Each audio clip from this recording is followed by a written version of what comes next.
All right, we should be live. Should be popping up on there. You see it? Not yet. Hello, everybody. We're waiting to go live. We might be live. Drop a comment if you see us.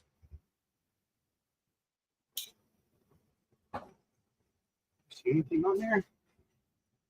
See, there it is. It's live. We're there. Everybody talk to Carter. Actually, what we're going to be doing is we're just having a hangout, a forum, a discussion, and we have, let me know if you can hear us. I can check it real quick. Yeah. Yep.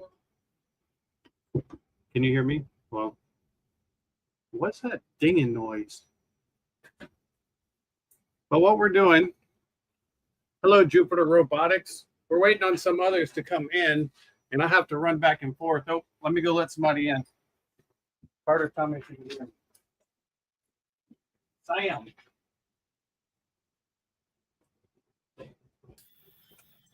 What's up, Sam? What's up? Say something, Sam.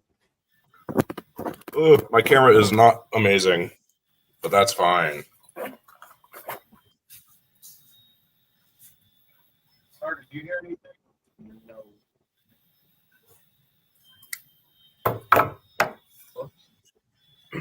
Tell me that. Okay, Sam, can you hear us? Yeah, I can hear you. Awesome. Maybe we finally have audio. I'm used to streaming, trying to get so many people on. So it's turned into this awkward situation. Oh, if I see Andy. What's up, Andy? Can you hear us? Carter, say hi. Hi. Oh, I see Andy now. I can hear Andy.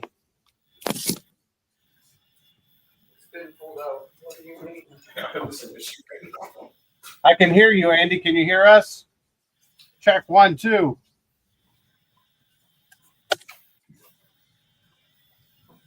There might be a delay of some sort. Carter, start talking. Tell me about drum gun. Who do you fight first? Melon baller. Horizontal, that's watermelon. And that's the best way to sum it up. Can you hear anything through the earpiece? Yeah. Wait for Andy to say something.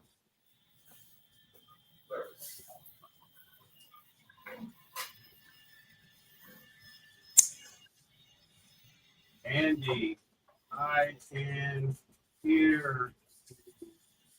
Can you hear me?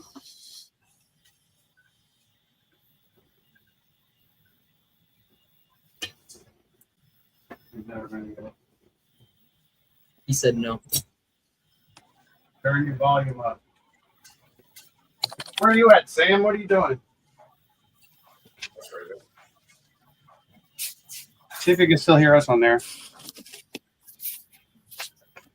Yeah. Sorry, guys. We're trying to get this straight. Andy, we have sound on this side, and we can hear us. And I hear you. Are you there now? I got it working, yeah. Okay, there you go. I turned the volume up and it turned on the volume for my ring, my phone call, not the actual phone. All right. I think it's confused in the app. All right, so I have somebody else I think just join in, or Sam dropped. I'm going to bring him back in. But help Carter get the show going. We're talking about NHRL. Did you see your first fight? Oh, me? I don't even know where to find that. I just got back from England last night. Oh. I forgot to order the meals. Uh-oh. I'll split mine with you. I realized on the way to take Colin to Taekwondo, I was like, I think I was supposed to order meals today. Oh, well. I'll figure it out. All right, so we have Sam here. We have Andy here. Carter's looking up who you're going to fight. I have to fight one called, what's it called? Money shot. Money Shot. That's who I have to fight with, Big G. Chippy. We have to fight Chippy, Andy. Who's Chippy? I don't know. I don't know either. I don't know who most anybody is. I live in a bubble. Just check stretch size. Yeah. Oh, it's a hammer saw. Oh, that'll be fine. Yeah, we don't have too many of those down here. No, we don't. I hope to bring one in eventually. But, you know, we'll see how that goes. I have to keep watching my computer screen on the other side of the garage to see if somebody else pops in. Oh, I'm watching all the printers over there. Down the hall a few feet. Yeah. All right, so it seems like a lot of the bots at NHRL are hard hitters. I had some big G drama today. I tried to, I put a 5S battery on it, and I ran in the test box. I was going to do a run test, see how long I could run for. Mm-hmm. And it ran for 20 seconds, and the ESC cut out. And then I could like ease the throttle up, and the weapon come back. And then after you got so high, it would cut out again. And apparently, it got so hot it melted the capacitor right off of the ESC. And So the ESC is not ready. Yeah. So anyway, I mean, it's a 8S up to 8S ESC. It's one of Peter's 80 amps, but I don't know what I did to it. So Was it really stuck in there with no ventilation? well, yeah, it was wrapped with tape, and Yeah. the ESC still works. But what I think it didn't like is it didn't like the 5150 kV motor on 5S. A lot of pull. It was causing quite the voltage sag and dropped the voltage down to like 15 volts, so it would brown out. I got some new 70s to test. They came in right before I went out of town. So maybe I'll test them in a week or two. What are you doing with drum gun? Not much. There you are again, Sam. Yeah, we think it might be an issue with the Wi-Fi on our end. So is that your garage or is that at school? It's the school lab. Okay.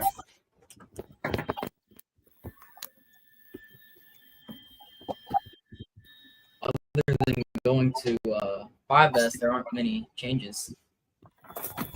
You're changing everything. There's like 2 changes.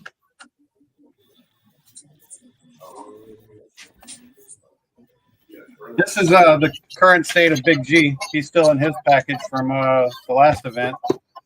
And then this is drum gun. This is how far we have to go. So we're thank God I don't have a 9 to 5. That's all I gotta say. Where's Roblox, Sam? Somebody's asking. John, I see Hando. Go, John, go. Oh dear. Somebody summoned Roblox? Oh well. Who said that? Oh, it's John. What's up, John? Howdy. Robot is here. It's I need to swap to the fresh carbon fiber, but DHL is taking a while to get here. They got hung up in customs in Cincinnati. Oh, that's a DHL hub, Cincinnati. Yeah. Oh, I know where that came from. We'll go together a fresh one. Should be good. Yeah, Chris Caps. I was watching a couple of Money Shots fights, and he seems like his weapon is so big and the wheelbase is so short he has a hard time turning. So I'm hoping to kind of get the mobility on him. What's up, John, with Space Junk?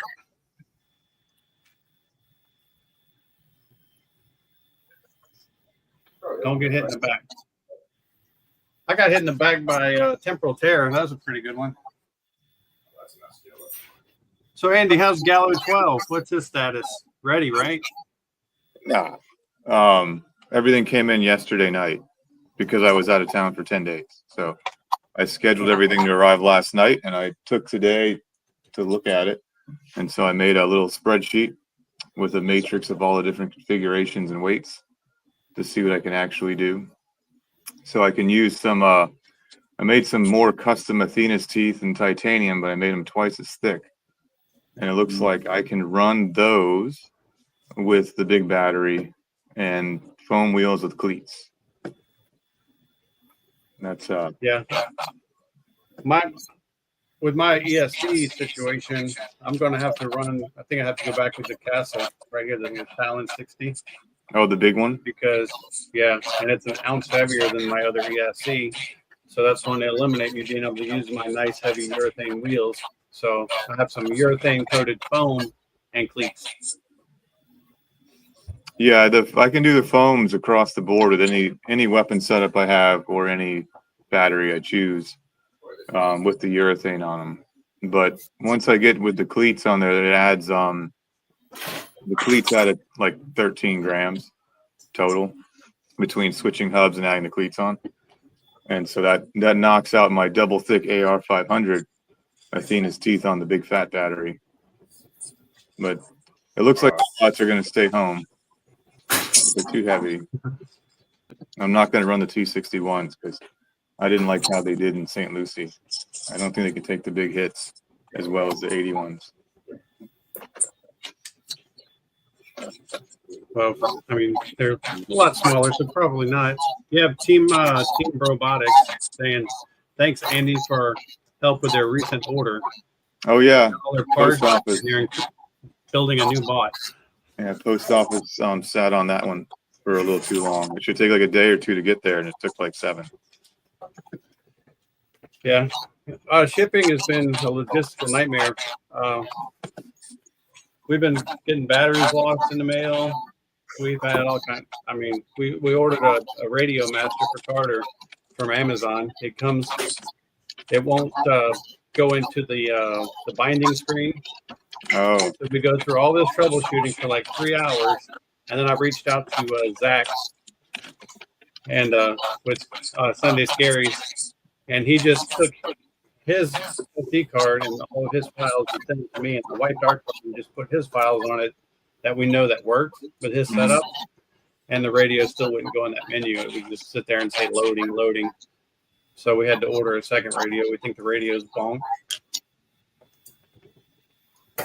But here's what it is. Here's what it is. I can fix all your Sam, what you radios work- like in Seattle. I'll sit there and change all the settings for you.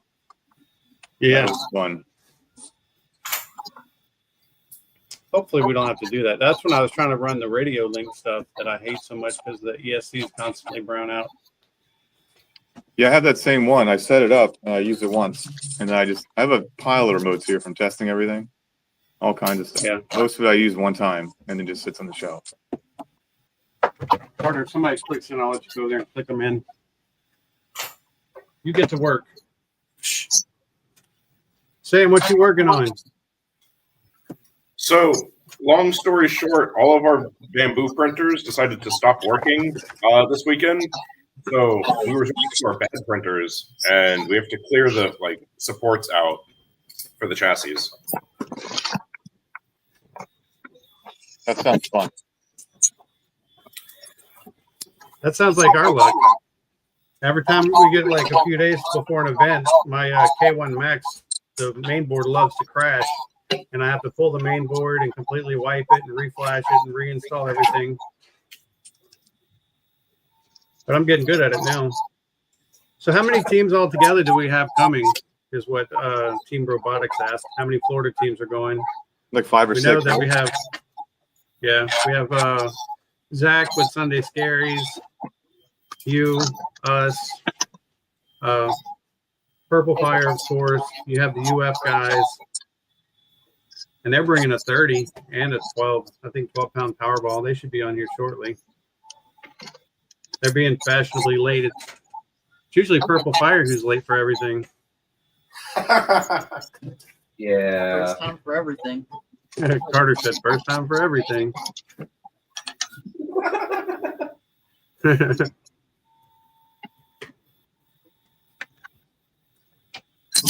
Is Gallo 12 still a FingerTech beater bar? I'm interested in how much it's changed since new bots. That's Chris Caps asking you if you're still running the FingerTech beater bar. Oh, a lot's changed since then, but I do still have the FingerTech beater bar. But when I went to new bots like 3 years ago, it was a different chassis, and it was just a beater bar with teeth on it with a pretty crappy remote. It was too fast. I couldn't control it. So now all that's fixed. So it should be a little better. But it's a whole different robot now, but the same weapon. It's unlike revision 97. They said that they can hear me talking through your mic, Andy. Oh, I don't know how to stop that. Is there a way? Do you have like a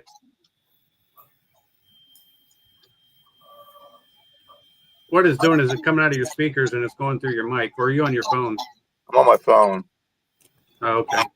I guess it is what it is. I can put in my I hear headset. them. Oh, okay.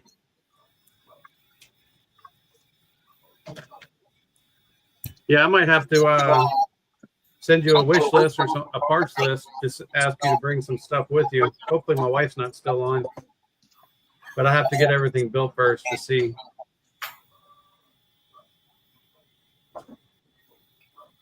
Well, I mean, I have to bring in the suitcase. Okay, there you go. Can you still hear us? Yeah, I can hear you. Can you hear me? It's not echoing Yep. anymore.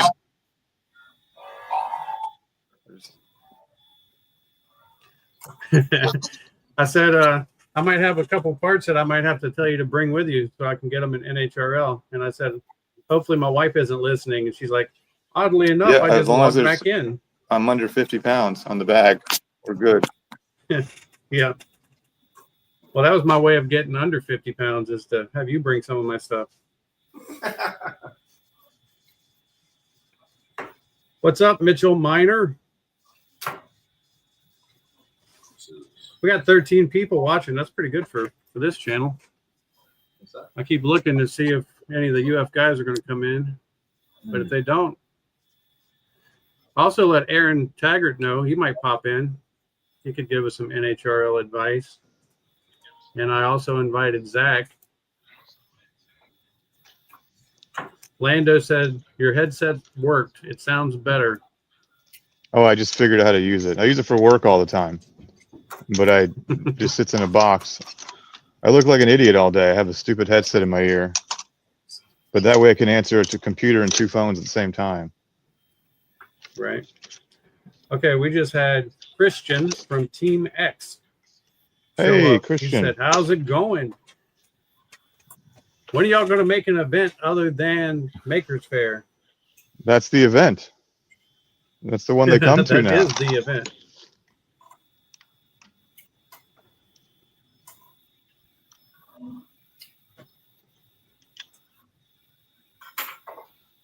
I'm weighing all my I was different. hoping- I'm weighing all my Go ahead. lids here to see where I can save some more grams.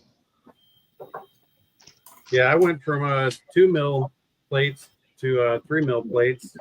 I mean, from 3 mil to 2 mil. I guess since I'm fighting a Chris hammer saw, I shouldn't do that. Probably not the best plan. Yeah, Chris, why didn't you save your robot and come to this NHRL event? It's Chris Caps with Power Surge. He says, we all go to the one that he can't go to. I'm lucky I went to this one. It's like my 5th plane trip in 6 weeks. I know, right? Especially since you got home from the UK yesterday or last night. Yeah, I was there for 10 days. I did go to Robots Live. It's kind of like the Structathon for Robot Wars stuff. That was super random, but I didn't even know it was happening. I got there, I saw what's happening, so I skipped the last day of our 10-day tour and took a 3.5-hour train ride through England, and I ended up at some suburb of an hour west of London, and I got to go see it. I got to see Apollo in person. I sent you a couple pictures. Sweet. I'll post them eventually. I'm not the best at social media, but I got to see Sir Kill-A-Lot. I got to see what's the little one? It has a girl's name. Can't think of it now. The other Um, house spot. Matilda. Matilda. I got to see Matilda. I got to see Goliath. A bunch of other ones were there. It was kind of fun. Hmm. Nice Those to are see the a ones that got UK. me started. Yeah, like that's the old school stuff. I mean, the guys that the two brothers that built Apollo run the show. It's their Oh, show. really? Yeah, I didn't even realize that till I got there. Apollo is And I the was big white and black one with the front flipper. Yeah, that's like a UK. That's how they do it. He gave me the lowdown on how come they couldn't come to BattleBots that one time. It was basically like it was so last minute. By the time they got the go ahead, it was impossible. With the 2 weeks front and back quarantining, it was like a 6-week time investment with a very short amount of notice. So it just didn't work out. Might have been doing up your All right, so we have Team Robotics. He's working on a 2-wheel drive drum. Is there a way to figure out how far apart the center of the drum is to the center of the wheels? Make it mostly fall forward, but not overly front heavy. Well, you could be scientific about it like Andy, or you could just guess like me. Just move your wheels up as far as you can. That's usually the plan of attack. Yeah, your weapon motor and your belt length to go to your bar is going to determine how far forward you can push your wheel. Yeah, your motor and the chassis is usually going to be what stops you. So like for Gallo 12, I have it here right next to me. If you look, you're not going to be able to tell from the sidewalls, but if you look at this sidewall here, can you like that, and you look at this sidewall here, if I kind of stack them like this, the wheels are about, I think, 7 millimeters further up, and it makes a massive difference in how well it drives. So the further back you put the wheels, the less control you'll have, and you can't go backwards either if you put the wheels too far back, because there's no weight over the wheels. All right, so now we have Christian talking. He says, hi, since I asked him about another event. He said, they've been trying. Life's just been a bit crazy lately. It looks like we might be catching the May event in Miami. Oh, cool. Yeah. It's at a new place this year.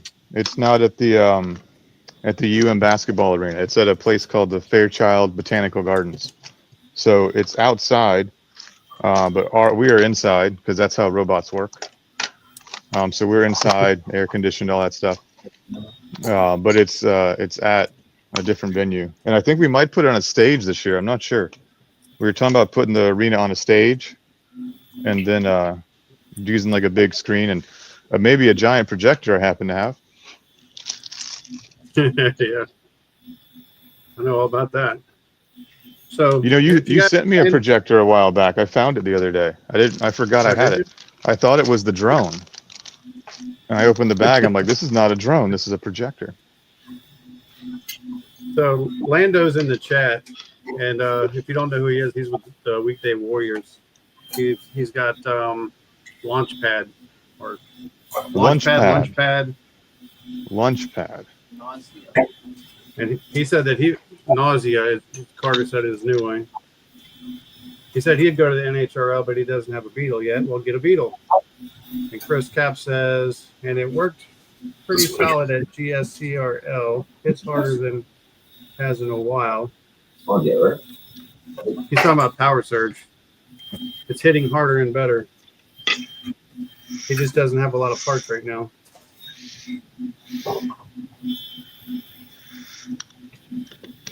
No, Christian.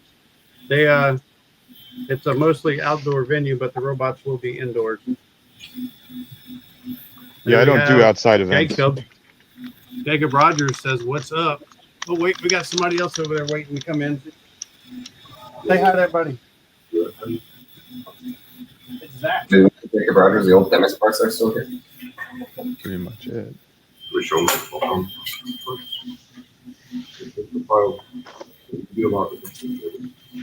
Hello?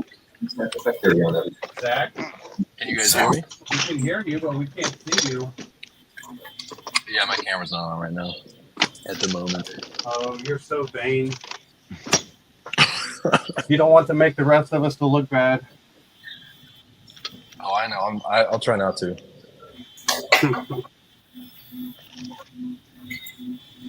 Carter, is your volume loud now? We're just talking. I'm going through the comments about what we're doing for NHRL. You made some changes to Sunday Scaries, didn't you? All right, here we go. Yeah, we got a custom wheel. So no more finger tech beater bar, even though Andy's still running those till the day he dies, probably. No, I just am too lazy to order a custom one. I designed, I think the one Steve runs, or at least one of them. And Yeah, designed drum for a guns. bunch of people. I just design them and give the files away. The reason I don't run one is because if I run it nowadays for Palm Beach bot stuff, Red. I have to run something people can buy.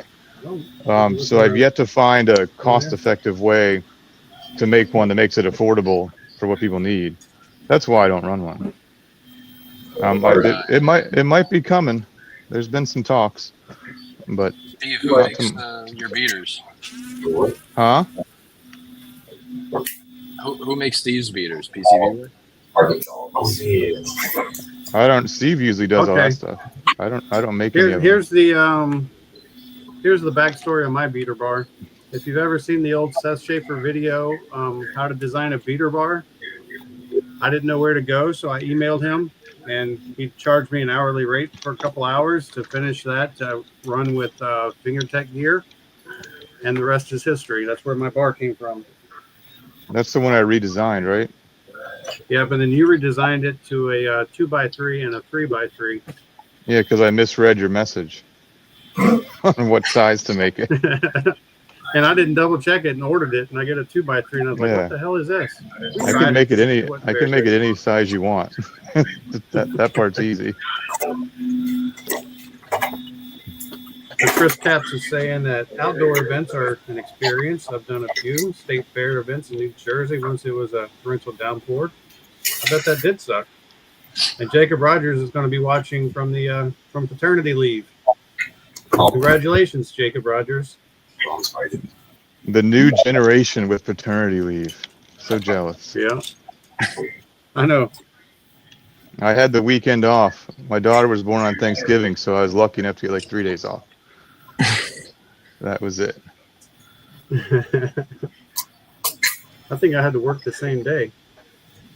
Well, not for this batch. I'm talking about the first my first life. This is my second life. I was home for these. Well, my son was 10 weeks early, so we didn't know he was coming. So I just sent the owners a text at like 5 in the morning, said, "I ain't coming in today. I'm busy." That was the last time I talked to him that day. I wasn't going to see what the response was.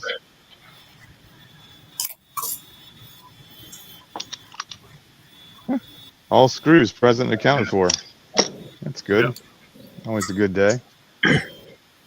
We got let's see,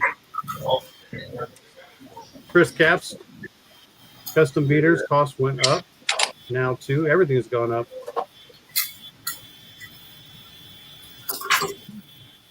I think if we could find a custom one that was like $60 or $70, I think that would be a good point, right? Because what's a FingerTech beater, like $25 or something like that?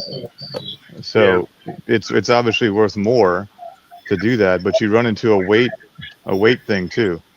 So if you want it to be completely drop-in for a FingerTech bar, for an easy upgrade for anybody, it has to weigh the same as at least a FingerTech beater bar, like standard Athena's teeth, right? So that's like 290 grams or so. But once you get above that, then people are having to modify their chassis to do it, and it's not as easy. So you got to find the balance to make that stuff. Yeah, that was kind of what I went through with mine. Yeah, you got to make a lot of weight room, or make your chassis of air. The actual weapon itself is only like 270 grams, but the shaft it's on is now 10 millimeter instead of the 8 or whatever. Oh yeah, the bigger ones. Carter, yeah, and it's like it's good. 120 grams by itself. Yeah, I think the regular bar is like 70. Yeah, that's the majority of it. So I think I'm looking at my spreadsheet because you can't see me. But I think with the one I'm going to run at Norwalk, where is he at? I think it's about 300 and let me see this thing weighs. It's about 360, I think, if you include the shaft, but the shaft doesn't really spin. So without the weapon shaft, it's like 300 grams or so. That's not bad. Right? Yeah, so that's about in line. Here's a trivia for you. See if you can guess Big G's bar weight and Drum Gun's bar weight Without the shaft, right? without the shaft, just the bearings. 325. I was gonna say 315. It's 360. Dang. That's why you need a giant battery. Yep. And Carter, what was Drum Steve, Gun? what size shaft 330? are you running at? 332. Yeah. He runs this one, the one that everybody has. Just That works. the fingertip one? No, the one I found that works a little bit better. You're right. But they still bend if you hit hard enough. But I've only bent a couple. I'm not sure. I ordered some from McMaster-Carr, and they came pretty bent out of the box. So I emailed them. Oh, and did asked they? them for some replacements, and they're pretty cool about kinda that. bent. Well, these aren't from McMaster. They might be from the same factory that makes McMaster ones, because a lot of McMaster stuff's the same place. If they send it, you buy enough, they send it to you in the factory box. But I don't get them from McMaster. Yeah, these are from Varvit. From Looks like Italy. Barbit? Varvit. I don't know who that one is. That's backwards, but Oh, that's the box. The first ones I tested, I ordered from McMaster, because if I'm ordering like one or two things, I order from there because they ship in like 4 minutes. yeah. But when I go to buy enough for the store, I have a different supplier that I'll buy quantity on. Otherwise, I have to sell it to you for like $10 a bolt, and that's stupid. What's funny about those bolts is Big G, I'll warp them, but they're still usable. Drum Gun, we put one in Drum Gun, and we had a lot sticking out of each side, but all the force was an inch in, Yeah. and he twisted that bolt so bad it was ridiculous. Maybe because it's so concentrated, the weight. Maybe. I can't even get the weapon off. Well, I'm going to kicking. I'm going to Fastener Fair at the end of May. That's an exciting, nerdy trip. And I'm going to talk to the guys about getting a titanium shaft made that replaces what we use now. Because you can find them for the 1 pounders, but they don't hit that hard anyways, like to bend it. They just do it for weight reduction. But you can't find an off-the-shelf one in the width that we need. So I'm gonna see what it costs to make a bunch of them. Because it'd be a weight savings, and it'd be stronger. I was talking to Aaron because I was trying to find weight somewhere, and I know that some people go through Misumi to get like custom shafts. And I was looking at like hollow 10mm shafts, but I found some other weights, so I didn't have to do that. But hollow shafts might bend a little easier. Yeah, I'm just gonna see what's out there. I don't know if they can actually make it. Carter shafts. We got Carter shafts from Misumi. They were not cheap. They were $40 a piece. Yeah. And then when they came in, only one side was threaded, and so I had to drill and thread the other side. Did you order both sides threaded? I thought I did, but I didn't pay attention. That was my fault. Surprise, So how many of these things do we have to build? I haven't been to Norwalk in a while. I'm not a big fan of bringing 2 copies. I think we have to, right? No. Yeah, I built 2. Yeah, Sam and John will be lucky if they have 1 copy. Like last time I went, I kind of pre-assembled a couple things that I wouldn't normally do, and I used the same robot for 7 or 8 fights in one day. That would be nice. I think I used an extra battery towards the end because I was running them down to like 5% left, and I just didn't have time to charge it. But I had like 4 of them sitting there, so I I used the same battery until the very last fight, I think, where it was almost done charging. I'm like, yeah, screw it. I'll use a new one. Get the full 100%. But for those of us used to running 2-minute fights, the 3-minute fights are a lot longer. Yeah. Like you need Yeah. a lot more battery, like probably 30% more. Just don't let them last 3 minutes. Yeah. Just What'd you say? win fast. Just yeah, Oh, win fast. fast. He said- Yeah. He Make said sure the don't let fight them doesn't last last. that long. Yeah. Yeah. I don't have a lot of control over that. So they already All have right, the let's see matches what out. you, I don't know. doing for I don't know hammer any of this stuff for the hammer style. I just found out like 10 minutes ago. So Get I don't playing, know. man. Not. I won't put my thinner lid on, but I don't need the weight anyways. So I have See how Mako it in goes. my group. So Okay, I'm gonna read a couple comments here. are there any Ford flamethrowers Folly coming is that the are big original ones? Prism Mark II. uh, Any flamethrowers? I don't know. titanium white Yeah, I got. is the biggest one. Carter that I said know. yes. They're like 3. He said there's 3 of them. All right, well, I got the tape, man. I got the tape. Is the tape good? I saw Foil people saying tape. the tape wasn't good, and I see people saying it is good. I don't know. I don't know if it's good or not because I used to fight Luke's flamethrower for fun for a while, and I did it with a robot that didn't have anything on it, but I could. It was really fast, so I could just drive away. But I've not actually ever had one melted, but I haven't fought enough flamethrowers to say. It's like they do, but they switch the wire. I just think you should. So Chris Caps, he says he's looking into Holly chaps too. The ones we got were $40 a piece. 2 bolts was $80. Let's see. And then Team Robotics, Andy, he wants to know why are all the Florida events at the extremes of the state until Maker Faire Orlando, Jacksonville, Tampa, Miami. Hey, ain't nobody stopping you, man. He's like, why are they I- so far away? Why can't they be closer? He's trying to What do you gauge think the I say when I dedication. drive 6 hours to Tallahassee? Why can't it be closer? What I run. I mean, I don't want to take my arena too far because I have to take too much time off to do it. So like I run all the South Florida events, and then Brian's bringing his one to Tampa, May 31st. That's pretty close to Yeah. Orlando. I saw that.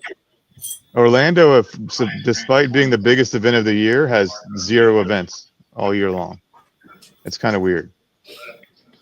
Yeah, I think it's really weird. I think we need to do something about that. Put them all in Orlando. Well, there's no arena there. That's why. No. And there's no one to organize the events there right now.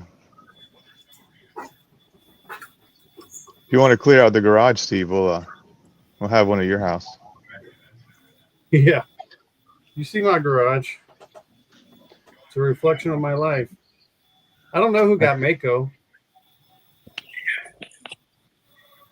Somebody who in our group is in the Mako group.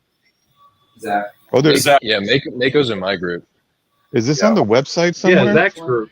How do I find Yeah, this out? Andy, I'll send you the link to it, Andy. Yeah, because I'm very out of touch because I spend all day packing robot orders. You're And, not active in the Discord.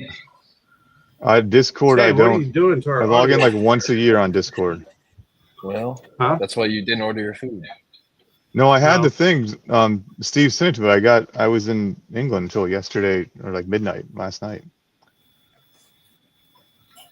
I'm just gonna roll the dice in the food trucks today. That's my plan also. So yeah, send me the link. I'll look at it.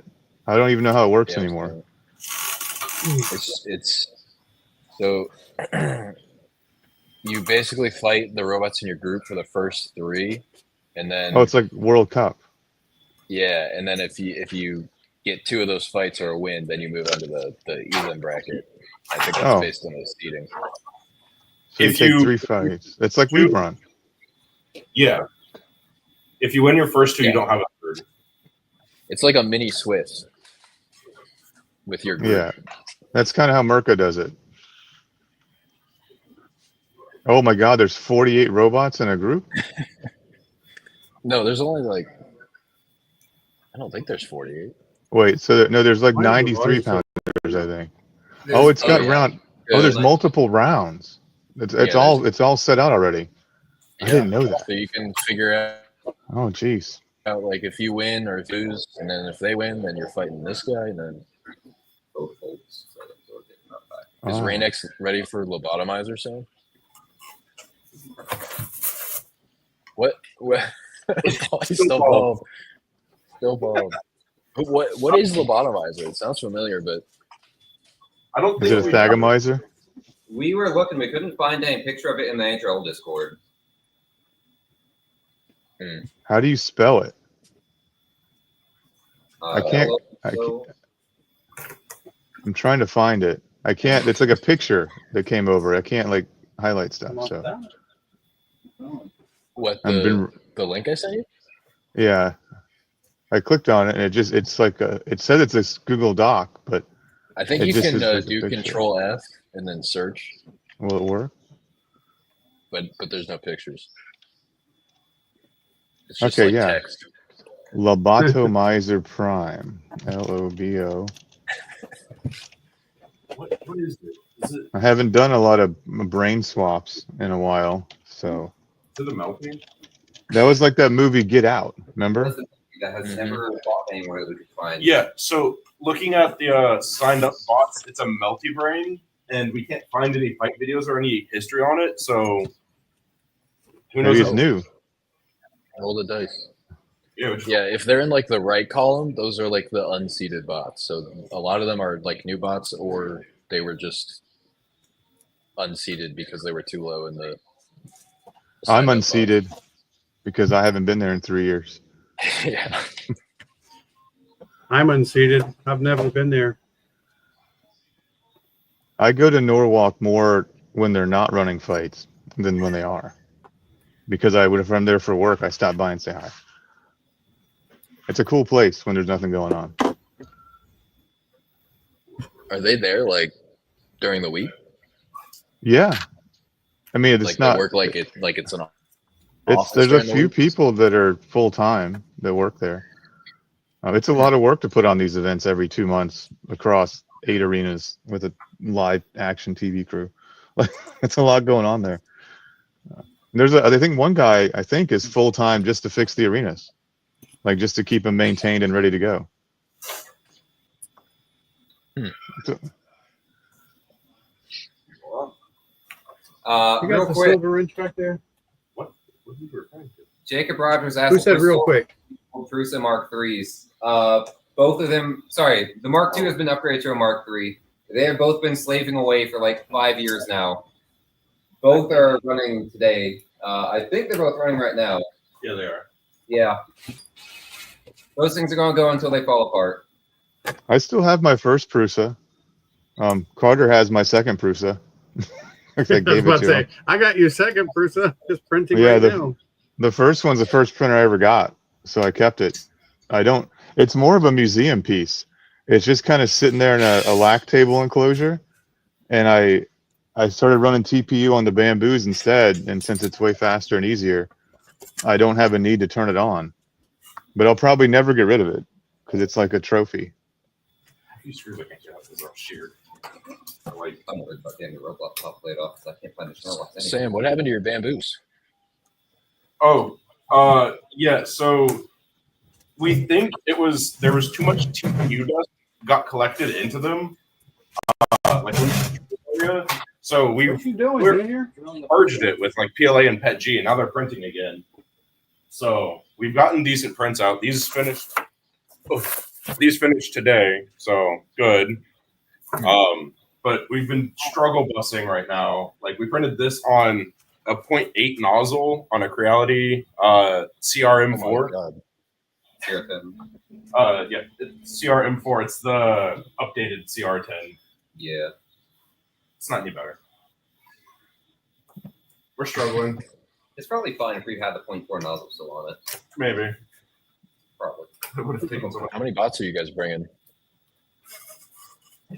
We're bringing Rain-X Drain, Venture, which is a 3-bot cluster of our ant weights. So Sweet. that'll be Viper King, Insomnia, Wide, and a beefed up scalar, hopefully. Jesus. And Wow. then 12-pound Hyperion and Roadblock. And Systematic Chaos. And Next- Systematic Chaos. Next 3. Is that like 11? How many So people? We have 8 people going. Oh, whew. We have 7 bots, but 1 is a cluster, so plus however many ants we end up bringing for that. I'll drive one if you need it. I'll have nothing to do all day. I just have the one robot. What'd you say? You want to bring Skylift? Oh, because beetles can't kill it. Exactly. How many 1-pounders have gone on a beetle rumble with 10 or so beetles, flipped some of them over, and still running at the end? That is Skylift, Insomnia, and that's it. Yeah. I have to have Colin drive, Wait. though. I've never driven it in a fight. It's always been his. Who's Venture fighting first? Venture has rain round 1. Oh. Yeah. Oops. Oopsies. It might be fine. We had somebody ask, what is the Hopefully. favorite brand of TPU? I like Whatever's on Polymaker sale. and Overture. I like Overture. It's like I like whatever the 1.17 cheapest is. grams per cubic centimeter. SandSmart's good too. I use that on Noogies because they have the neon green one. Mm-hmm. Their purple is the closest to like the poly purple we can get. So It's really just dictated by what color you need. Yeah, Polymaker's light on colors for TPU. They don't have a lot. They're So supposed for to be Palm Beach sponsored bots by green, I think everyone's sponsored by Polymaker. I know. They just haven't given me my code yet. Ah. So I thought I was being smart, and I was cutting out these top plates, and I was able to get 4 plates out of 1 sheet. Oh. But then when I cut them all, I realized that 2 of these were supposed to be bottom plates, No, and you I forgot put the to vents mirror. in it. So Oh. whenever I flip it now upside down, like I could just run it upside down. The vents are exactly where the motor needs to mount. The logo. Oh. Yeah. Oh yeah, the laser. I had to do that for that 3-in-1 machine.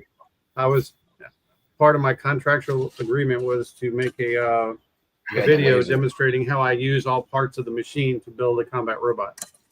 So I lasered the epoxy off the top of the carbon fiber, which, you know, that's about as far as you can go. But I don't know. I'm going to make this work. I'll just flip it, even, you know, drill extra holes. Big G's never solid. I think I should build a second harness, at least to save time in the pits. Yeah, I've got like 2 of everything. Hopefully. I put in Yeah. a fake order I'm at bringing Palm one Beach Bots chassis. for everything I needed. I'm just bringing 1 chassis. Carter's bringing 2 chassis, but I'm bringing parts, and I'm going to have everything put together so everything's quick swap. Hopefully it's a complete robot. So I think I've got enough to I build might- like 5 of them, but I'm not going to build 5 of them. That's a lot of work. But I'll have it ready in case something breaks. In the old Gallo 12, the drive motors were hot swappable because I could swap from brush to brushless back and forth. But I don't do that anymore. But it was pretty easy. When it advanced, I just pull the bullets off and take the ESCs and everything out in one shot. Yeah, I've got some MR30s on mine, which are like the 3-pin XT30s. Oh yeah, that's what not Peter Garnache, Peter Smith runs in the with the Saifu kits. that's what Carter just went with. He likes connectors. They're nice, but they're Here's, heavy. here's my wiring harness. Mine's inside the robot, so I can't show you. But Lucky you. yeah, my robots are. There you go. I've got them pretty much together. That's what's in there right now. No battery. Pretty much nothing. We've got a little paint job there on the weapon. Oh, I got to paint mine. I haven't got around to that. Nice. My Well, the good hammer thing saw about- config is like I've got 2 spring steel plates with like a little TPU spacer in between them. So hopefully the first one will kind of take the hit and the second one will slow it down a little more. But Let me Yeah, reference I, my handy dandy spreadsheet and see how much room I have. Oh, I could put another top plate on. I can double top plate for hammer saws.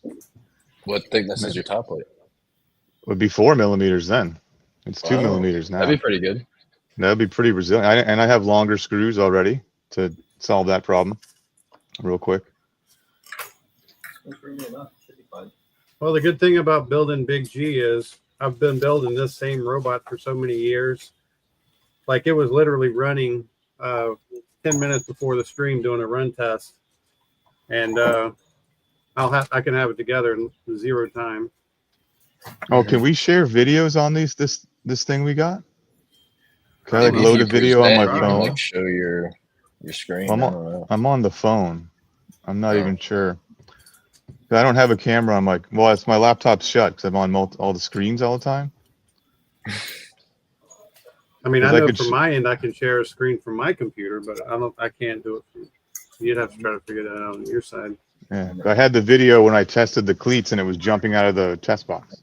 It's pretty neat. I turned it down, but I was told that the floors are not as cleat friendly as they used to be.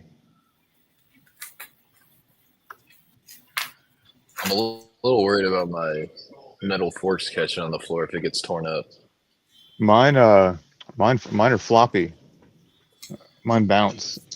So you see Yeah, they, mine aren't hinged. They're just fixed. Yeah. you got to put the little half moon dealio in there. If you can Mhm. see it, the little half moon, and you can regulate the Wow, movement.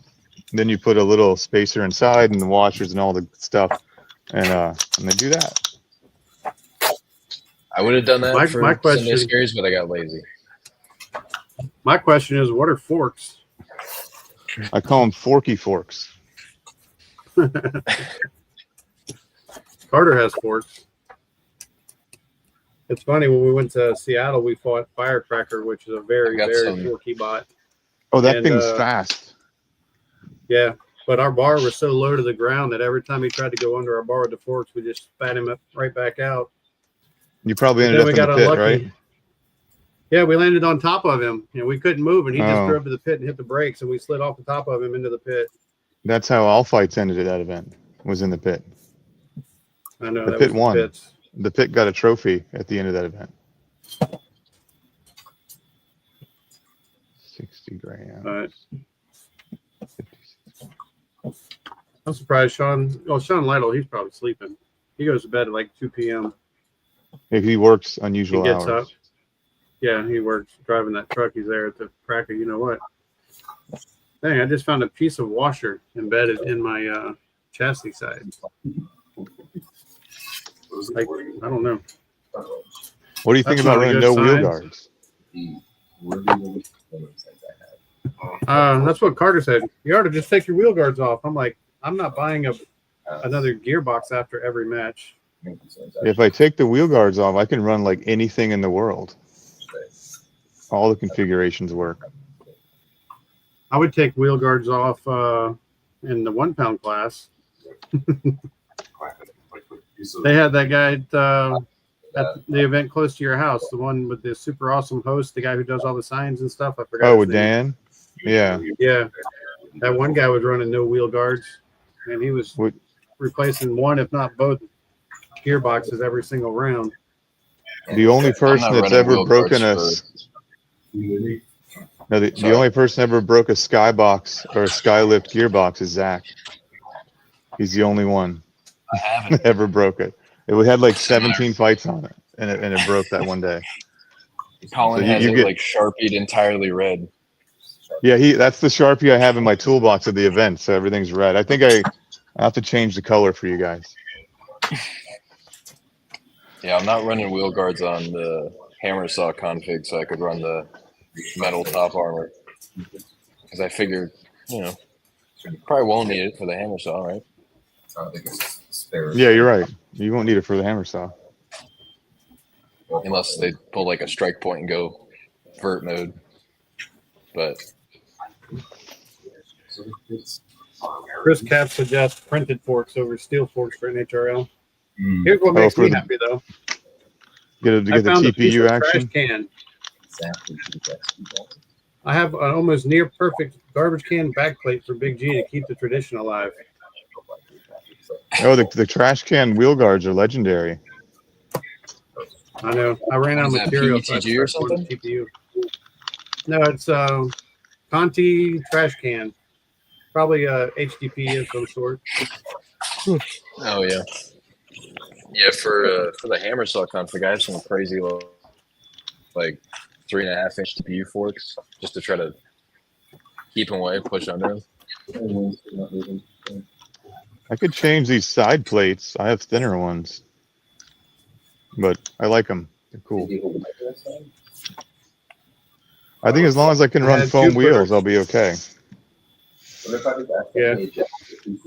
I had Jupiter Robotics ask me a quick question. Why did we drop Tappy McTapperson and Tyrone from Tampa?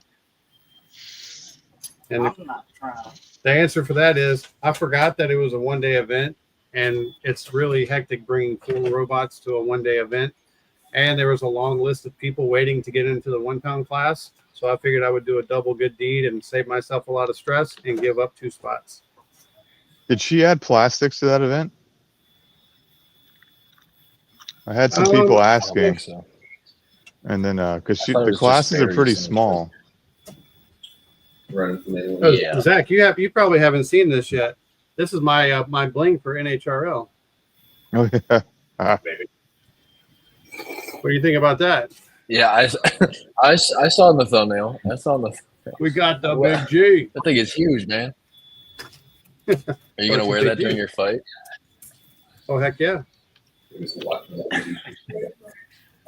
You have to give it to the casters so they can wear it while you're fighting. Oh yeah!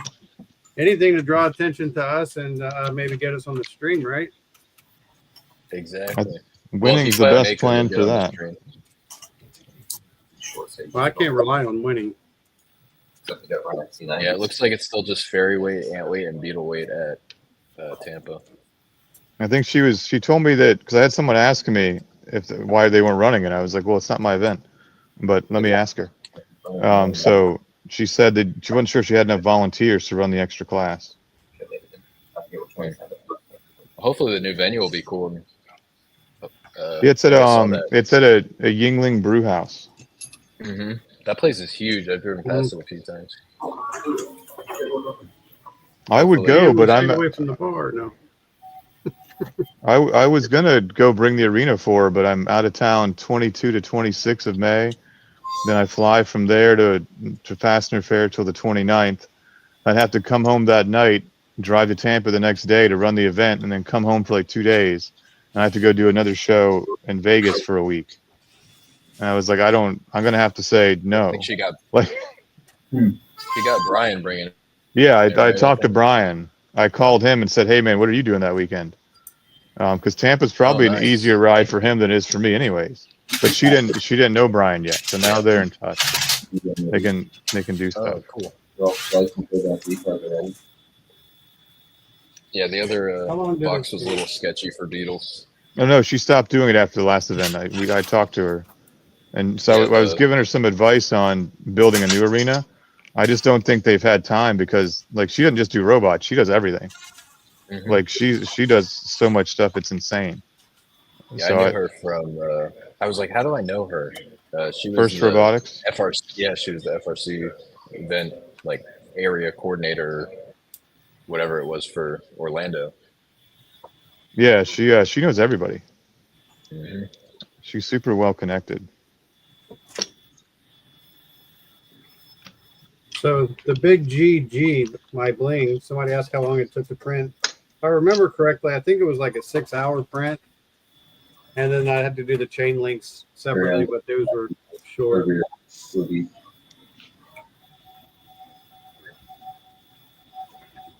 On the I old had some, K1 Max. I had some radio issues at the last event where I was losing connection with the receiver for some reason. My only guess is it was, in a bundle with all the other crap, and there was too much current from the new motor, and it might have been causing interference. So I've moved the receiver to a different location in hopes to mitigate whatever that was. My receiver goes wherever it so And chooses. because I don't know how much it needs to be to hold up the weight of the phone. Is it 10 and 15? 65 is what I have, but you can probably run it like 45, 50. Good. What slicer are you guys running? What is that? Bamboo slicer. For some reason, the A1 print's not starting. You got to use Orca, man. 12 tabs running of bamboo slicer because we don't Oh close my it. god. So Bamboo Slicer is a resource hog when you get like a It bunch of is. copies open. No. It gets mad. Hey, if you're running the Prusas, I don't know if you knew this or not, but I set up a Prusa profile in my Bamboo Slicer, and my Prusa printed 30% faster. Just like that. It did bamboo things.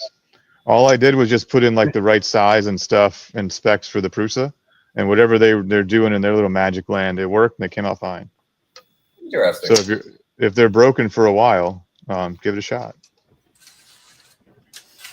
I started using Orca because of all the extra features, like you can set your Z offset for your nozzle, so you can get it a little closer. Because I was having some first layer issues On what printer? on my P1S. Really? I had Yeah. so that was I had on mine after like 2,000 hours or so. I had some, like, it seemed like a first layer issue. And I was like, how do I set the offset? I've never done it. It just You works. can't. There is a way. can't, There's a bamboo. there's a calibration thing you can do. There's a setting for, but not like we're used to, like in the old printers. Yeah. But there is a place you can set it. But that turned out to not be the problem. I ended up just replacing.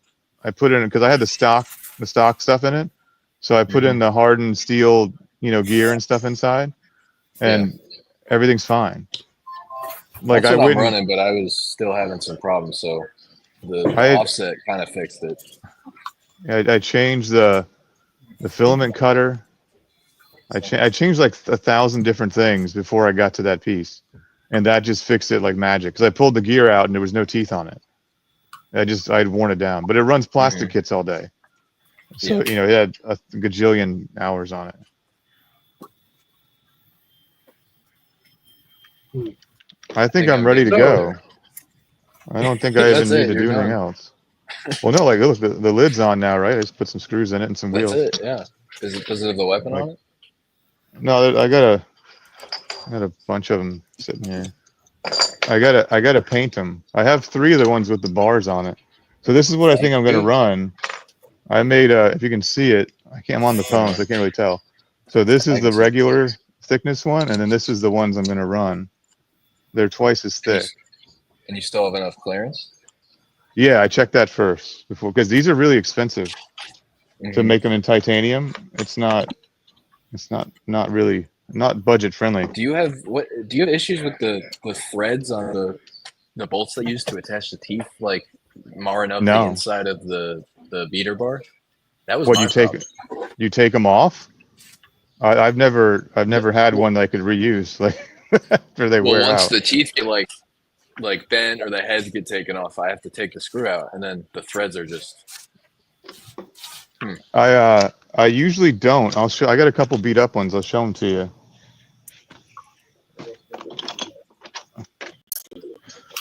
So like, I don't know if you can tell on this one here, the screws here and the screws there. That's supposed to be a straight line, but I hit something so hard that I moved it inside the aluminum. So this one I'm never going to use again, so I won't take it apart. And this one, if you look at this one, the AR is bent. It's not straight anymore. So this was a titanium one. This one's AR, and this one's bent all out to there. And I started taking it apart today, but like I can't get a hex driver in these holes because they're all like beat up. I had to use like a Dremel. Yeah, I just didn't bother because I was like, I'll just use another bar because the bars aren't that expensive. Right. and then I keep Yeah. these as spares, but like they become unbalanced over time if you start beating the crap out of them. But so I had can't somebody say ask- I had an issue with it, but I haven't taken one apart. I had somebody ask if we all run, or does everybody run FS2As? I think Yeah, they're that's the following standard. fashion. I Well, used it to. is, but I think that a lot of people are starting to upgrade or move on. Or Yeah, with the Fly Skies, that's like the best option because it's so small. I run the You don't FS2A in my ants and in Big You don't need G. more than 4 channels. I was talking to somebody about the new style, the new protocol. It's not the AFHDS 2.0, the whatever the SLR, whatever those letters arranged were. I ELRS. forgot off the top of my head. Yeah, ELRS. Yeah, it's Pocket Master or Radio Master. Yeah, I was gonna start because everyone tells me to sell the pockets, but the problem is like I don't sell 1,000 remotes a month, and so to buy the quantity to compete with like Amazon, I'd have to Yeah. sell them for such a high price. It's not worth buying it. But so I talked to them about buying like a quantity, and they didn't get back to me. So I don't know what's going on with that. But I was looking at getting some of those in. That's an upgrade beyond like the CT6B is a great starter remote because there's no screen. So as a new person, you can't accidentally change all your settings and Right. get lost down a black hole of nothingness and never come back. So those Sometimes are you great need for the screen, though, beginners. as you get into it. Well, yeah, like the CT6B is basic. I did learn how to do dual rate and expo on there. You have to be kind of tricky with the computer, but it's not worth the effort particularly because the person that's going to use dual rate and expo does not have a first time starter kit, first of all. Yeah. And so they can just use an FSI6. They should have the knowledge set at that point to use it. But for the beginner kits, I always do the CT6B. But I have like one of those nice OpenTX ones that requires like a PhD to program it. And Yeah. I had it's the same. Tyrannus. That thing was a. Yes. I think Sam and Sam them has a have them Tyrannus. too. Yeah, we all have the same one. I bought it after Norwalk last time I went. I had actually already ordered it, but didn't come in. And so when it came in, I programmed it all up. And then I had all these fancy switches and buttons that did all kinds of fun things. And then I had an inversion switch for driving upside down. Then I just learned how to drive upside down. It was easier than flipping a switch. Because then you forget to flip the switch flip back. the robot back over. Yeah, I mean, upside down's not that hard. It's just front and back are wrong. Left and right still work. So you just invert your head. Some people flip their controller over, but then left and right are wrong, and forward and backward are right. So it's kind of which way do you want to do it? Yeah, those they're good remotes. They're just a lot of work to program. So that's the one Colin runs for his flipper. Yeah. Because they have extended limits up to 150% instead of like 120 like regular remotes.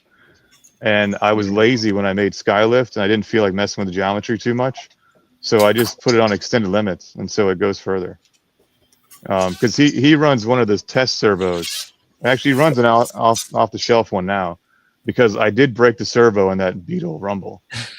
That had like 2.5 years on it. It finally broke, but I don't know what happened to it. I took it apart. I couldn't see anything wrong with it, but it definitely didn't work. But so they didn't. That one was a test one. It didn't have the full range of motion the 45 kilograms one I sell now had. And so I needed the extra limit. The new ones, they have all the movement, so it doesn't matter. But that's the whole reason he runs that fancy white remote. It's just to get the extended limits.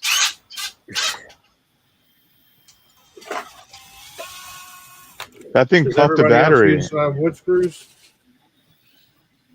I use them for the UHMW for the lids. I use plastics, which are basically wood screws, but I use both. Sometimes at the same time. Actually, if I look at my bag of screws here for the lid, for when I weigh it, I've got 1 plastite and 3 wood screws for the lid. They do the same thing. We start with short wood screws, and then as we strip them out, we just go longer and longer until we hit something critical. That's like Skylift scoop. The screws keep getting wider and wider because people yank the scoop off. So then I put a bigger screw in. I'm working on a new version that doesn't attach that way, so it'll never have that problem again.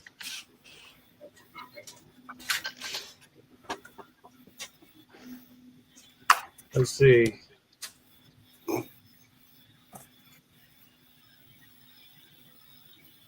Are we all doing flow rose stickers? I don't think we are. I'm not. What's flow rose? Guess that Flow answers that grown, question. Florida grown, like a Florida Oh. sticker. You know what I mean? Oh no, I'm gonna put a sticker that says Gallo 12 on it. I got I found the actual soda cup. For those that most people don't know what this is, I guess, but I found a sticker of the Gallo 12 soda cup, like the pizza shop, and so I got 2 of them. They were expensive on, I think I got on Redbubble. I'll eventually just draw my own, but not tomorrow. Yeah, I'm just running. Well, I have the laser etching, and I'm going to cover that with a Palm Beach bot sticker and a Repeat Robotics sticker, probably, and a Junkyard Dog sticker. Your usual arrangement of stickers. Yeah.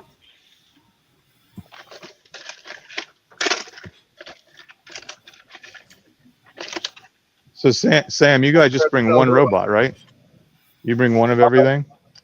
Yeah, so when I went in February, I only had one version of Rain-X, and I mean, it did well enough. I was completely usable after the event. It's what I fought with at St. Lucie. So, like, do you find you have enough time between rounds to not have to do the hot swap stuff? So I will not lie, I didn't chassis swap, but I did do a front end configuration swap between 2 fights, and Yeah. requires taking all of the top and bottom plates off, and pulling a bunch of screws out of the UAW. But I had the time to, because between your first fight and your second fight, you have like maybe an Like hour and 2 a half. hours. Yeah, how And does then- it like as it goes on? How much time do you have in between each one? It feels like pretty relaxed until you're doing really good, and then you have to be going really, really quickly.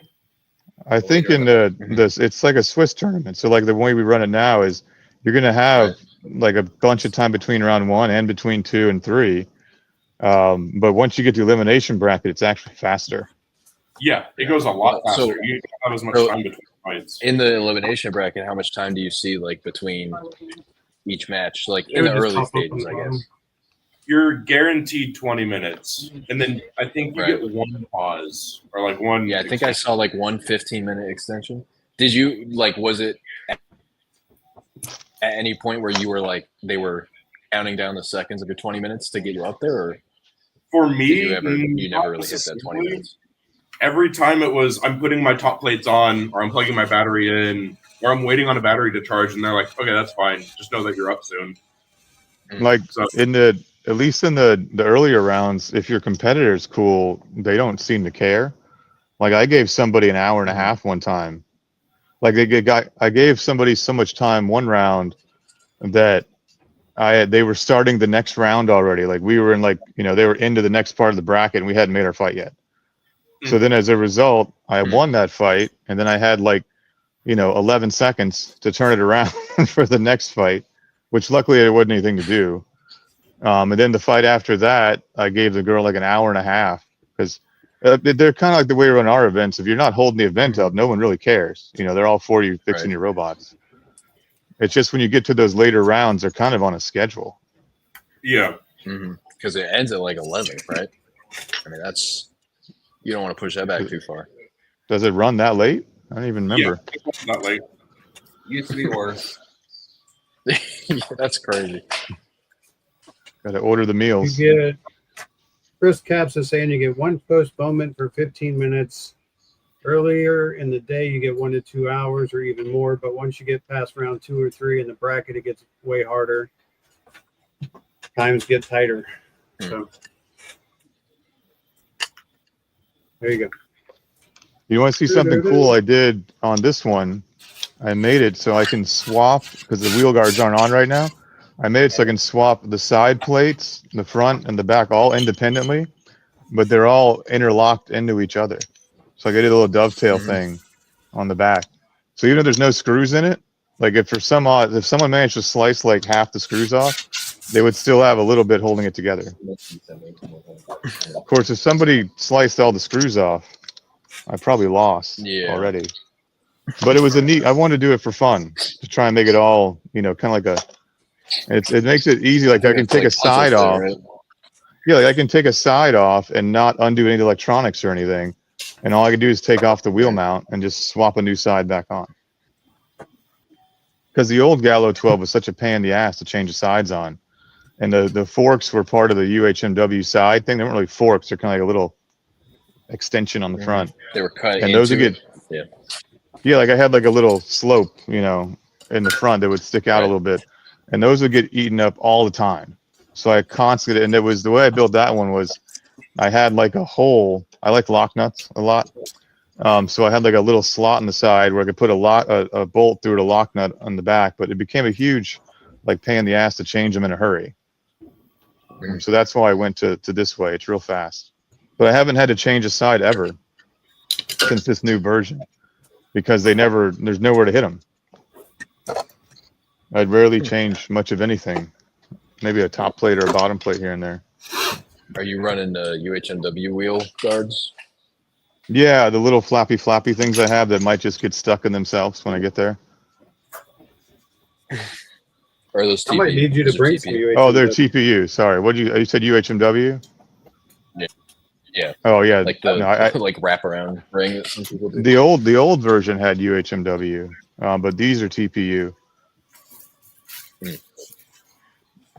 I was saying I might have to order some of that UHMW sheet so I can make another back plate for Big G. Oh, what That one to thickness get do you need? started. What thickness do you need? I have a couple of sheets here that I can't like sell, so I'll always give them About to you. as thick as a garbage can. Let's see. I'm not up on the garbage can specs. So Oh, okay. Do you have something around like 2.5 mil?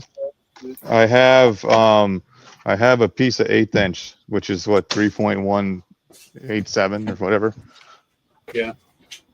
I mean, I might have some of that stuff somewhere because I ordered a sheet from you a while back, but I think I cut it all up into wheel guards.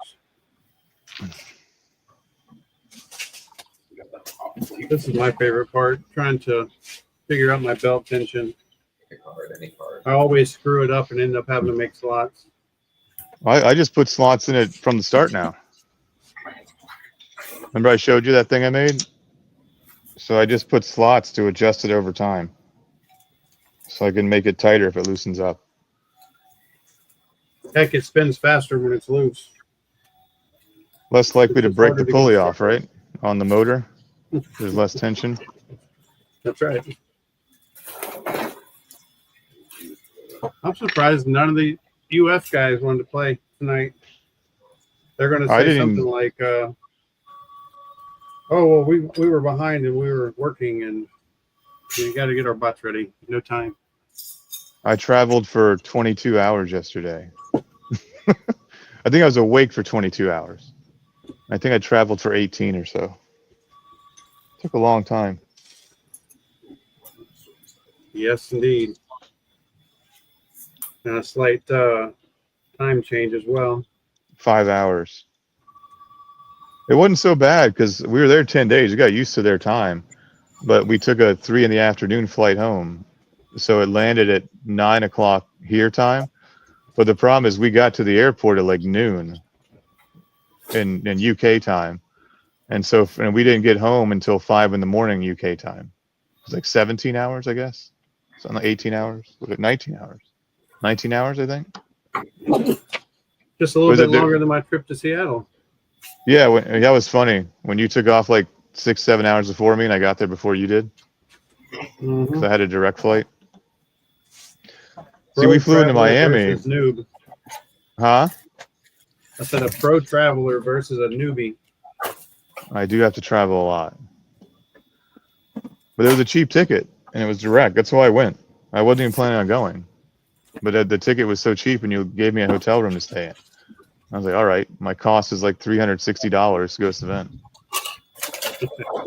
Only topped by Sam, where the school paid them to go. That's not a bad deal. Yeah. I mean, this travel for this competition is completely free for us. So It's so amazing. Should go back to school again. You could get free travel for robot fights, and when you get out and have kids, you get paternity leave. It's a whole different world now. I have I Team gotta- Robotics asking. Go ahead, Andy. Huh?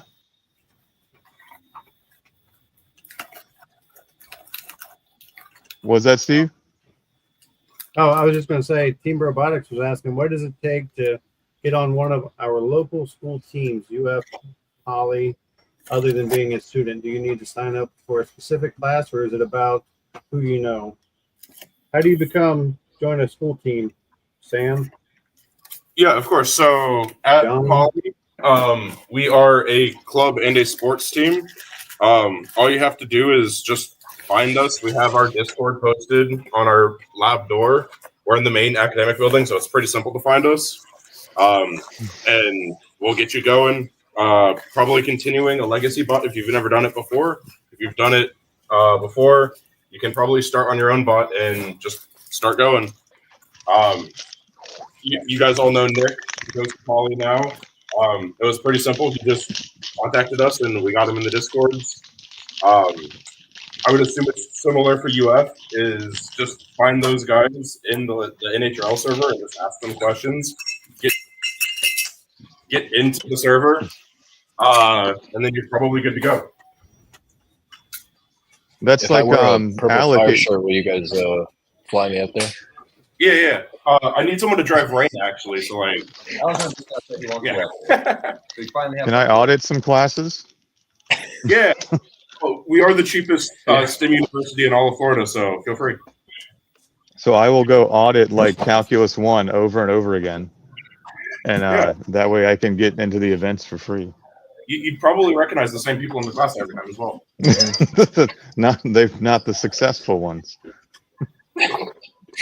So what's going on with old Russell? Is he still fighting? And Russell still goes to school here.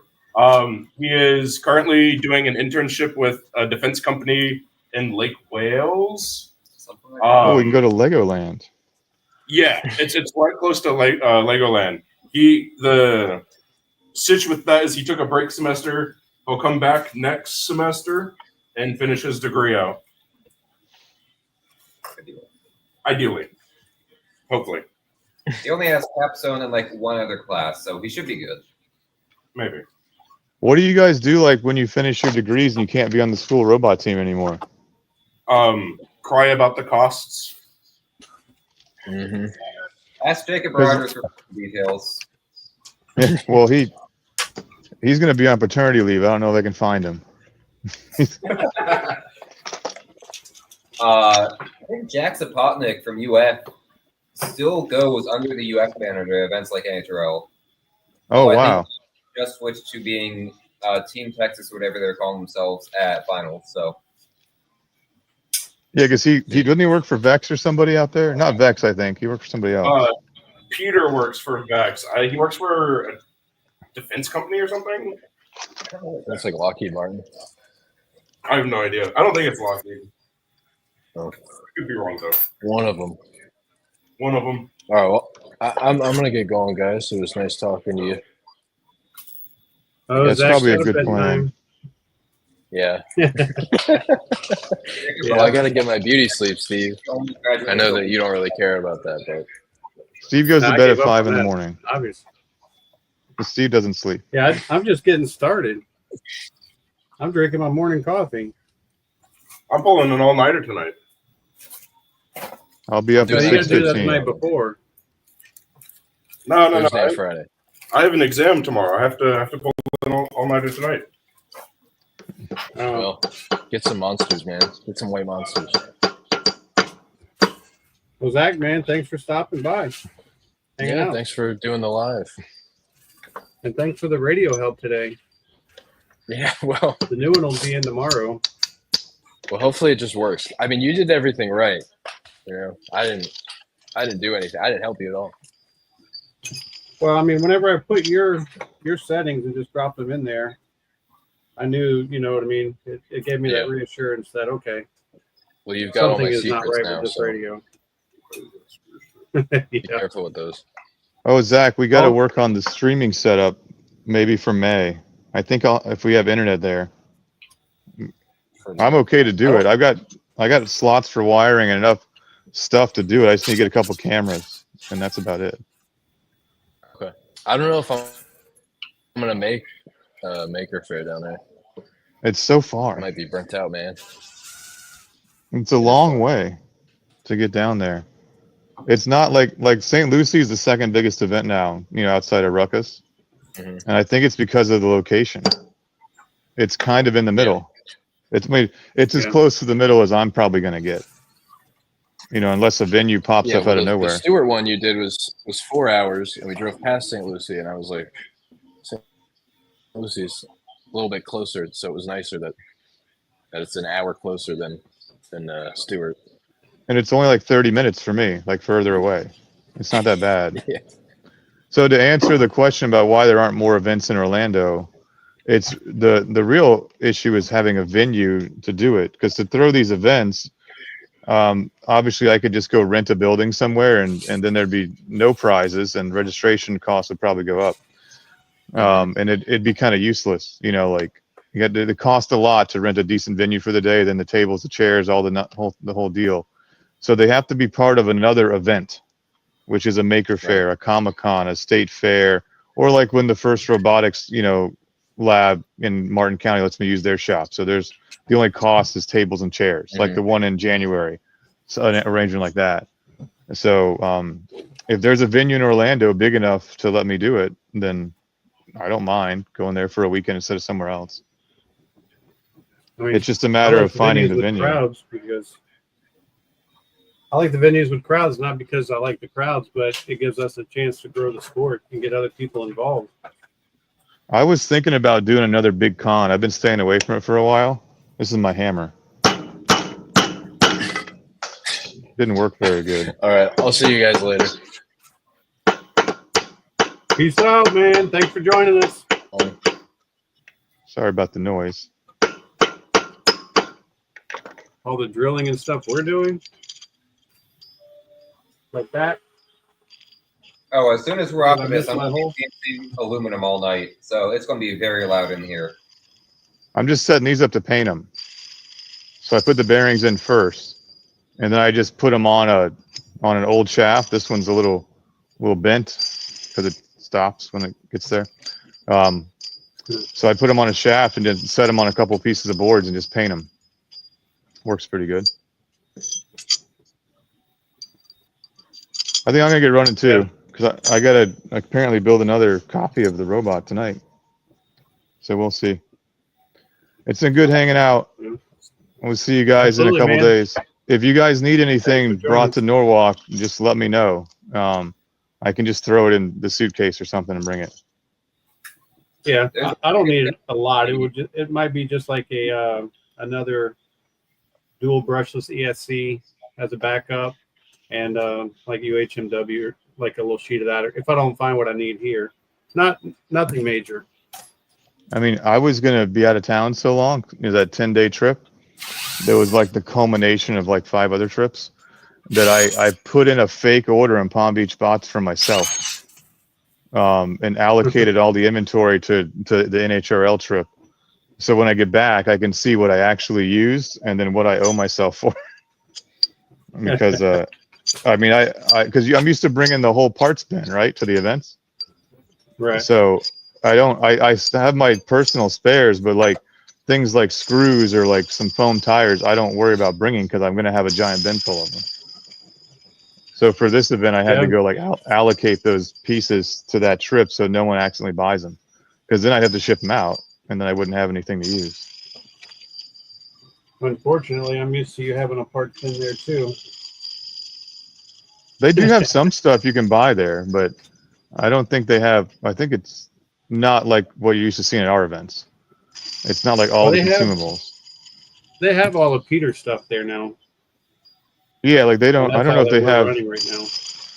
I was up there one time. They were showing me what they were working on. I told them like, you need to stock consumables and not like battery chargers, because the number of people that are going to buy a charger at an event is like 1, but the number of people that are going to need a set of foam tires is like half the people there. And once they find out, because everyone's flying in, it's a big convenience to not have to pack all that stuff. Yep. I was showing everyone I'm making progress. Last time I did a live stream, it was 3 hours long, and I got nothing done. But this time I had others with me to help keep things going.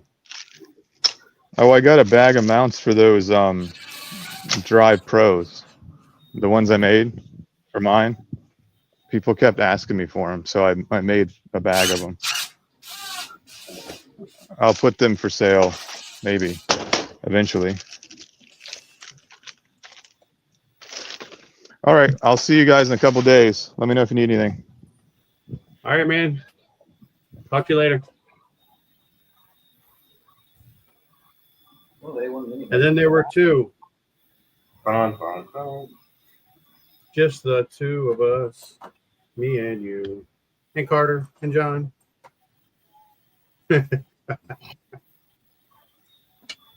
So y'all pretty much ready?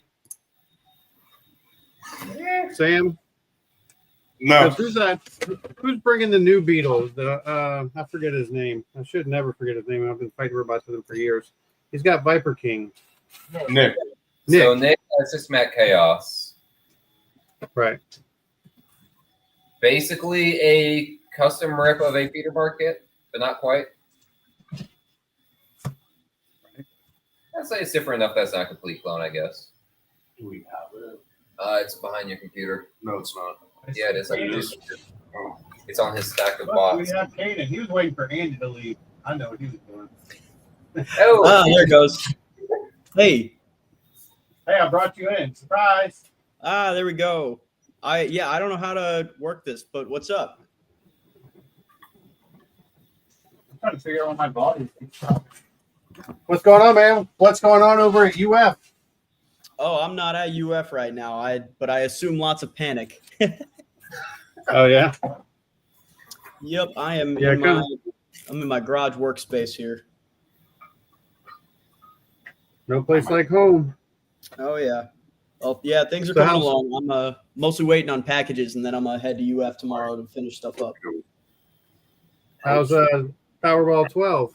We're in ground. together. It's looking good. If stuff gets in time, there's a lot of issues with the Away. ordering, so we will Let me see. We'll see what comes in time. I think those aluminum bits stick out far enough. Carter's been busy. Oh, I saw your first round matchups. Yeah. I have the money shot. Yeah, Chris Knapp says he hits really hard. yeah, and I I know saw he that. does, but I watched some of his fights and he doesn't look very his mobility is not great when he's spun up. Yeah, I think Money Shot definitely had a really good run. I don't know if it was last Norwalk or the one before that. I think it was the one before that. But yeah, the weapon hits really hard. Of course, I know Big G also hits ridiculously hard. So Yeah, it'll be interesting to see. yeah, for sure. For I sure. didn't know which robots you were bringing until I checked the matchups today. Yeah, I originally was going to bring Rougarou and Drum Gun. And then I was like, you know what? Big G has done his time. And if we're going to NHRL for the Oh, first yeah. time, he deserves a shot. Oh And we can't leave the legend. So, and plus, all my attempts with making Rougarou a shuffler and all that blew up fantastically.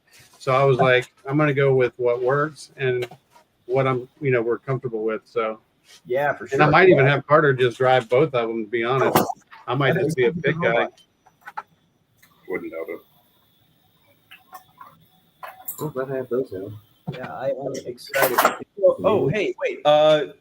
Florida Poly, which robots are yours? I know you guys got Roblot and Rain and Rain X and Furion, but I feel like you guys had one more. We have a couple more. We have Drain. We're bringing Drain. We have Systematic Chaos, which was the one that I was showing off when you joined. Oh, that one's yours. That's that new Beetle that Nick made? Yeah. Okay. And then we have a cluster of our 1-pounders called Venture, which, if you look, if you look, Rain and Venture are up against each other first match.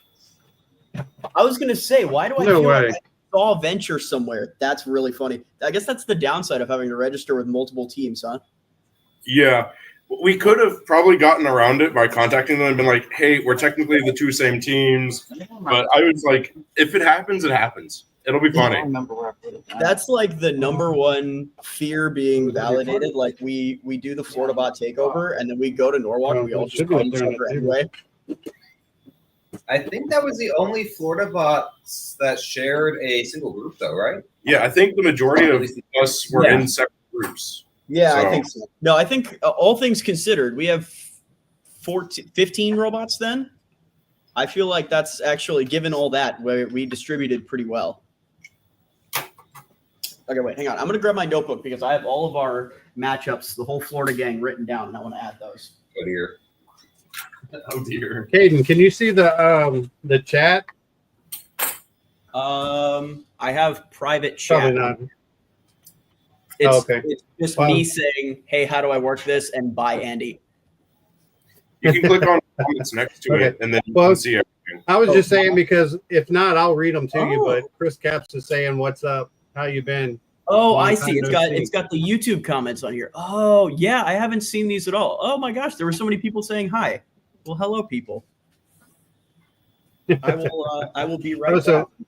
So when you guys go on StreamYard, y'all can see the comments as well. I don't have to read them. Yeah, I Good can to know. Thanks, Sam. Appreciate that. Of course, I didn't know until I just looked. So Hey, I've been streaming for years and I didn't know, so it's all right. Do you know where the needle guns are? nope. Honkers goes to my first round. But I need those off right now. Should I probably just still pack the combat event? Probably.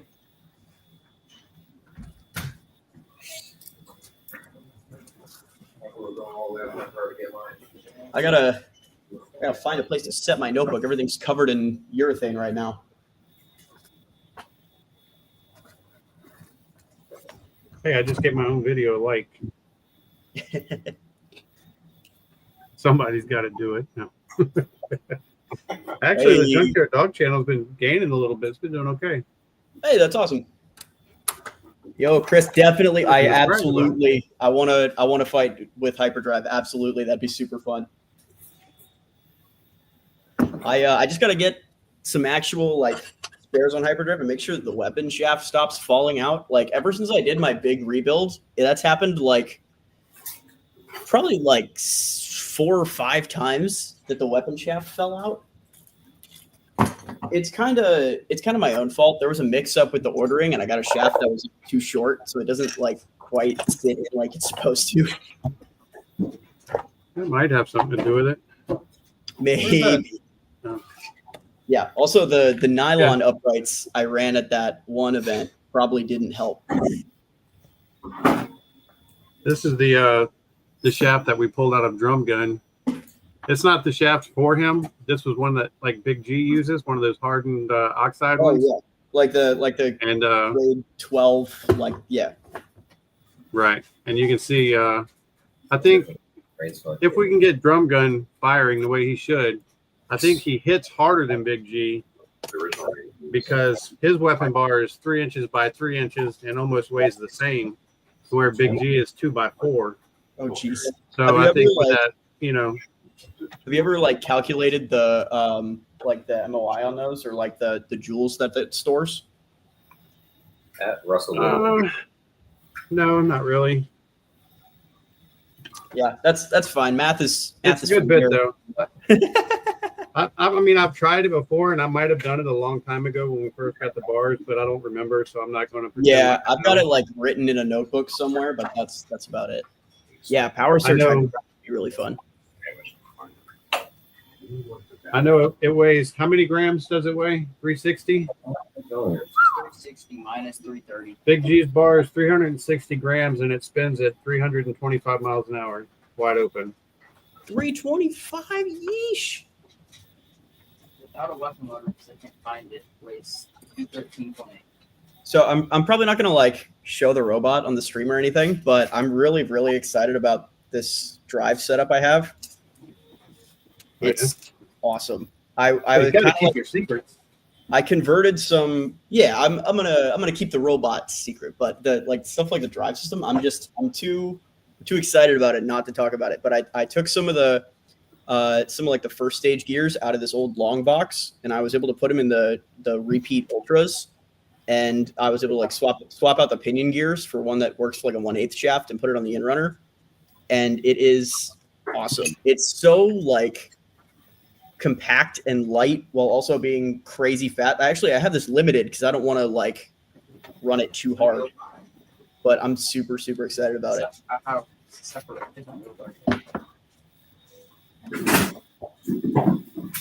Oh yeah, that's your. Is that the repeat? Is that from repeat, that gearbox? This one is, yeah. Yeah, that's what I put in our 30 Sweet Tooth. When the last year they did 30s, I was running on borrowed gear. So I was so excited because we had so much fun with our hammer that I went and ordered like brushless drives for it and the repeat, big gearboxes and all that stuff. Yeah. And then they quit doing it. And I was like, oh, now I got 2 of them just sitting there. Yeah, these are just like the I think these are I forget the naming convention between the 12s and the 30s. The John sticker, that's great.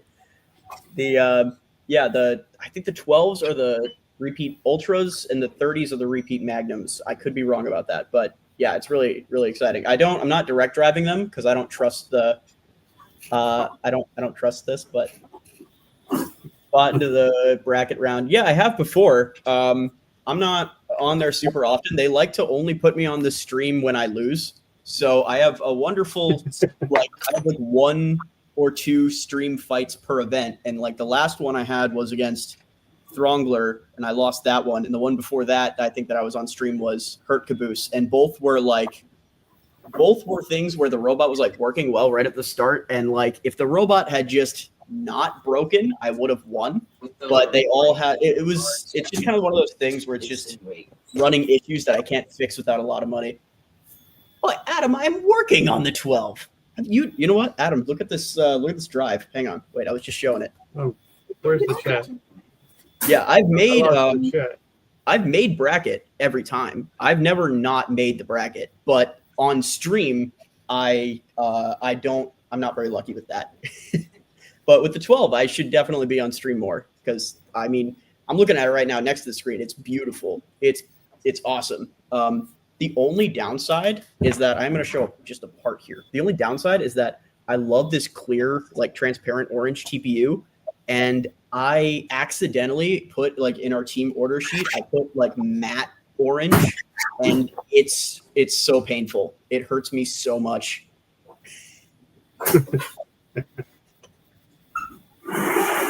Matte orange, disgusting. All my robots now. There's 2 rolls of it. I got 2 rolls of it. All my robots are going to be matte orange for the next like 3 years. It hurts.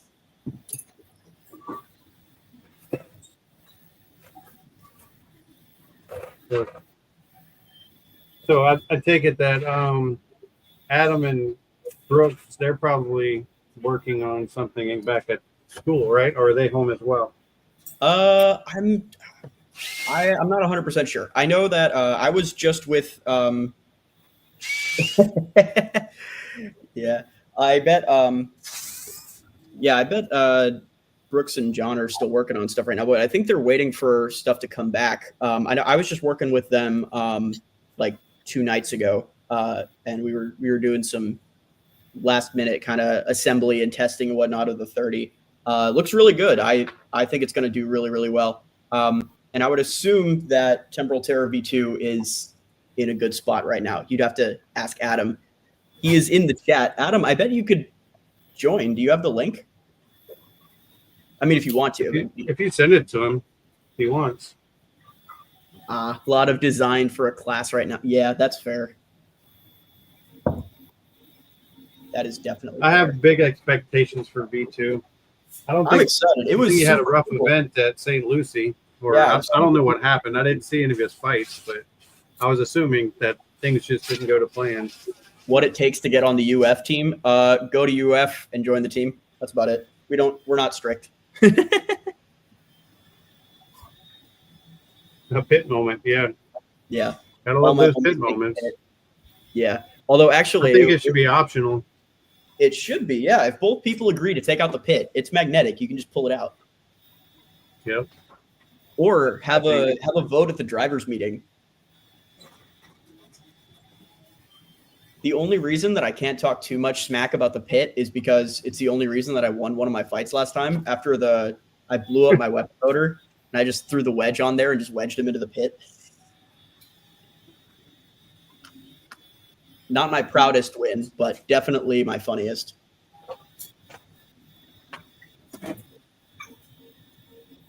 Well, you gotta take what you can get. Oh yeah. Oh yeah, the Tampa I'm hoping the same Big G that showed up to the last event shows up to NHRL. Oh yeah. That's the one thing about the new, like the Swiss style, is we went 6-1 that day, and I think the guy who won had 2 losses or something like that. It's just kind of like, yeah, being eliminated off of 1 loss. I just didn't like that, but yeah, it's the only reason that I don't protest it more is because I feel like it's a little bit of a trainer for Norwalks, just because that's it's very similar to the NHRL style. So I feel like it's a good kind of training camp for NHRL, because I feel like that's kind of what local events sort of are. I mean, obviously there's some that we take a little more seriously than others, but some weekends like St. Lucie for a lot of us I know is just kind of like a testing ground for Norwalk. Fun time, yeah. Yeah, I kind of agree with what Adam said about the single elim bracket and the pit. I feel like maybe in qualifiers you can have like a pit, but I feel like in a single elim bracket, the pit is kind of painful. Although to be fair, he changed the pit and there's like a ramp on the inside now, and it's a lot easier to get out. It's not like guaranteed or anything, but it's a lot easier, I think. Yeah, I mean with our Beetles, we don't have really any issues of getting out of them unless the drive side is down. But yeah, normally I'm fine just, unless like a drive side is down, like you were saying, or if my weapon is down, I can't quite get that like little bit of like shake to it, Yeah. Well, I mean, drum gun runs a lot smaller wheel than Big G. Big G he runs a 2.5 to 3 inch tire depending on what I have, and so you can just ramp out of it.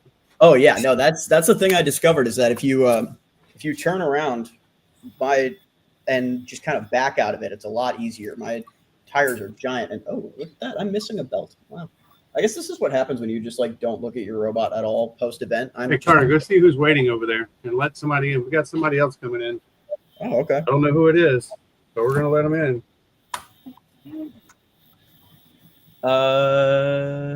It's Andy. Hey. Yeah, I'm still here. I was working on stuff. Hey, yeah, I joined like right when you left. What's up? Yeah, good to see you there. You're at your Cape Coral? Yep. Yeah, this is the garage workshop. It's not bad. No, I heard you guys talking about the pit and all that stuff. Oh yeah. I can give you the whole reason it exists. We had strong feelings apparently. Hey, you're not supposed to hear that. It's a live stream, man. Your back. I know. The pit was there because at Ruckus there's too many robots and they never finished on time, and so the pit was always there as a way to kind of move things along. And then when I started using my metal floor, I was like, I'm not cutting a hole in my floor. That's an expensive floor. So I came up with that magnet wooden thing, and then everyone over time got annoyed because they'd lose to the pit, which is always like, when people get out of the pit, it's the most exciting fight of the event. Like the biggest cheers always are from people getting out of the pit.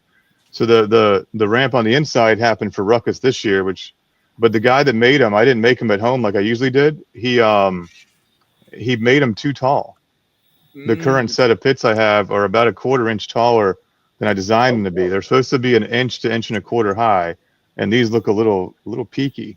if you will. So, but they are supposed to come out for rumbles, but people keep forgetting to take them out. Because I'm not usually there for the rumble. I'm usually doing something else. But yeah, they're supposed to come out for rumbles. Well, But irregardless, when you play in somebody else's sandbox, you play by their rules. That is true. I mean, I hate pits as much as anybody. It's really just to get everybody's fights in. you know what I think is. Oh, I know that from Seattle. I know you're not the Well, biggest pit I mean fan. that was a Grand Canyon. That wasn't a pothole. Was that the, That was ridiculous. that was My the one pit's like a like speed the- bump. like the finals or the like RCE finals? Yeah, I mean, it's a regional thing. They like pits there. Yeah, I heard the pit at that arena was insane. I feel like I saw a video or something of the one fight. I forget which one it was, but I saw the pit and I was like, geez, that's like giant chunk of the arena. And it's deep. It is, yeah. Well, that was one of the reasons why, yeah, I mean, Adam's saying it in the chat here, but that was one of the reasons why we didn't bring why we decided not to bring Hellfire. We were really talking about like Hellfire's like the best ant in the country. We want to prove it, which is why we went to Moto with it. So, it would have been nice to have like another like big ant national level event that we could kind of like show off Hellfire at. But then, well, I mean, it was just ridiculously far away and expensive. But then also the pit was pretty crazy. Well, Adam told me about it beforehand. He said he wasn't going because of the pit. Yeah, And I was like, I hadn't even thought about it. I just showed up because I was sponsoring the event and it seemed like a good thing to go hang out at. True, yeah. But I got there, I was like, Jesus. This is I know, it's insane. So when you talk about my pit, no, your I don't feel so bad. Sure. Yeah. My pit is a speed bump on a road, and I encourage you to blow it up. I love it when they blow Well, up. I think the conclusion we came. Yeah, there's parts I like about the pit. I was just saying, I think the conclusion that we came to the pit is the love-hate relationship. We love it when it helps us, but hate it when it hurts us. I hate it when it decides like a good fight prematurely. Yeah. And you're like, it can't undo it. It's kind of it's there. And the more dirt that gets under the magnets, the more likely it is to move. Which so as the fights progress, it's easier to push around. Yeah, I think what I do is I kind of like when I do the announcing, I try to give it a little extra time for the pit. Like you were saying, the best part of a lot of fights is like when people get out of the pit, and it's a little painful when like a good fight is stopped because of the pit. So that's the thing that I try to do is when I'm announcing, I try to just give it a little extra time in the pit, give it like a slow 10 count. Oh yeah. I mean, as long as the other competitor's not mad, take all day, man. Oh yeah. If someone's making an effort and they're getting out, do it. Yeah. Give them the time. Yeah, exactly. That's the most painful thing is when I feel like if someone like counts down on a pit, like really like not, I don't know. I don't want to say like fast, but like, in a sense that like they could have gotten out and they're trying, they're almost there. They're about to get out. And then they like count them out. And it's like, 10, 9, 8, 7, 6, 5, 4, 3, 2, 1. Yeah. The count out pace is a function of progress made by the robot in the pit. Like it's not like a 10-second count. It's as long as if you're going to get out, we're going to just keep counting slower. Yeah, exactly. If you can get out, we want you to get out. But I those were too tall, and I can't. The ones I made before I made at home. I can't make the current ones at home because I need this machine I don't have to make that. So they made them at one of Brian's friends, and they're just a little taller than they're supposed to be. I see comments about not using the pit for gladiator class. I think the gladiator class is the exact class you would want to have the pit. Yeah. I think that's the perfect class. Because the robots don't have weapons, half of them. Yeah, so exactly. If you have a robot with no weapon fighting a robot with no weapon, you just create a pretty boring fight for the spectators. Yeah. Like it's going to go the full time, and there's what happened. So at least if there's a pit, there's a place to put them. Mm-hmm. You can show some control and some actual like skill. Yeah, I definitely agree. That's where I think it makes sense to have a pit. Really, is stuff like gladiator, like sportsman classes, where like things become it's a competition of driving at that point, not a competition of death machine. Yeah, like Gladiator is made to be probably the least dangerous class of all of them. It's like an incubator. Exactly, yeah. One thing they did it because you weren't here earlier, Caden, but I got to go to the UK for 10 days. It's for my Ooh. wedding anniversary. But there happened to be a Robots Live, Robot Wars Destructathon kind of show there. Oh yeah, And I've seen that. That's really cool. I wanted it to was go. it was pretty neat. It's an open air arena. So it's not like what we're used to, like a box. It's they have like a big 40-foot wide 16-foot tall whatever thing of Lexan to block the crowd, but the actual arena is kind of like half open air with like 3-foot walls and a net over the top. And there's a gap. They don't run spinners, right? They're running sportsmen, but they have like full power 250-pound flippers, and there was a 30-pounder for a little, they call it a melee, what we call a rumble. Mhm. And they did a little melee and it got disabled, and they had the big Goliath, one of the 500-pound Robot Wars house bots, come out there and pick it up, and it got set down on one of their little things in the floor that shoots up. It has the pneumatic actuator thing underneath, and they hit it with a 30-pounder. It went all the way up to the net, and it was a hammer, and the hammer got stuck in the net, and it hung there for a while. It was really, really cool. That's crazy. Yeah, But they do something there I want to try at our events. I think that would be entertaining, because there's no spinners, there's no destruction. Mhm. They have something called the crate matches. So they put a big crate in that's about the weight of 2/3 of the robot size for that class, and it's like capture the flag. So the crate starts in the middle of the arena, and you have to have it on your side of the arena at the end of the fight to win the fight. So for sportsman robots, that's an interesting thing. I wouldn't mind trying it at some of our events. That is kind of interesting. I like that. You know what I think is interesting is like this is maybe like a tangent a bit, but I always thought it would be really fun to do like just like a variation on BattleBots, I guess. Like there was a long time where people were kind of complaining about like a ground game meta, which I don't think is going to like change or anything. I don't think that's going away anytime soon. But people were talking about like ways to like kind of mess with a ground game meta and make things more interesting. And a lot of people were talking about like uneven floors and whatnot. And I was like, oh yeah, that's kind of like how like a lot of like racetracks, like they're not like perfectly like level or anything. Grass arena. Yeah. I was thinking about it, and I was thinking like, what about like when I was thinking about the racing, I was like, wouldn't it be fun to do like a BattleBots like racing track where you race to complete a certain number of laps, but you can also like destroy your opponents as you're driving the laps. Oh, Mario Kart for BattleBots. Basically, yeah. Yeah. Race 2000. They've talked about that. We need a bigger arena. You need basically, a I huge think. arena, yeah. Yeah, it would be fun to like set that up, and then you'd see who really can't drive, Yeah, right. which is most everybody. Like, Well, yeah, I think it'd be really interesting to see like who builds for what. Like you could either build like a giant like horizontal that's going to be like hard to take around the track, but it's going to just obliterate everybody, or you can build something that's super fast and doesn't have a super strong weapon, but it can like try to get around the track faster, and you win by either being like the first one to finish or the last person standing. someone's just going to bring an RC car wrapped in UHMW and rip through it. Yeah, that's the idea. But like, if you could do that, like, what happens if it gets tapped by like Big G? Like a regular RC car is probably not going to survive that very well. That would be fun. Like if we had a permanent venue, like the RC hangouts where they have their circle tracks and stuff. Yeah. We'll have to settle for all the dents in the floor from all the blades for now. Yeah, right. That was the only thing that hurt me at the last event was you can see if you like rewatch any of my fights or anything, when I lost the weapon, I substituted it for just like my wedge and some forks and more magnets with the extra weapon weight gone.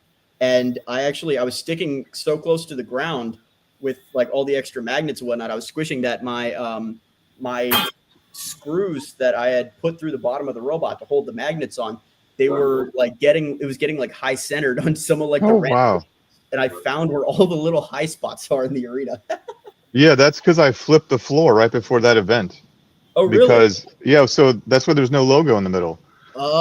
Because when I repainted it for Ruckus with that super crazy industrial paint, the best idea I have is it's so strong as it cured it kind of bowed it, and I didn't paint both sides. You're supposed to do both sides. I found out when you do that.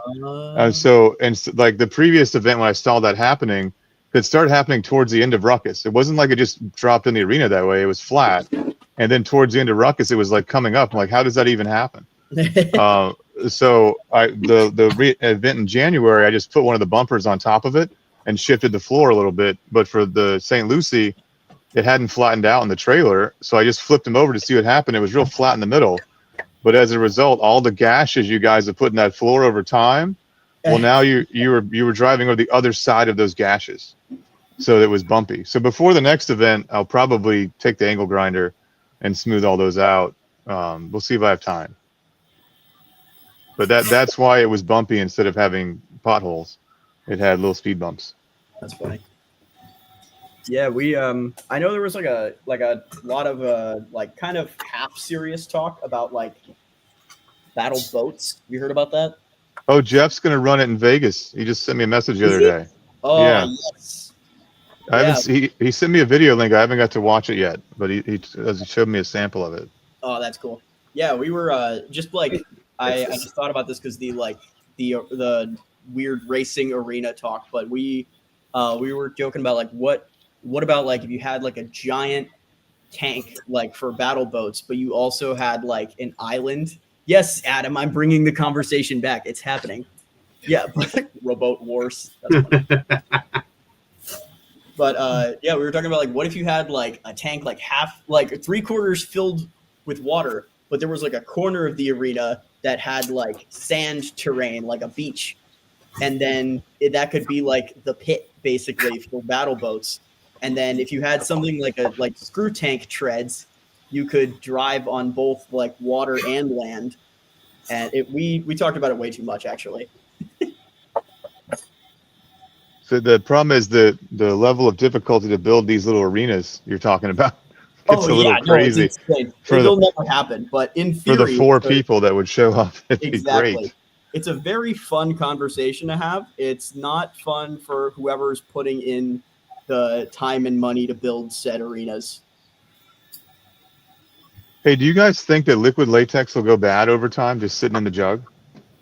I think they technically have an expiration date. I have not found it to be very relevant, but I've also never had a latex bottle for more than maybe 2 years. I have one that's a couple years old that I need. I don't ever run foam, so he said yes. Yeah. Okay. I'm gonna buy a new one to be here tomorrow. Oh my gosh, I had to order so much stuff on Amazon today because Masumi lied to me, and a guy on eBay lied to me, and now all of the shafts that I use in Powerball 12 are not going to be here in time. So I just ordered a bunch of stock on Amazon today that's going to be here tomorrow or Thursday, and I'm just going to have to cut and machine it at the workshop. It's going to be so fun. Sounds like a long day. Oh, it's going to be long days and long nights. It'll be something. I need this crap to be here tomorrow so it can dry before I get in the airplane. Oh. When are you leaving? Friday morning. Yeah, that's when we're leaving. What time does the building open to load in? Oh, okay. That's when my plane lands. So, Steve, when do you guys get there? We're leaving here. No, we'll be there 9 or 12. Around noon. Our plane All right. leaves at Yeah, it's good that we're all going to be getting there. Our plane leaves at 9:30, and then we get there around noon. You took you go to New Haven, right? Yeah, New Haven. Okay, I'm going to Westchester, White Plains. We're going to JFK. Oh my God, that's like an hour and a half. It's not that bad. Well, if you just take the trains, it's actually really easy. Oh, I do it all the time for work because our home office is 10 minutes from the NHRL venue. Oh, I didn't know that. That's cool. That's why I go to NHRL all the time but just never when there's an event. I have a chassis. Hey. I have My a last piece of Conti trash can.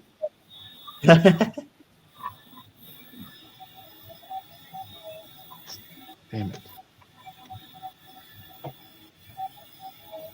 What do you think about just rubber cement instead of the liquid latex? Would that work?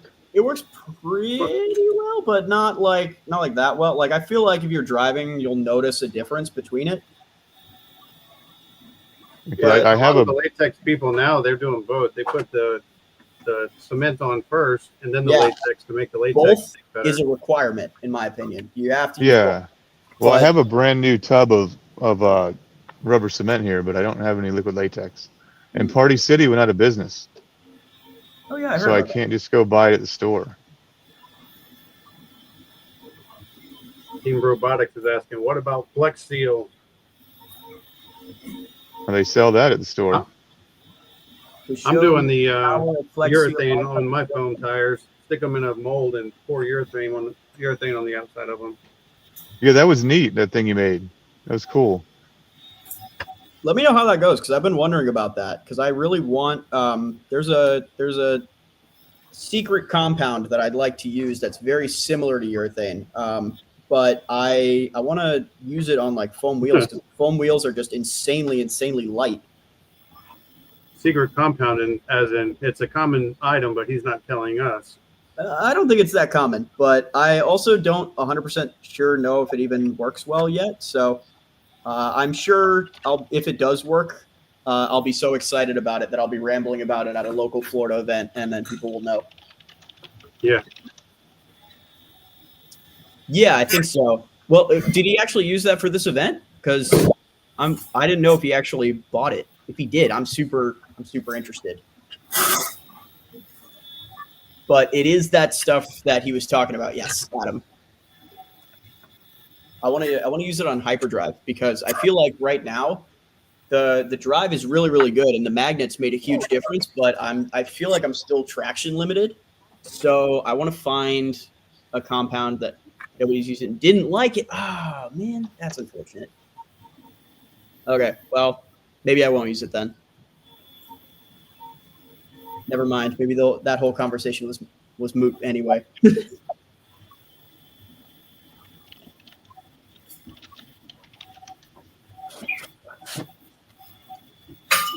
Oh, quick. This Yeah, is that the makes- first time I've done a live stream, and I've almost actually built the full Big G. Hey, it looks like I might have pink wheels. Hey, The only liquid latex body paint I can get by tomorrow is pink.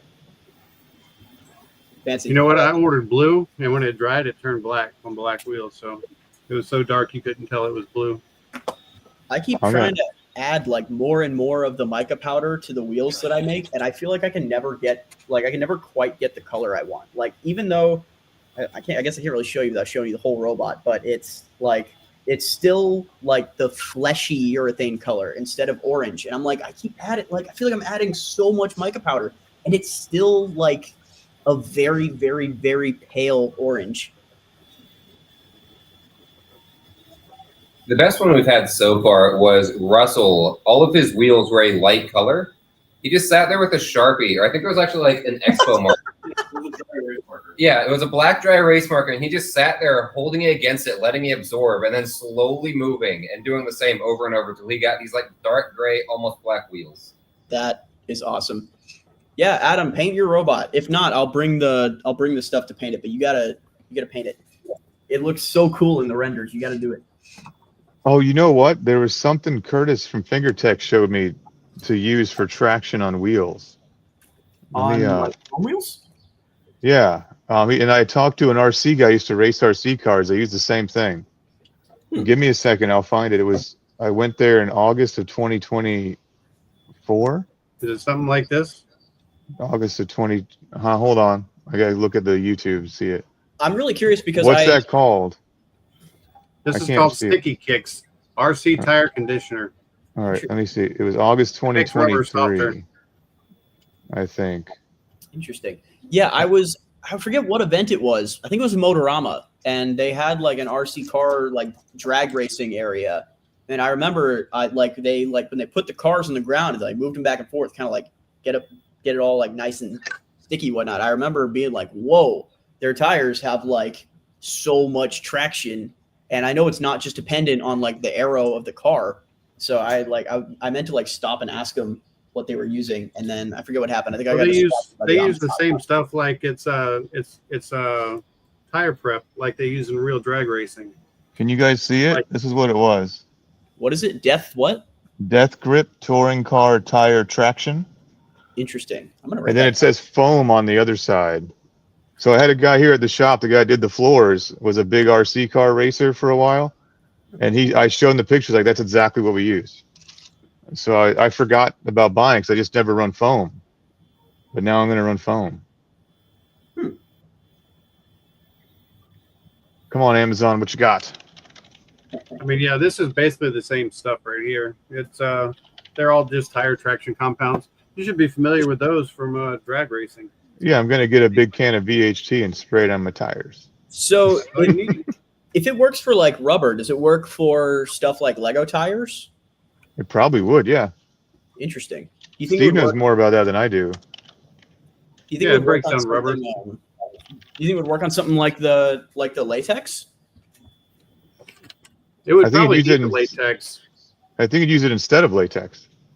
Oh, interesting. Yeah, Okay. like you'd put it on the foam. You put it on rubber or the foam to soften it up, and it softens it to the point that you're going to have to change tires more often for traction because you're going to start wearing your tires down faster. Yeah, it's probably a worthwhile trade It's off. like the trade off. You know what I mean? Yeah. It's not like any of us are in this for the longevity of the parts. Yeah, right. If 12-pounders return to Ruckus, well, yeah, I would bring Powerball 12 to Ruckus if they ran 12s, but I don't know that that's going to happen. It's not coming back. Yeah. I sold the arena. Oh, okay. Yeah, I was I going to mean, say. it's not my arena to sell, but I brokered the deal. Jason Rogers is going to take it over, and he's going to put it up permanently at this spot in Tennessee. Oh, So- that's cool. So yeah, because that arena is not portable, despite us despite us using it so long. And my opinion is I'll just get some more pallet racking and try and make like a modular box that we could run 12s in. I'm not against 12s at all. It's just that nobody signs up. Yeah, You know, so 12s are expensive to fight, you know?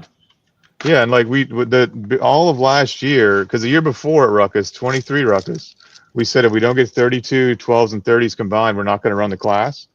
But then I suggested cutting the box to 16 by 16, and then we ran it with 25, 5 of which were Lilith's, and Lilith lives in Seattle now. So I offered 12s at a couple of my events throughout 24, and nobody showed up. Like the one in St. Lucie last year, 4 signed up, but none appeared. Yeah, I remember. That was sad. And so then I was like, I was going to spend like $1,000 on the arena to beef it up to run current day 12s. Yeah. And I mean, it's like superheroes in a phone booth in an 8x8, but it's something. It's practice. Yeah, I think it's good for something like, it makes sense for maybe like Ruckus to run like 12, just because Ruckus has like that like hype and reputation behind it. And I feel like also if you limited it to 12s, I feel like that would kind of, you'd draw in more people because the people that build 12s are also the people that build 30s. So like, you know, I feel like if it's just limited to 12s, then the 30 gang kind of conglomerates into the 12s. At least the way I would think it would work. I think you'd get probably a good amount of 12s for Ruckus. Well, the box is the same size, you know, really. Mm-hmm. It's the same box. So I don't know. Like I would like to do it, but my time to go design a new arena and build it is not real plentiful. Yeah.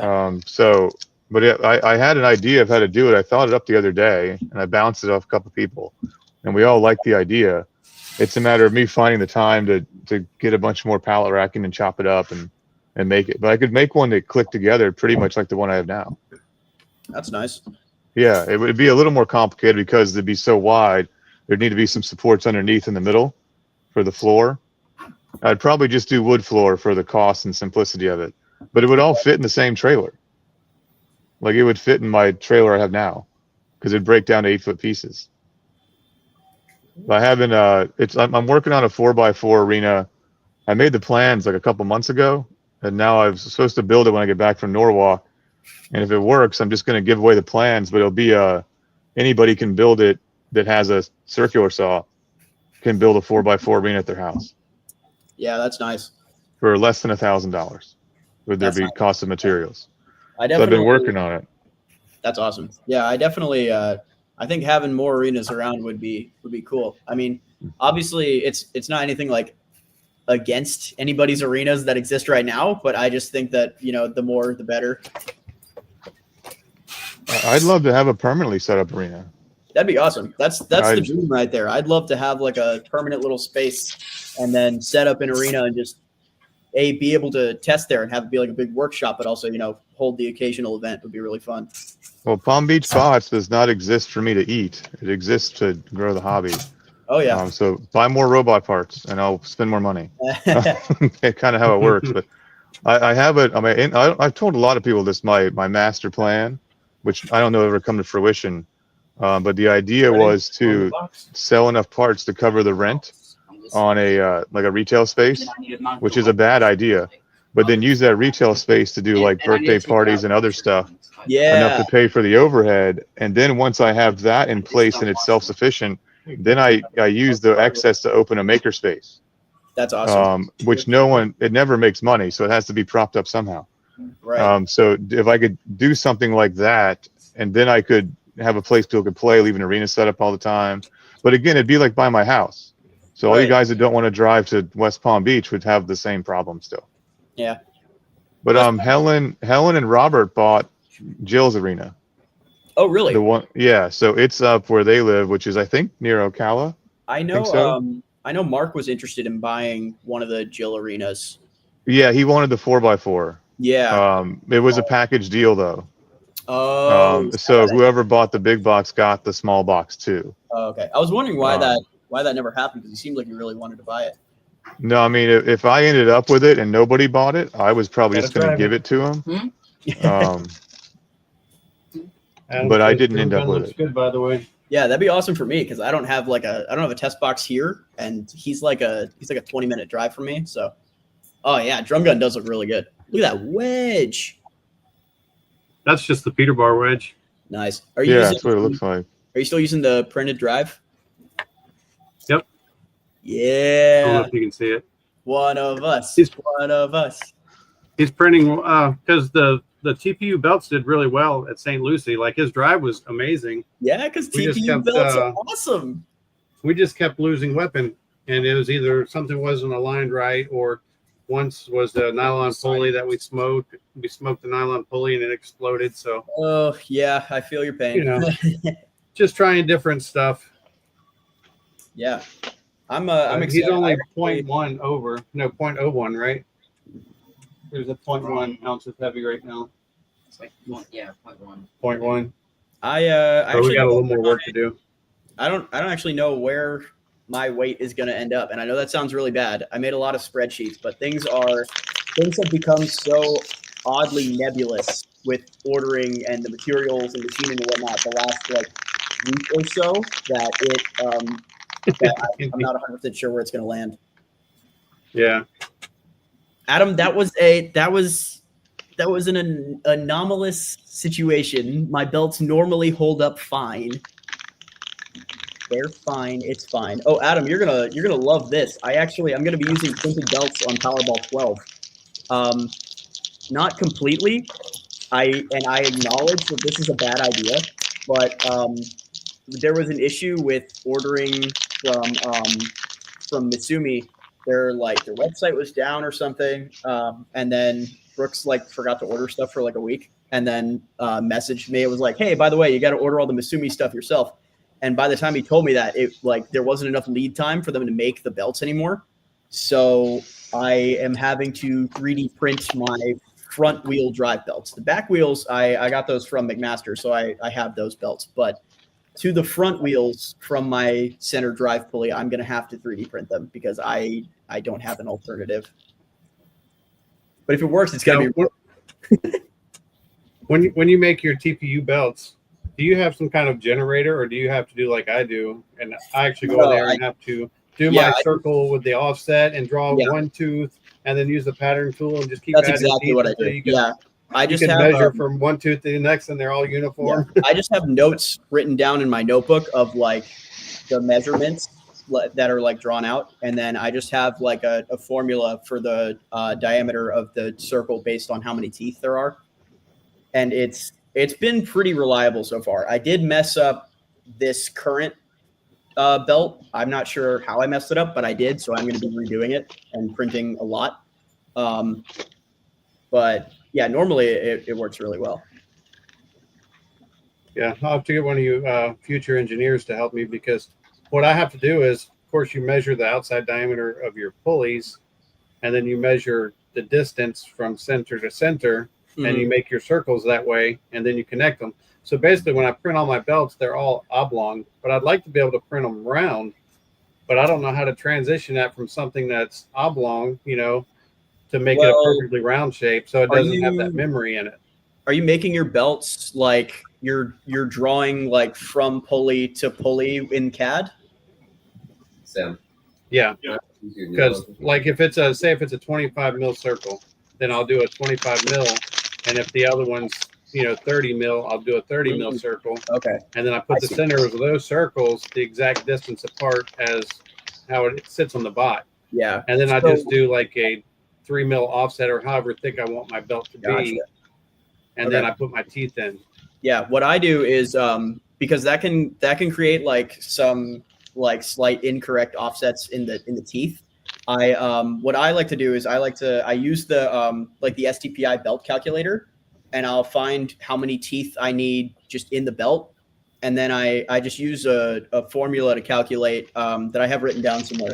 I can probably send it to you later, but I use that formula to determine, based on that number of teeth that the belt calculator gave me, I use that to determine the diameter of the circle, and I draw my circle, I do the offset, and then I draw one tooth on it using the dimensions that I have saved, and then I just pattern that number of teeth around the circle. Spend more money. I don't know if that all made sense. No, I did. Okay. I was seeing Adam was basically saying the same thing as well in the chat. Oh, was it? Yeah. Oh, yeah. Yeah. Tooth number, sketch tooth profile, pattern. Yeah, exactly. Yeah. Well, good to know I'm not crazy. Someone else backs up my methodology. You guys have to remember, the most advanced game system when I was a kid was an Atari 2600. So I'm playing catch up.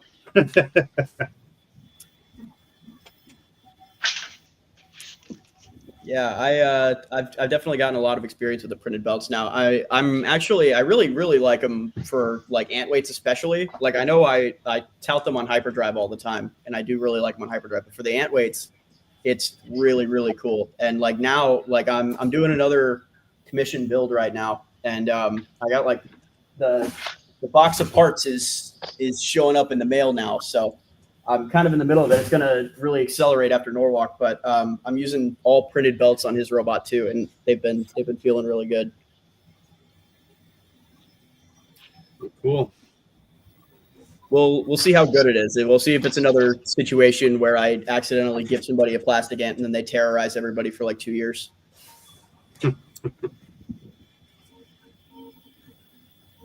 Somebody's asking if you do.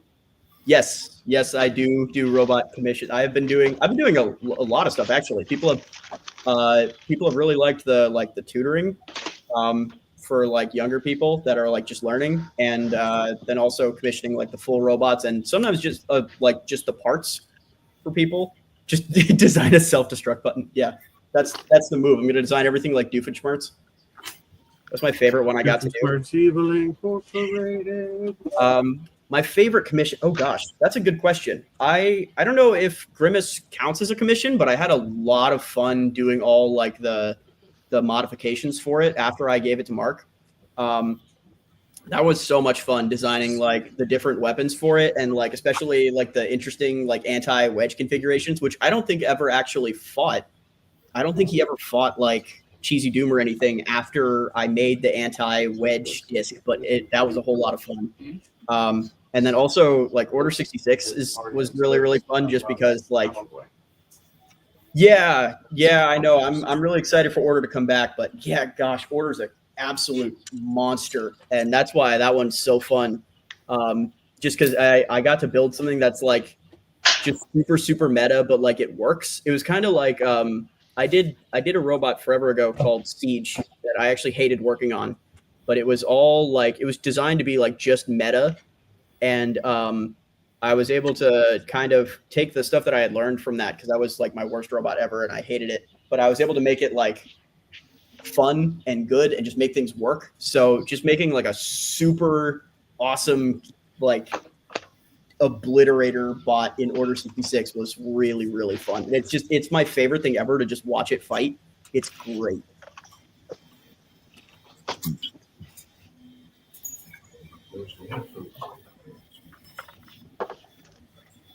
Does anyone remember Siege?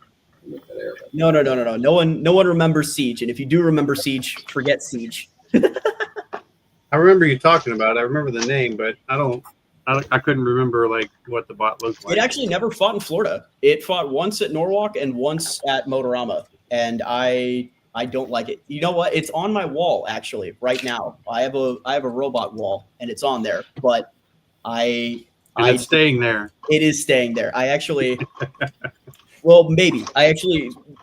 It's kind of like. Oh. Well, Order 66 was Siege 2. If I was to make Siege again for myself, I would basically make Order 66. But what I kind of want to do is I talked about this in the last live stream, but I have been wanting to do like some YouTube videos with the robots and whatnot. And one of the things I kind of want to do is because it kind of goes into the like explanatory like design process, and I can kind of like explain that whole process and show it to people. What I kind of want to do is like go back and take all my old robots that I thought were like really bad and like from before I knew what I was doing, and I want to like rebuild those robots specifically from the ground up. And I thought that'd be really interesting, and I feel like Siege would be a prime candidate for something like that. So the Siege that existed, that's never coming back, but I think it could be fun to kind of do like a little revamp or from or you know, obviously I kind of got it out of my system with Order 66, but maybe something like that. Would love to see some of your build ideas, Caden. I actually, oh my gosh, you don't even know. I have 4 design notebooks. This is number 4 right here. They are filled with so many robot ideas, and some of them are crazy and awesome. It's super fun, but it also means that my backlog is forever long. I like, there's no way I'm ever going to get to all these robots. That's why you commission them out. Yeah. Oh, you don't know what you want? How about this one? Do you want the C2.20? 2.20? Do you want this one? Do you want the 357? Do you want the 285? Oh yeah, it'll be like a Supercuts with the magazines. Yeah, a little menu. Here you go. You can order a hammer saw. I got some tangent drives over here. Yeah. The only thing though about the commissions that I haven't liked so far is that I feel like my designs are popular because they're interesting and like they look like flashy and cool, right? Like Powerball is obviously like it's a flashy, interestingly designed robot, you know. And people will like commission me for that reason, and then they'll ask for like a competitive box, and I'm like, oh well, come on. Anybody could build you a box. Come on, give me something like fancy, flashy, interesting. You know, like I'm not like against the competitive boxes, but like it's kind of killing my creative spirit a little. Competitive boxes right here. I'm the master of that. Yeah, but like I don't know, I want someone like to commission me to make them like a cool like armor piece or something for their robot, you know? But a lot of people come to me wanting like I want this robot to just like win. And while I don't see like a problem with that, and like I'm happy to do that, I just wish someone would come to me with some crazy junk, you know? That's the difference between building it's a for you function and over building for form others. game. Exactly. Yeah, a lot of people want the function. Like I think Powerball is really cool. I like it. It looks cool. Oh yeah, it took a while, but you got it dialed in where it works. yeah, it You know, does. so I mean, when it first had it, was kind of here and there, but then Yeah. the last handful of events, it's been really solid. Yeah, no, it's great. I definitely once I kind of had to figure out like where it's at. Also, the scalar kit really was the biggest. That was the biggest hurdle for Powerball for sure. It just the original version of Powerball had these uprights that sat like super far forward, and it was fantastic for weapon engagement. Like if you go back and you see like the fight from what's it, Tallahassee, the weapon engagement is incredible. Like it hits and like roofs people, and it's awesome. But it sticks out so far that like the horizontals will just obliterate it. And with like a super expensive, complicated hub motor, that becomes an issue. So I had to move the uprights back, and then I had to throw the wedge configuration on there, which meant I needed weight elsewhere. And then also like in the first event like St. Lucie last year, I think was its very first event. I like had to ditch the self-rider last minute, and that like caused problems with self-righting, and like there's a whole thing. But yeah, it is kind of dialing in a little bit now. I'm very excited for it. I think I want to do like a little bit of a top down, and I want to remake the hub motor with a better, like I kind of just want to spec it out better and kind of design it better. But aside from that, I'm pretty happy with it. And I want to redo the wedge. The wedge is kind of a rush job, and that's why it broke in half when Steve fought it with Scalar X. What? I did what? At Ruckus when you split the wedge in half. Oh yeah.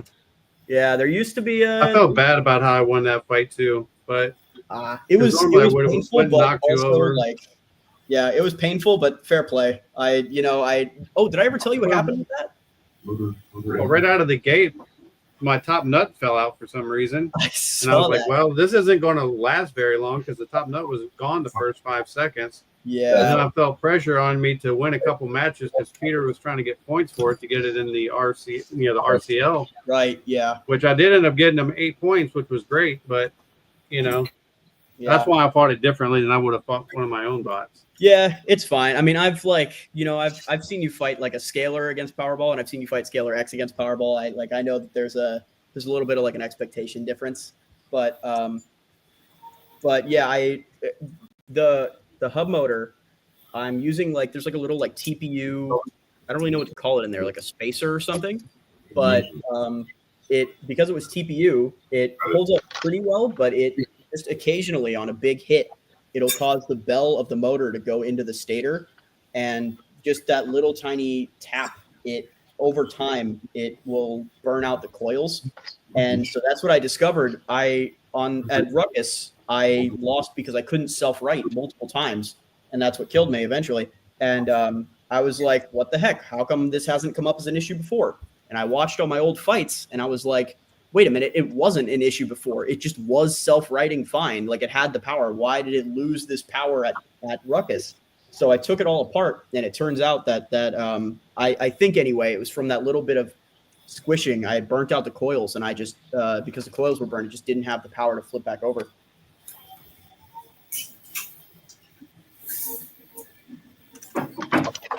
So it's unfortunate, but that's kind of why I want to do that little top-down redesign, just to kind of get rid of small problems like that. Put one of the hand weight hub motors in it now. Peter keeps telling me, he's like, hey, put one of my hub motors in there, and I keep telling him maybe after one of mine breaks. So I don't know. I might make the switch. I don't know. It's heavier than mine though by like a good bit. So I'd kind of have to look at it and evaluate whether that's what I want to do or not. Yeah, whether it's worth it or not. Yeah, like I like Peter's hub motor a lot. I feel like if I had kind of like designed the robot with it in mind to begin with, it would maybe be another story. But it obviously didn't exist at that point. That's why, ironically, you'd think it'd be similar enough to almost be like a drop-in, but it's not quite. I got all the blades in for those the other day. Oh yeah. I haven't taken pictures of them yet, so after Norwalk, I'll probably put them up there. But I've seen them; they're really cool. I'm wondering what the diameter looks like compared to mine because I feel like I made it like a pretty like standard-ish hub motor diameter, and I know that Peter used like he was inspired by Powerball's hub motor for the mounting. So you want to pull one out? Oh, sure. This is the one we chose. What do you want, the blades or the motor? Yeah, that's cool. You want the blades? I haven't even opened the box yet. That's the one This is what we put on Fadodo. Yeah, that's cool. That's one of Peter's designs. Yeah, because he's got like a CAD library with those, right? Yeah, you can just go download the file. It's on GitHub. Oh yeah, I was gonna say I know he's got a lot of stuff like. It's usually on GrabCAD. Yeah, he's got a lot of stuff. That's on right, GrabCAD. that's what it is. GitHub's for code. There was something that I was looking for the other day from Peter, and I was like, "Wait, why is there no CAD for this?" And I'm trying to remember what it was. Oh, it was the dual brushless ESC. I was like, "Oh, the AM32 one." Maybe, yeah, but there wasn't any CAD for it, like on the website or on his GrabCAD, and I was like, "Oh well, okay." But I was using it in that one. I was using it in that commission because the guy wanted to do like a full brushless like 4S deal. And I was like, all right, let's do it. So I was going to do the dual brushless ESC and I tried to like put it in the robot and I was like, wait, there's no CAD for this. Well, it's pretty much just the dimensions of the board. Yeah, that's what I figured. So I made like a generic CAD for it. And then once it gets here, I think the guy ordered them already. So once it gets here, I'm going to, do a little more official CAD and whatnot. But I'm excited for it. I feel like a 4S full brushless plastic ant is going to be a lot of fun to watch. I made a 4S ant battery.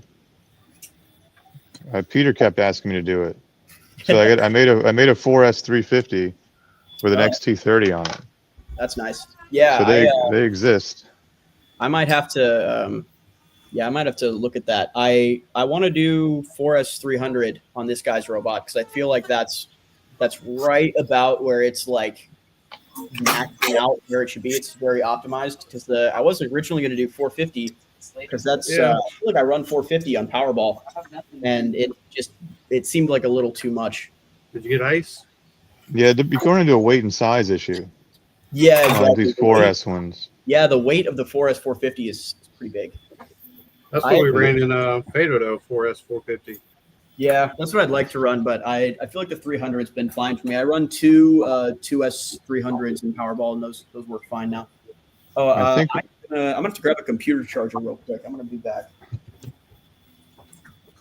I think mine was like 40 by 40 by 17 and about 40 grams, if I recall. Been a minute. I also didn't tell anybody I made them. Oops. That's what you need in Skylift. Skylift's perfectly happy on 3S. I did make a 3S servo. I'm not going to pursue them any further, though. You been working on your Skylift attachments? I'm not. That's after Norwalk. Not in the last 10 days, but... Yeah, I have the vertical one almost done. But the vertical one I'm going to have to redo. I'm going to have to make the chassis about a couple millimeters taller. So I designed the blade the other day. We'll see how that goes. Yeah. Once I get the first two steps done, the rest will fall into place. I'm making a power switch. That was... While we're talking. I was thinking about making a video on my channel. Is there someone? No, there's somebody who's waiting. I was thinking about making a video either with a Viper kit or some other kind of like entry-level kit to see how far like we could take that kit in a full combat competition. You know what I mean? I mean, you could still make a Super Viper to this day. It's not that bad of a kit. I mean, you'd have to do a lot of mods, right? But you could still take it and... with some UHMW strips and some upgrades, you could make a pretty competitive Viper. I haven't had time to do it. I'm the same thing like you. I'd like to do it for fun, but I don't have much time to design robots anymore. So I haven't been in Norwalk in so long. Are we talking about Hellfire in the chat? I don't even see the chat. Should be able to see it if you came in through StreamYard. I just don't know how to type and pull it up. Maybe if you Okay, turn your phone I got the sideways. YouTube one up. I got the YouTube one up. Okay. I had to flip over to the thing that said comments. It's cool though. I was gonna have to like I thought I was gonna have to like have my phone running the stream and I'd like watch the comments through there, but this is actually really convenient. I have 3 different desks in here.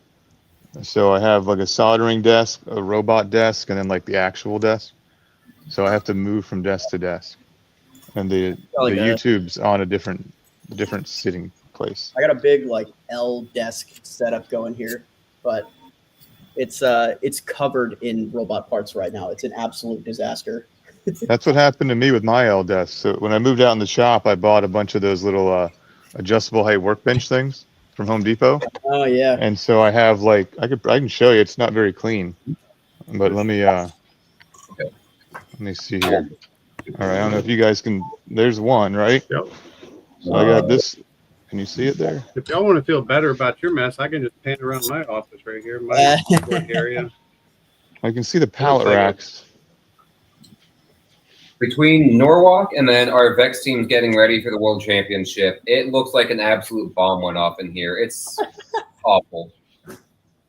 There we go. There's one desk, and then there's mission control, and then looks like everyone else's desk. This is where the robot gets put together.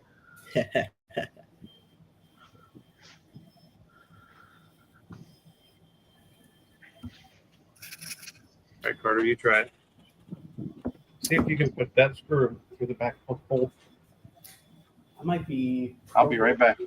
Might be programming everyone. a season of 7. Everybody talk to Carter. He's been so quiet. Just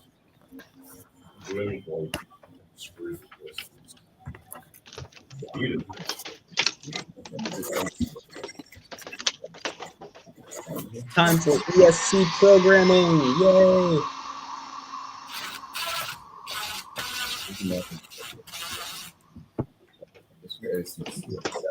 I finally made my ESC sound like Super Mario Brothers. It was fun.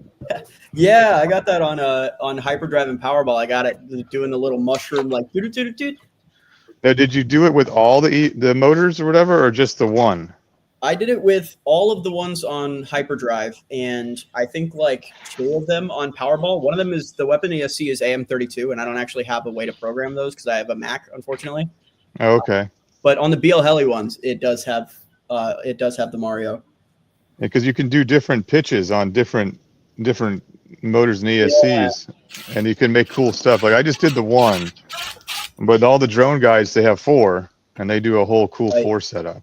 Yeah, I saw like a lot of the BL Heli things. They have like the like assign this tone for motor 1, this tone for motor 2. Yeah, that kind of deal. You can just download them. It's so easy. Yeah, those are really cool. And I think it's really awesome for like troubleshooting as well. Like if you can tell. Oh my God, this one's playing Mario. This one's playing Beat It. This one's playing whatever. Yeah, I think it's good for like if you can hear like tones missing from like certain ESCs, you can tell if one's like not on right or anything. But yeah, the Mario one I use specifically because it's all the same tones for all the different motors.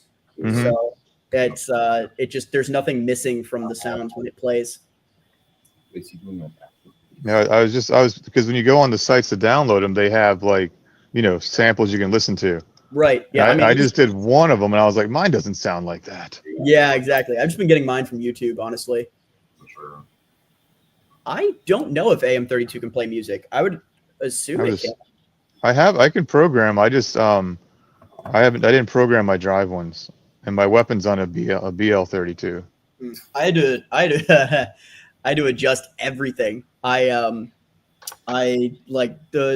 running the 1806 motors on Hyperdrive on 6S, and that is, and like on the 22 millimeter tiny gearboxes too, like the equivalent of repeat compacts. Those ones I kept blowing up. I haven't found them yet. Yes, I got some more of those brushless motors for you here. I got 2 of them. Yes. Oh my gosh, please. please. That would actually make a huge difference. Taking up screw. But the gearbox, the You want to bring him to Norwalk? please do. Let me go put him in my going to Norwalk box. Let's go. Thank you. What are we bringing to Norwalk? No, I blew up a lot of those compacts on Gallo 12 when I was experimenting with my own like custom drive thing. And Caden was been taking the old brushless motors and doing his own thing with them. Yeah. So I just give them to him. Awesome. I have super cool. I have super cool drive motors in hyperdrive now. It's like a weird combination of like, it's got some of my stuff in there, like my own 1806 that I got. It's orange, which is really awesome for the robot. And then I've got the compact square gearboxes. I used to have custom milled ones, but I looked and the compact ones were like 1 gram lighter. So I'm using those now. And then what else was I using? I was using Seth sells hardened gears. Oh yeah, I have some of those. Yeah, so I started using those as well because even though it's mostly been fine, I know I'm pushing it like really hard, especially with the magnet downforce I'm running. So I swapped to those as well.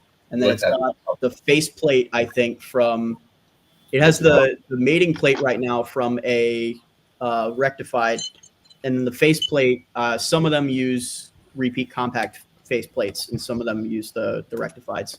But I've got like a big, oh, you know what? It's right here. I can just show you. I have a Tupperware. Are you direct driving them or are you belt driving them? No, I'm belt driving. Okay, yeah, because on my direct drive setup that I put in the hardened gears and all that, yeah, they worked a lot better. But the problem was when it broke, it just pulled the shaft and everything right out of the motor. Yeah, it just moves the failure on those. Yeah, you really can't direct drive anything 4mm, unfortunately. No, I put 6mm on.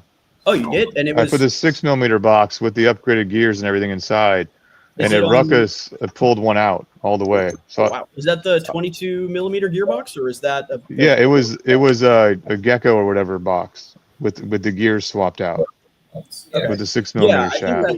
I think that uses the same. That uses the same gearbox as like a rectified, right? Like these ones. Yeah, they're all pretty much come from the same original, world. Yeah, I used to get them on AliExpress.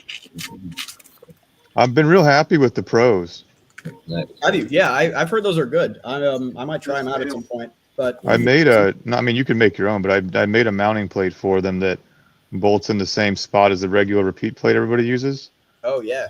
Because he designed them to be mounted in a UHMW kind of milled in slot kind of thing. Mm-hmm. But that's not what I wanted to do.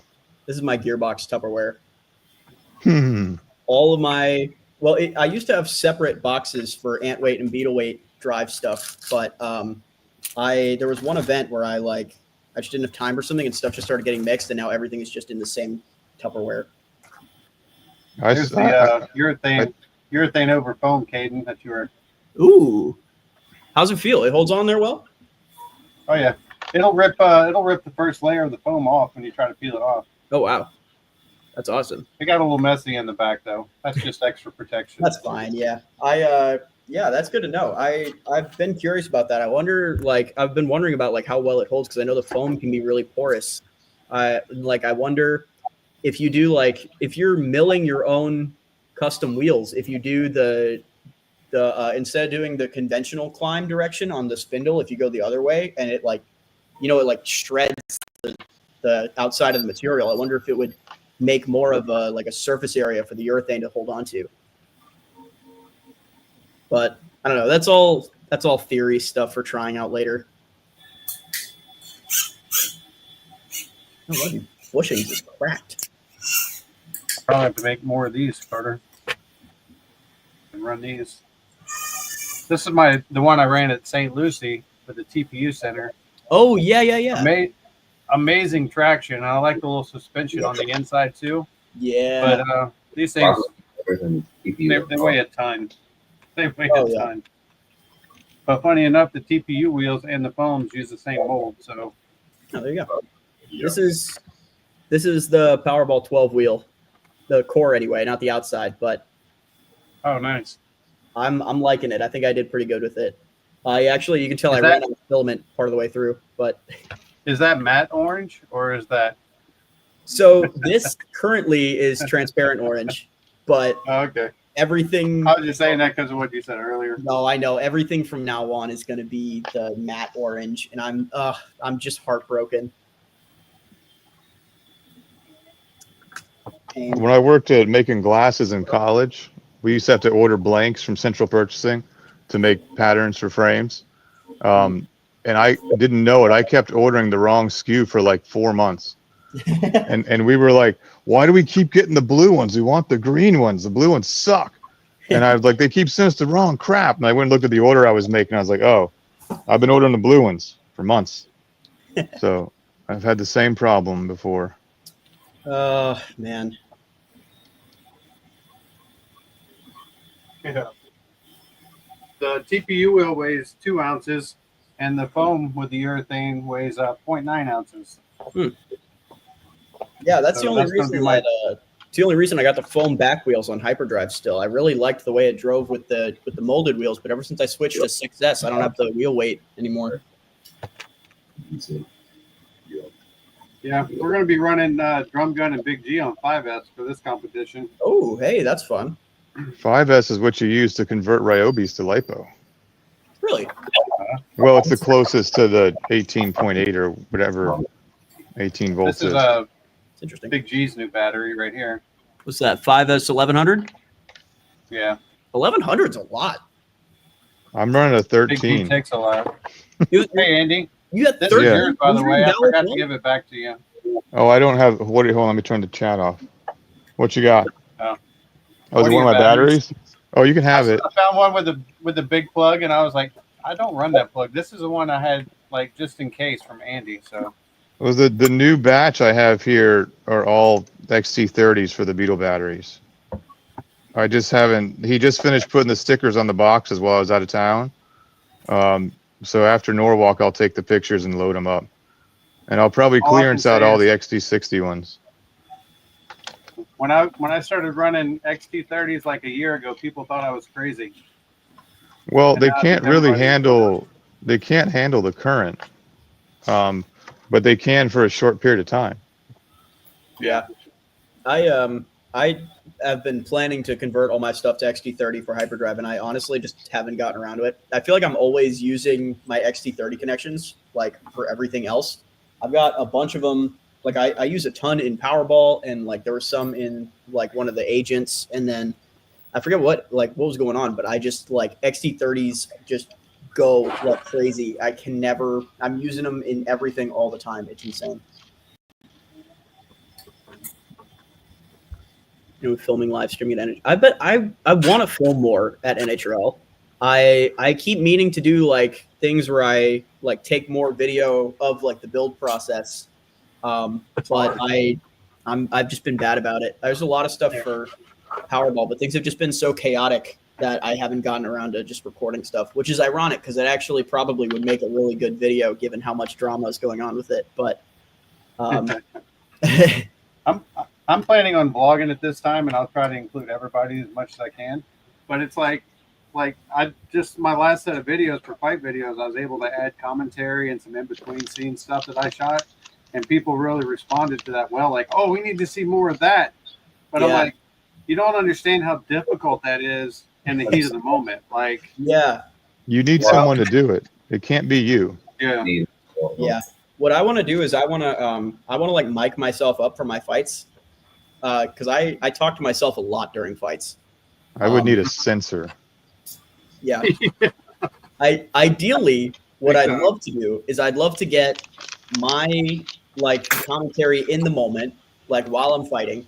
I'd like to and edit that together with like added commentary later. And then in an ideal world is I thought it'd be really cool to have like also like a display of the sticks and like what like the like where the sticks are at, because I think it's really interesting to show like the like where the throttle is at and like how it's like moving and driving, like the motion on the sticks. I think it's really interesting. Also, I saw that. Was that a kind dream? of like those FPV videos. When they show Exactly. how they That's fly. where that's where I got that idea. As I saw some like one of those popped up on my Instagram. I love those videos, and I thought There's like, a that'd be really shotgun interesting. wheel. Ooh. You got to do it like the road course videos where they plugs into the ECU in the car, and they can overlay the tack and everything going on. Of course, you'd have to have something in your robot that told you that. Maybe some telemetry stuff would work. Yeah, record your telemetry. Adam, we would die playing that drinking game. You guys drink? I could On teach special occasions. I believe they're in college, Chief. I know. I think Well- that's a requirement. Yeah. There's Tell a me any ideas. there's I'm a a pro at that. So. traditional UF birthday. Ooh, hey, is that rain? Yeah, this is Rain. Belted. Very nice. Is that a Vivo? Yeah, it's the Peter stuff. Oh, okay, cool. You should probably Showing us clarify your Peter Rain, stuff? not Rain. Both exist. Oh yeah, so we got the cousins. Yeah. Separate box, so both will be competing and potentially against each other. Yeah, that's one's the hub motor one is Rain X, right? Rain X is the hub motor, and then Rain is the belted. The And OG.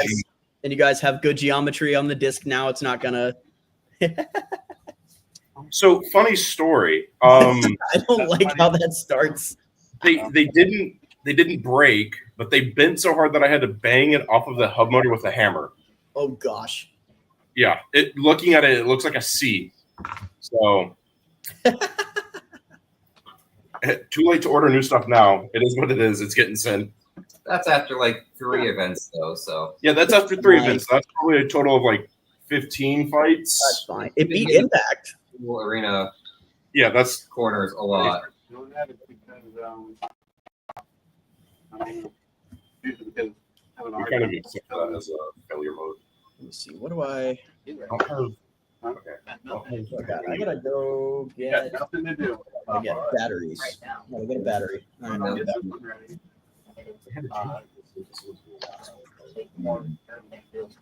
Pretty sure these folks that have here. Just do it now. So you do have substitute. Yeah. And I'm supposed to have more forks coming I gotta retract. Monday. See, don't you guys think live streams are so much better when there's more people involved and it's not me just talking until I lose my voice? I don't even have to talk in this, and you guys are just racking me up all these watch hours. I mean, if we do this, we don't have to hang out so much at our events. We could just compete. Like we don't see each other. We don't see each other except at events, so we never really get to hang out. Yeah. Yeah. Well, I was telling, and like in the future, like you were talking about wanting to stream it to your channel as well. If you can get the RTMP and your stream key and send it to me, I can probably, I can stream to multiple platforms from StreamYard. I'll have to learn what those things are. About that, but yeah. Yeah, my ultimate goal is to get another one of these desks and set it up with the cameras and do all the proper content to help people, like all the build videos and like how to build every single kit and how to do all these little skills. But Send me the kits, I'll do it. I'm working on This is what I do for a living. I'm a content creator. Yep. Team Robotics says we still need a Carter cam. Team Robotics. They need a Carter cam. I'm not interesting enough for that. Yeah, this is what I did to Big G this whole time, and you saw what he did to Drum Gun. So, and he completely CAD'd that entire robot on his own. He learned CAD, like Andy said, in like 4 days. He's like, oh yeah, kids pick it up in no time. Yeah, you're talking about it. Just let Carter learn it. He doesn't have the same things to think about all day that you do. So More or less like a night. he was. You- I mean, there's some like he can't do the cam part, like setting it up for the CNC and all that. That's like my niche of the thing. So he'll make the design, and then I have to like bring it in and put it under the manufacturer tab and set up the CNC and the cutouts and all that stuff. So it all works out. But we were talking last time, like to start doing a live stream like this, a few nights before each event. where we can all kind of come together and catch up and talk about what we're doing. But I think it'd be cool to not only do it on this channel, but we could also stream it to the Palm Beach channel too, if you wanted to start getting some attention over there. Well, I'd like to just make more stuff for it. I got to hire, I think, somebody else before I can do that. Or have more time in the evening, but that's never going to happen. What are you designing? Hmm? What are you designing? No, I was going to start trying to make videos because Palm Beach Bots is focused on helping people, right? Like helping beginners have a way to get started. So like little things like my little weapon speed calculator that has the hit points, which is not the rotational inertia. It's the it's more like linear. So I took off the measurements, the units on there, but it still works. Like if you put in the information, you could never do a rotational moment of inertia with like 5 variables people type in. Right. So I made one that works enough that you can compare A to B, right? That's why I don't have units on it. It's called hit power because it's not an accurate joules per se, but it is enough you can compare this setup to that setup and see where it's at. But I'd like to do more stuff like the whole build resources tab. I want to get a lot of videos, like basic stuff like how to wire a power switch, and how to do this, all the little things people don't know how to do when they start, so they can kind of have a walkthrough and learn how to do it.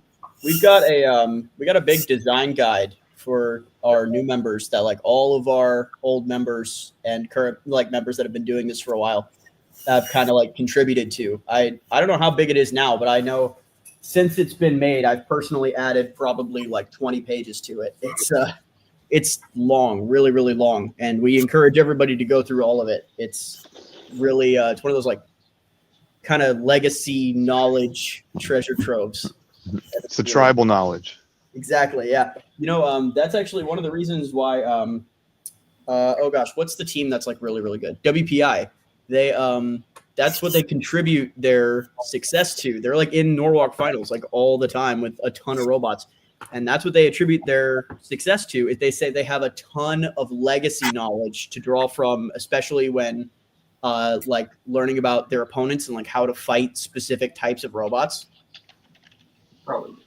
They said that legacy knowledge is what makes the biggest difference. So I feel like Yeah, they like when Andrea made that how to build a Viper series, like just how to get it, all the videos are all on the website. She did such a good job.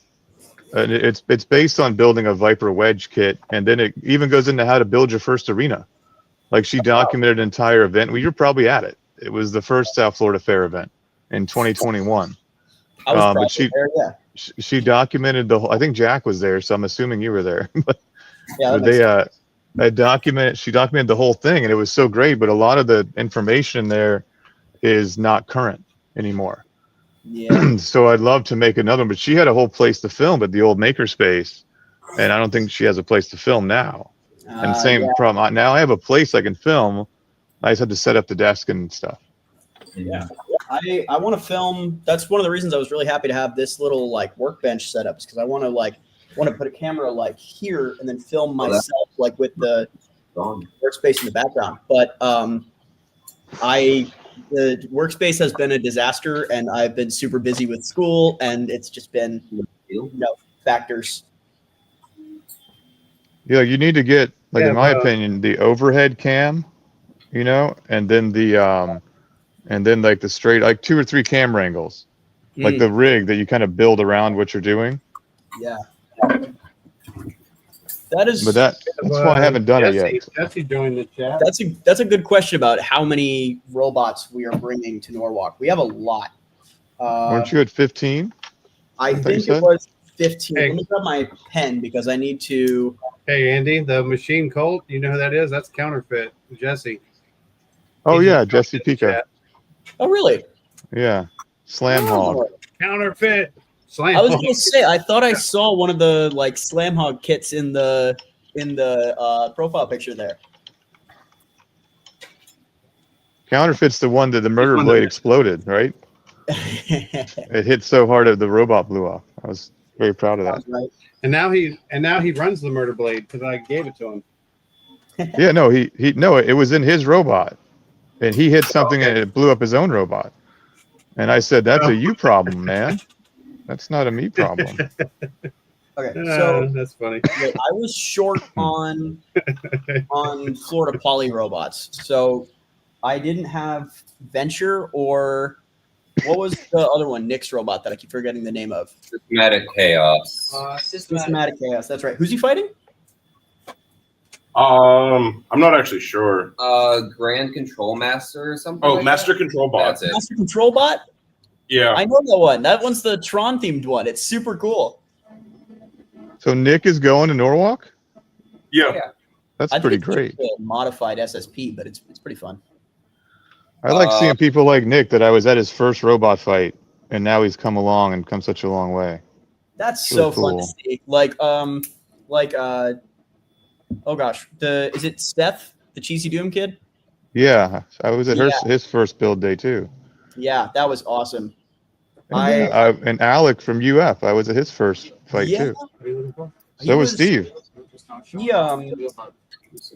I met Alec at my first event ever.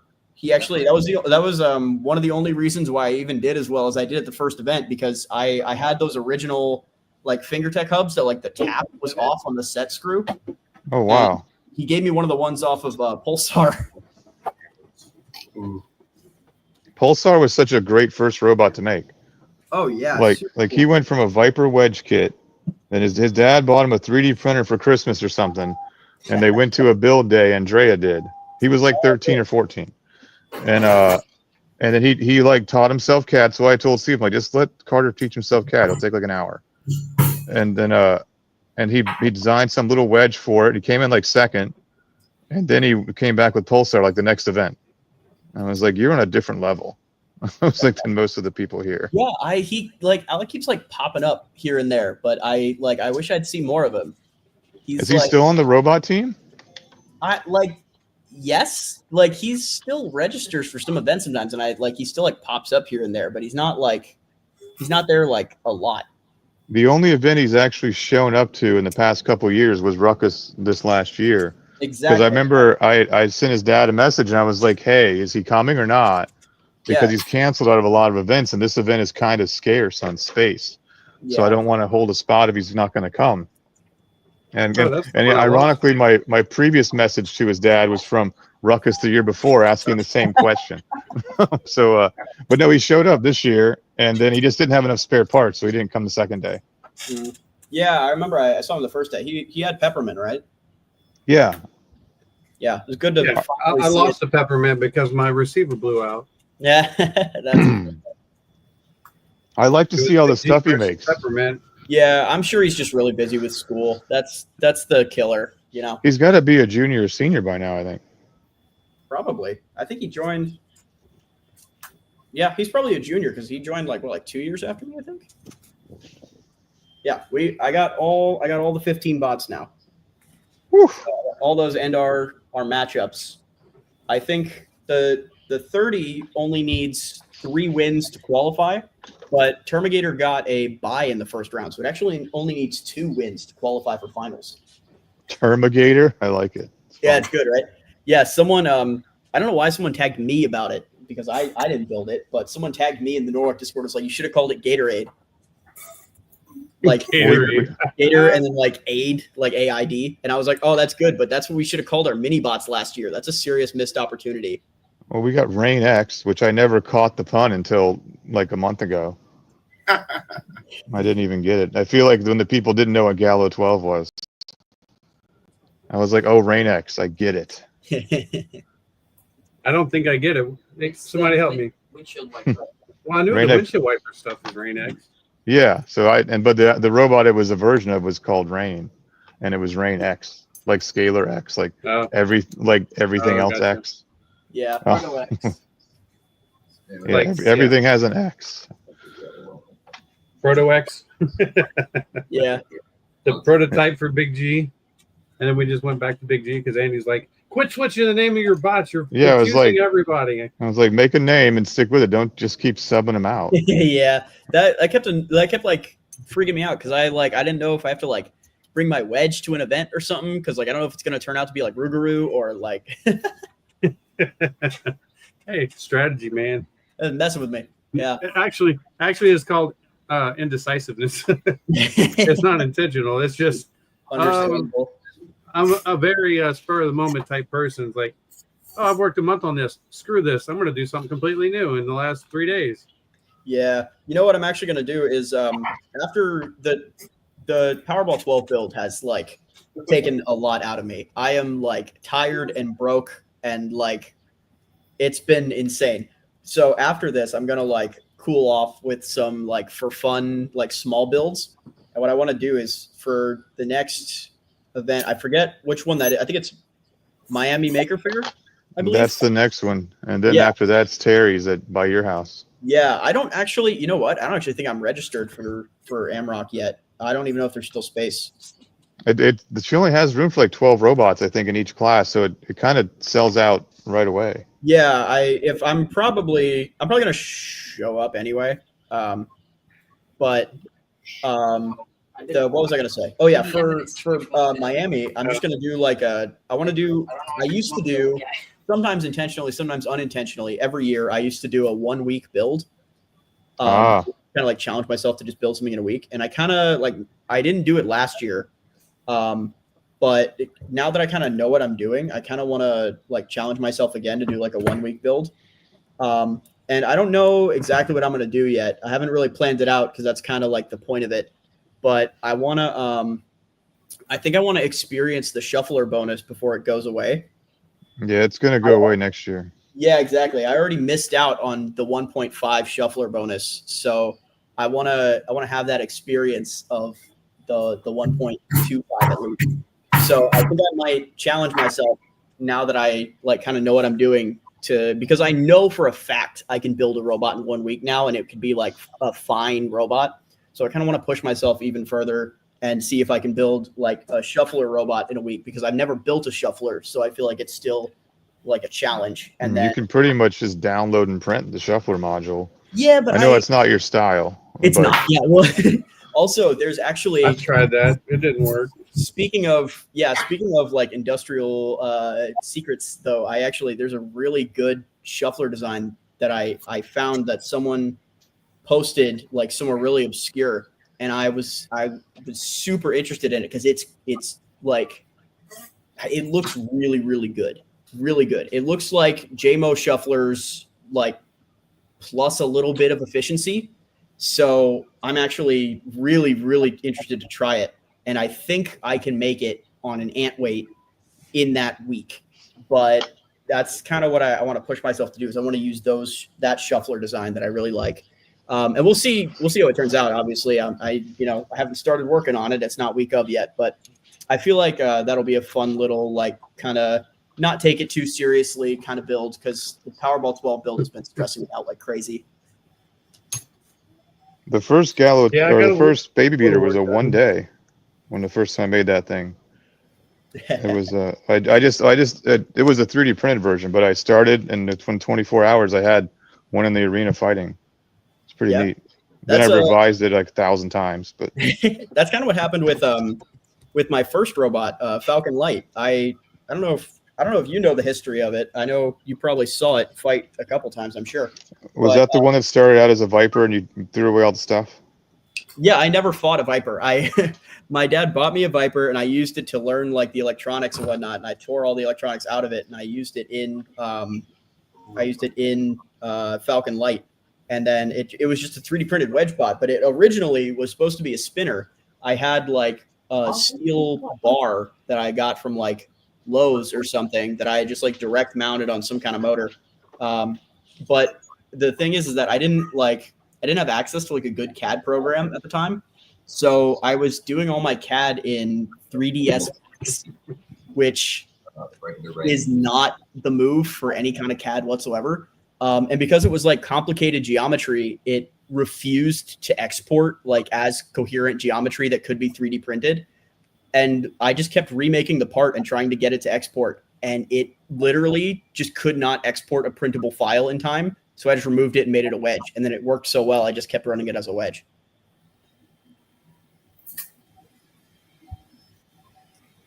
I was asked by Christian, why did I put the wheel guards on and no wheels? because I'm going to take it all back apart and go through and Loctite everything. I'm just making sure everything fits. So this is not the final rendition. This is like all my new cutout and printed parts. And I'm just making sure that I have all my holes right and everything's lined up. Like things like the base plate will stay the way they are, but you know, the wheel guards and all that stuff will come back off.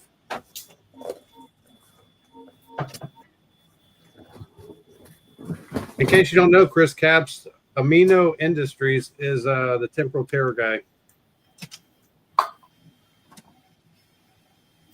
The ring spinner guy. That's it. That's what we call him now. The ring spinner guy. He doesn't even do I've ring always spinners anymore, but he's the ring spinner guy forever.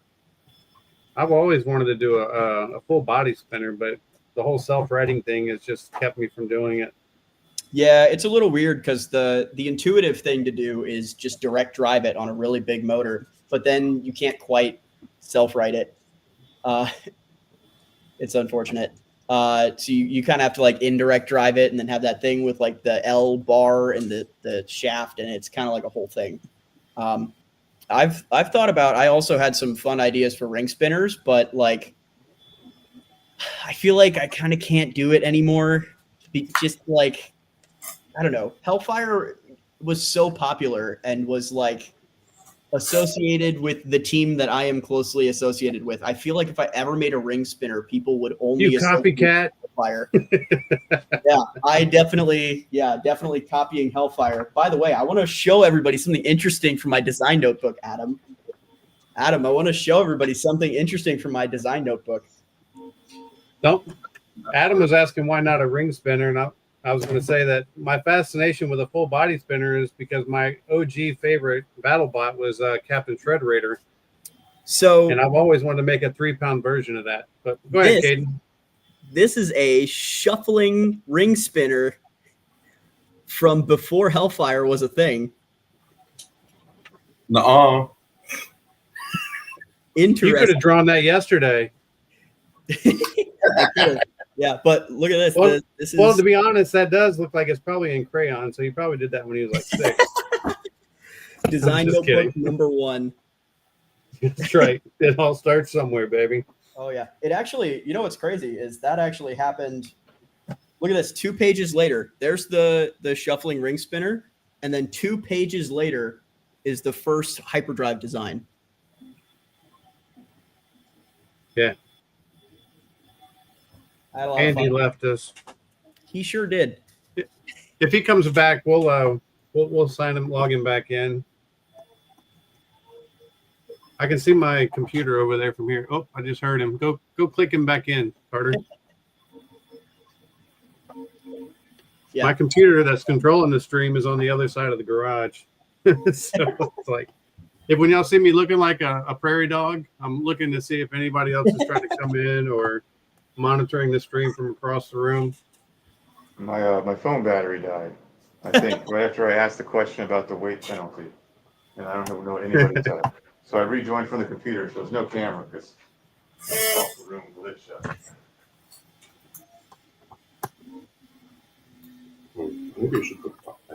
Yeah, but like that was one of those things where like that was like one of the really, really early robot designs, but that's like the starts of like, you know, I was saying like I just have like a huge backlog of interesting robot designs. Like that's one of them. That's kind of like around when that started. I was checking the comments. You drew that robot design exactly how I did when I was 7. Yeah, I mean, basically that was my drawing skills are not great. And I can sympathize with that because whenever I used to keep a book because I would come up with these inventions in my head for all kinds of different things. And so I would like draw them out. And somebody that I worked with one time saw my notebook and they were like, "Did you draw this when you were like 3?" And I was like, "No, I just can't draw. Get over it." But at least the idea is on paper and I quit thinking about it. Exactly. Yeah. We're not running their own one day. I feel you. Yeah, my drawing ability is not incredible. We're engineers, not artists, but it's serviceable enough. It's serviceable enough that the idea gets across, and I can like save it in my head for later. You know. Uh-oh. They're just going back. But it's cool to get the ideas out. Somebody sounds- Like, also, it's cool to have like an on-paper history. Like you can see, like when I was first designing the armors for Hyperdrive, I had a bunch of different ones that I was kind of deciding between, and obviously, I went with just the first one. But it's interesting to have like a paper record of like the history of the Oh, yeah. robot. If you get a battery low warning. A lot of robots I never built too, apparently. We're engineers, not art. Yeah. Put that on a shirt. We're engineers, not artists. That's why they made CAD. An artist. Oh yeah. I feel like I could make a very good line of shirts from BattleBots people. The dude, they used to make Mr. Slappy. He made those shirts for a while. Oh yeah. He had all kinds of like funny robot sayings. It was called like robotcombatapparel.com or something like that. Oh, that's funny. Yeah, I gotta like I have Momentum Mechanics right now, but I haven't like literally I have nothing for sale right now because I just haven't gotten around to it. I've been busy and broke and going between those two. But like I think it'd be really funny to have like a line of shirts that says like if you can read this, I'm still putting the top plate on or something like that. Put it on the back of the shirt. That's funny. So, do you know what Printify is? No, I assume it's like a shirt printing company. It's a plugin for Shopify, so you can do on-demand shirt printing. Oh, that's cool. What is that called again? Yeah, Printify. Printify. I'm gonna write that down too. Yeah, there's a few different services in that space. Because like the reason I don't have certain like Palm Beach Bots shirts and sizes or a lot more variety is I actually made them. Like I have them. But most people selling shirts like that are print on demand. That's Even all the interesting. BattleBot teams do. Just type in print on demand shirts into Google and you'll find. Yeah, I've kind of been wondering about like the logistics of that. Yeah, they're just big shirt shops, and you don't get the price, right? Like if you go on like some of those cheap shirt places, you can do a single colored screen for $7 a shirt or $5 a shirt yeah. or whatever. You're gonna pay more like probably $13, $15 a shirt. To sell them for like 25 or whatever to make up for the fees and everything. But you can sell one.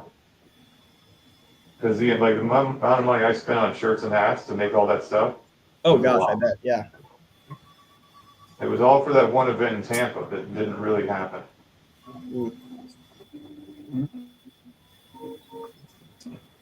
Yeah, man, I got so much interesting stuff in here. There's like heavyweight designs in here, and like I need to look through these more often. I'm getting like re-inspired by some of it.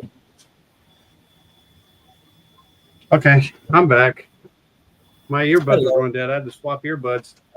Good thing I'm a product reviewer and I have like 4 pairs sitting over there of different brands. Oh I have gosh, a G7. I like it. this was when I had a weird obsession with. I wanted to make a flipper robot. Some of the stuff in here. Flippers, man. I love Insanity. flippers. Flippers are great, but they're a pain. They're They're huge. harder than spinners. They really, really are. But like this is just insanity. This is the ramblings of a madman. This is not like CAD design anymore. I did actually make one. I did make one design that I was actually really, really proud of for a flipper. It's a spring flipper design. And I'm not going to show this one because I still might use it. It's really interesting. But the problem with flippers that I found is that you need like so many different actions. Like if you're just doing like a spring flipper, then you need like a loading action and like a releasing action, and you need actions to like kind of like you need to have ways to like know when arms and motions need to stop. And like that's also a really big thing with the flywheel flippers too, is like actuation and like all the different levels of actuation you need in such a small package. And I came up with this super, super cool mechanism that's one servo, and when it goes down, it loads the spring flipper, and when it goes up, it launches the spring flipper. But it's not like a lifter where it just like moves super fast and just actuates an arm super fast. It actually will like load the spring, stop where it's supposed to stop, and then when I move it back up, it'll launch the full spring at once. And I'm super proud of it, but actually like manufacturing it is really difficult because you'd have to have a lot of like weird little custom metal pieces. So I couldn't do it in something easy to make like a plastic ant. And I couldn't, and it would be really expensive to do it as like a prototype for something for a full combat ant. But like you can't do it in plastic ants because flippers are just punching yourself really, really hard and finding a way to survive it. So, and it's really hard to do that in a plastic class. Yeah, like people with the plastic ant servo or flipper one I use, I tell people not to upgrade the servo.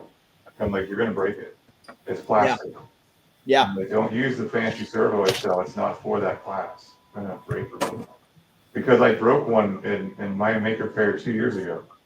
I was testing it, and I put the big servo in for fun, and I started whipping it up and down and just broke the lid in half. Yeah. If you were to mount it, like in a servo design flipper, if you were to mount it to the bottom, like build the whole thing come out the bottom of the chassis so it's solid, you could put a bigger one in. It just makes it hard to fit the drive motors and all the other stuff inside. Yeah. Oh, everyone's talking about Norwalk. You sit here when the mini ends. Who's talking about Norwalk? Let's see. Feel good about We're Big not. G in qualifying That was me. through money shot. Yeah. It's more of a what I compass. I Not that think- anything at NHRL is easy, but I like the group that Big G was in. Yeah, I haven't seen my full group or anything, but I feel like all of our fights are at least like fun and interesting. I feel like they're all like doable. I think an awesome goal, because this is normally the goal with the team when we go up, but I want to see everybody make it through the qualifiers. I personally have never been knocked out in qualifiers, and I'd like to continue that streak, but it's going to depend on a lot of last second things, which is not my favorite thing in the world. So we'll see. But it'd be really, really awesome if There's everyone 3 fights or 4 in qualifying. How many? 2 or 3. 2 or 3, Carter says. Oh, 2 or 3. So it's like the events we've been running now. Right. They basically are going to run the same format you've been running, the Swiss Yeah. style. It's What I talked to Casey from Merca about how he ran it, and I just kind of made a slightly modified version for us for the time we had. yeah. and working. The NHRL version is you have to win 2 to make it out of qualifiers. So if you win your first one, then you go against someone else who's won 1. And if Right. you lose your first qualifier, you go against someone else who's 0-1. And then if you lose your 0-1 fight, then you're out. If you lose twice, you're just out. And then if you win your 1-1 fight, then you just go right into bracket and you get to skip the play-in. And if you lose that second fight and you're 1-1, then there's one more qualifier round where you fight somebody else who's 1-1, and then that'll put you in the bracket in the play-in rounds. Yeah, that's, I mean, the way at least the Swiss works like that, when you do 3 rounds, anybody that's 2 wins advances no matter what. It's the half your bracket at least will always have 2 wins. But the way they run so many robots, I've never even sat down to think about how they can get it all done. Oh yeah, it's insane. Yeah, Adam, I'm pretty sure your robot is new. I had your opponent written down here. I mean, I got everybody's opponent written down. It was what was it? It was Tau Kappa Omicron. Yeah, I feel like that's a new robot. I got nothing. There's so many robots at this event that just have no Norwalk history at all. Yeah. Yeah. Holy cow. Yeah, I know, and I know we're contributing to it a good bit, because like no one knows what Powerball is, but Everybody knows Big G. That's unless they watch YouTube videos. People might You know know what I Big mean? G. Like Big G's known in Florida, but he's not like an NHRL bot. You know what I mean? That's But true. it's actually fine for us like builders. I At feel like least if if you you're trying to went cap. looking, though, No. that's what I think. Like if you went like looking, you could find info on Big G. Oh yeah, there's a ton out there. A lot of his fights. That's the thing, is that I actively go looking for everything. I got a Google Doc that that has all the 12-pound robots that are registered for this event, and any information I can find on them, and if they're classified as, if I like see them as a threatening robot or not. And like half of the field in there, I just had to put like unknown. There's just, I wanted to fight Caldera. that would be awesome. I'm so sad. I almost fought Caldera last year, and then he had like a crazy upset where Hurt Caboose beat him, and I didn't get my Caldera fight. Adam, I think people know Temporal Terror at this point. I feel bad that I don't know who half the robots are.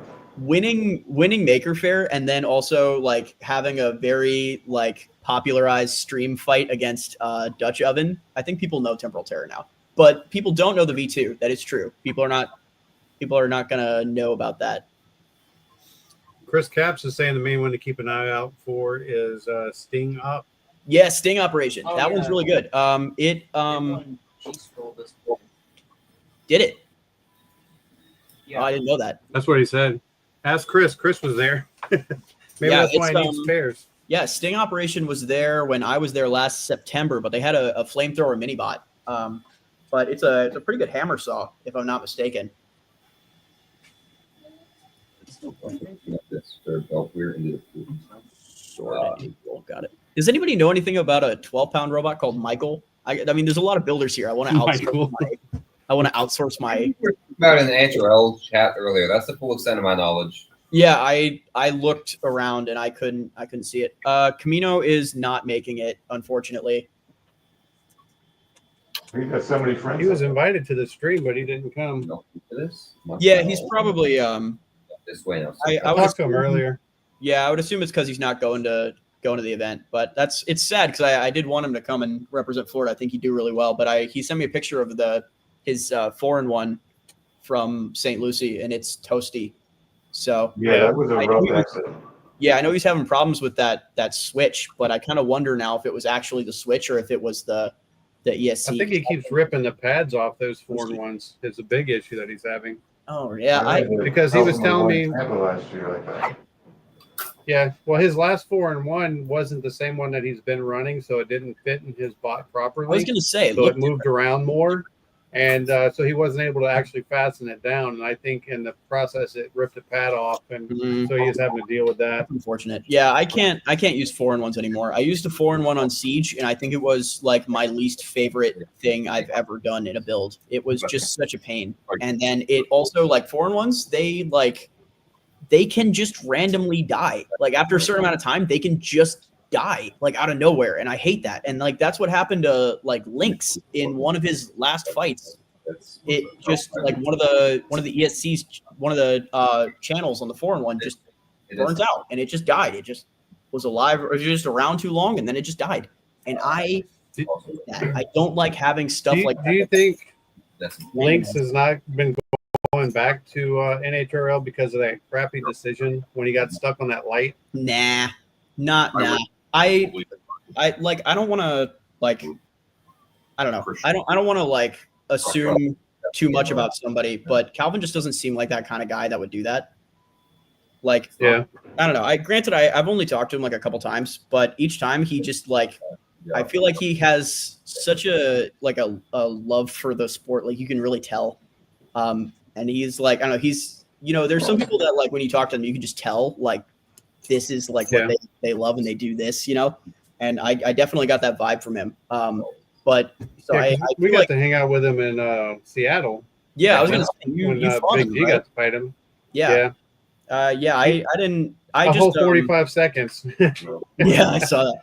Yeah, but we did get the ultimate compliment. He went, "You guys actually had me scared for a second when we beat him weapon on weapon that once." Yeah. And then after that, it was like, yeah.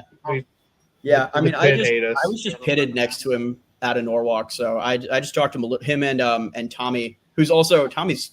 I didn't know Tommy was really funny. But I just talked to him a little bit, and they were both really cool. But yeah, I don't see it like that. I just think that it's just kind of been like a lot. I'm sure because like I'm sure Lynx comes with a lot of expectation and a lot of like it has to be like competitive and like, there's a lot of like, it probably just made it not very fun. So I imagine he's probably just taking a little like life break from it.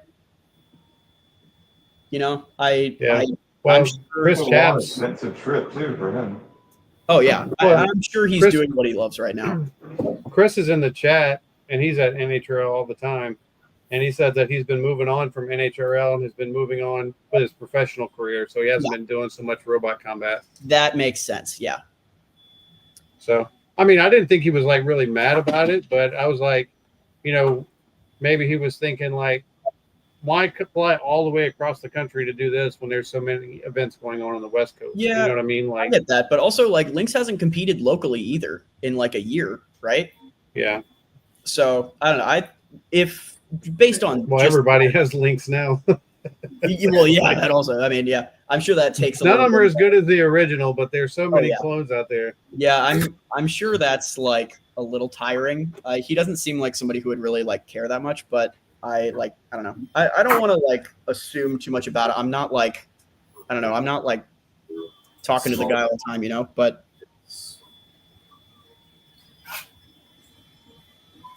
yeah, it's yeah. I imagine he's probably just busy or something. Yeah. What happened to the purple fire? That must be who's drilling off screen. Oh, you know what? I think my print is done. I'm gonna go swap that out, and I'll be back. We're printing belts. Go check your print. I was printing brushless tunnels, but they finished. I forget what the other two printers do. Something. Yeah, Impact is doing really, really well. Once Lars, he had jet lag, and jet lag was a really tough bot, and it was his modified version of that kit. But since he's made Impact, and even his ant weight is plastic, he came down to Florida and did Maker's Fair and kicked everybody's butt. He was at an event I sponsored recently, placed in all three classes again. Yeah. Right. Well, he won Motorama too, didn't he? Be fine. I don't know. I didn't get to sponsor that one. So I don't have all the winners. And Yeah. then, Well, he won Motorama too. So he's been on a roll. to be honest, I don't think I need What are you talking about, Sam? No secrets. We're trying to figure out if we need any more UHMW cut for Rain X, and Drain. I think we have enough spares, as in we have the copy that's on the bot right now. Gonna give you all a small leak. Got a bunch of quarter-inch UHMW tomorrow. Along the list, the reason I've been waiting to do this batch, Russell finally sent quarter-inch UHMW Insomnia uprights, which should be lighter than the TPU ones he's been running, and fix his weapon motor coming out of the uprights. So, might be a concern for ants, especially against scalar kits. We'll see how it goes against beetles to start, though. Yeah, the We'll fight scalar kits Skylar. have faded off pretty fast since I quit fighting them anyway. No, I'm just kidding. You still get a bunch of for events. No, they really haven't been finding the podium very much here recently. Thankfully. Oh, They're just still like Peter destructive Bar. as heck, but Well, Peter goes and makes something to screw up everybody's day for fun, to show them like what they've been doing wrong, and then people fix it. right. Like all the little wedge bots he's been bringing to NHRL, just to kind of show them that there's another way to do things. Yeah, But Peter those is Peter straight bars up. were amazing, Yeah, but you never see him anymore. Peter is kind of like the anarchist. He loves to just blow things up and then go off and find out something else that he can blow up. Well, he's just really good at this stuff. Annoyed Like, at he's rules really, really designed good at it. how he wants to fix it. Thank you, Rant Buddy. Yeah, the little ant rant buddy. He's just annoyed about NHRL multibot, so he just makes him a meta and gets him banned. He gets annoyed about shuffler bonus, so he just makes Scalar X.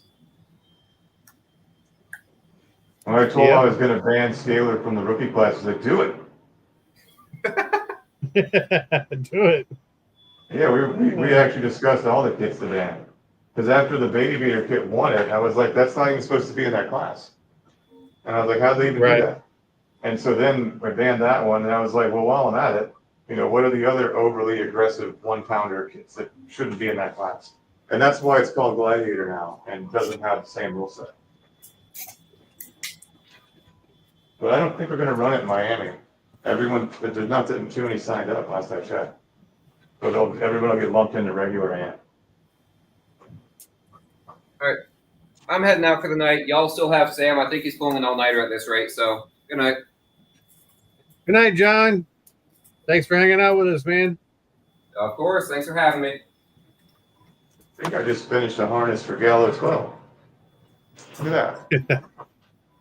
I hate made making the urethane harness. wheels, and Carter's made urethane wheels and built a drum gun and fitted the armor for Big G and board. He never works this hard on robots. I'm going to see if my harness works. Oh wait, you gotta do it on camera. We want to see the smoke too. And now my phone died. Let me see here. You'll hear a beep if it works. Let me get over to that. See you fence. later, Adam. Thanks for joining, buddy. We'll see you this weekend. I don't have my power things, my distribution boards shrinked yet, so I'm going to put some insulation between them here.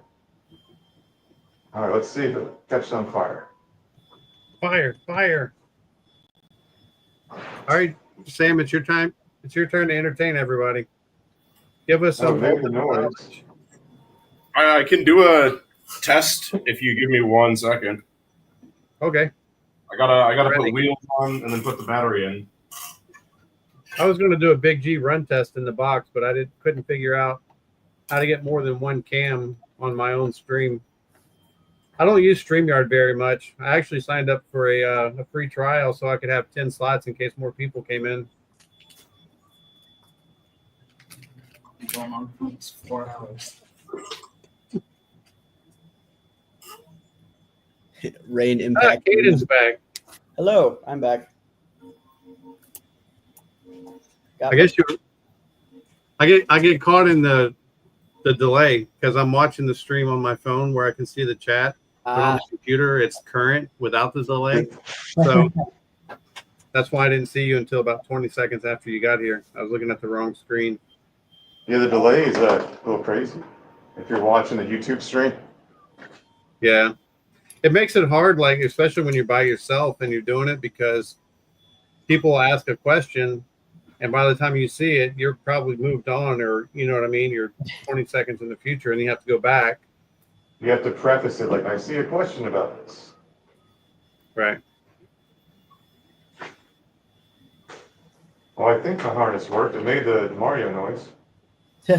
Hey, Sam. Chris Cap says, when is there going to be a Rain Impact rematch? Yes. So I will say something that I haven't said like in public on stream or anything. I think I got extremely lucky in that fight because if you watch the footage, it looks like while he's like flying around the arena, my robot is just sitting there spinning its weapon in the middle, and the bolt that he gave me, the nut is completely sheared off. So I think I got like the perfect hit against him. So I'm not so sure that a rematch would go in my favor, especially since he fixed that issue. It was one of the few issues that he had when he went, like, that he had fixed for Motorama. Because I was like, I wonder if he put like belt guard and like bolt guard on it, and sure enough, he did. So I don't know. Oh boy. Hopefully, the rematch. Well, maybe it'll be a finals rematch, right? Hey. Yeah. I mean, we got to break this Florida curse. Has anybody ever won a 3-pound dumpster? No. No. No one's won a 12-pound dumpster. No one's won any dumpster. Bob did something, right? How well he did. He did pretty good once. He did. Yeah. And But now Jack he's not from He Florida. got second. got second twice. But But Bob And now he doesn't lives in count anymore. Pennsylvania. Yeah, Bob's no longer Florida. Team yeah, I know. I'm gonna miss Bob. We're all gonna miss Me Bob. too. Screw you, Bob. You bailed on us. At least we were able to make fun of him a little bit because Florida beat his school at basketball. So, woo.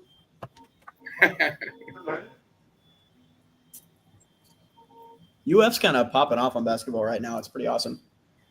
Yeah, they broke my bracket. Wait, what? Oh, yeah. How many Florida bots have made it to December finals? That's a good question. Well, Not Hooligan won enough. twice, and it was a Florida bot one of those times, but not the second time, I believe, right?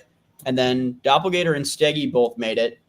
Bob made it with Blue Marlin. I don't know that Peekaboo made December finals, though. I don't ever think Peekaboo qualified.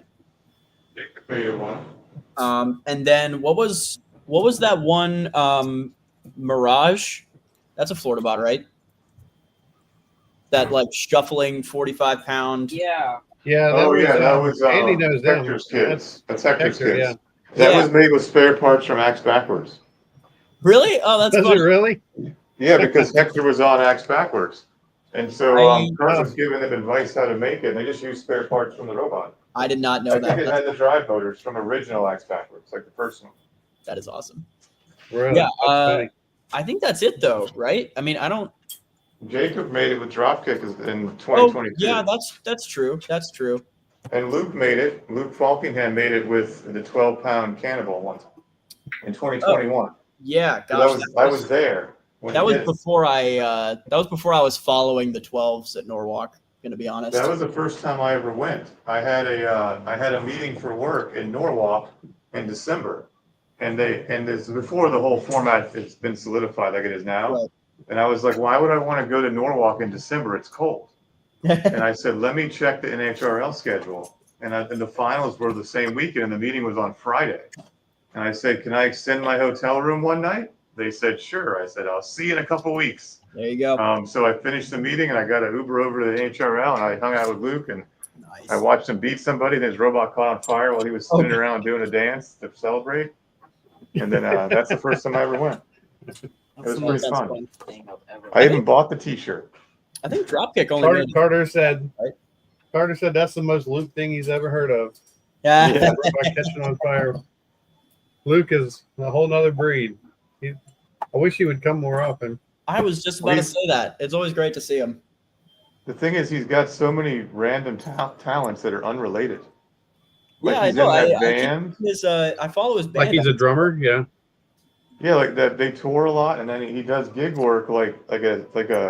He's a rigger, I think, for concerts now. Like up in the sky doing the light stuff. Oh, that's cool. okay. One day he sent me a random message from some concert he was at from the catwalk, and I was like, this is so crazy. So he's just busy a lot. Oh, And it's yeah. usually on the weekends when the events are. And he lives in South Miami. So like every event is far away. Yeah. None of the events are close. Yeah. But I love it when he comes out. And then like he was supposed to bring Little Skirt the last two St. Lucy's, and that's the only event a year we can run fire.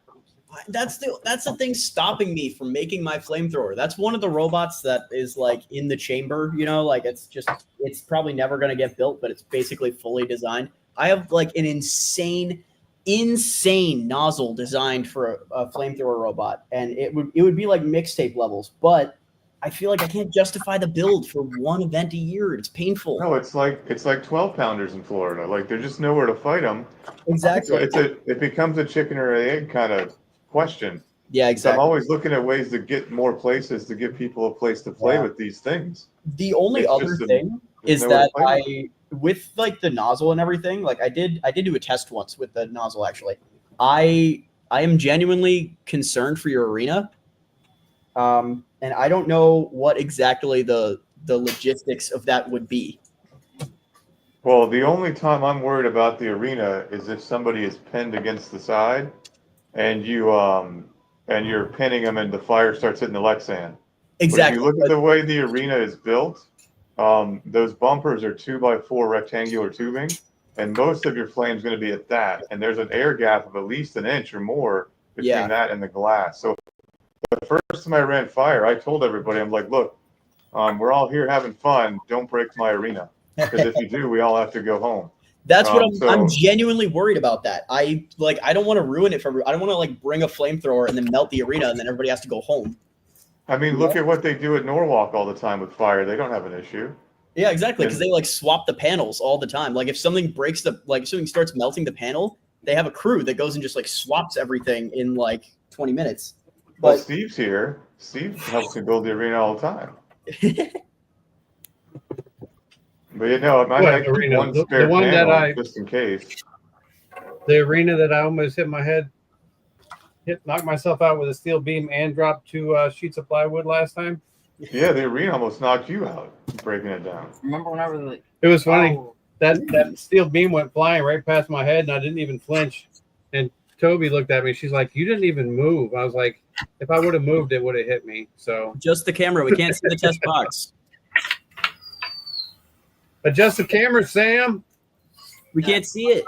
the It was nothing to see, anyways. Don't worry. sheets of Come on, we want to see that purple smoke. on you. Purple smoke. The pulley needs to be attached to be able to spin up. I think it's referred to as Oh. purple haze.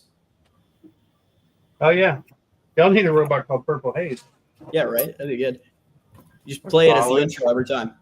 With a robot called Purple Haze. That makes a lot of sense. At the last event, they were talking in the chat about missing Jordan. Bob actually told me, like, "Hey, if you want Jordan, I'll just give you the files, but you just can't fight under the name Jordan." I think you could just call it Tyrone. Tyrone's everything, right? It's just like all the other names. Right. Maybe I'll do that. Hey, Bob, go ahead and send me them files because I can see it. That's all. So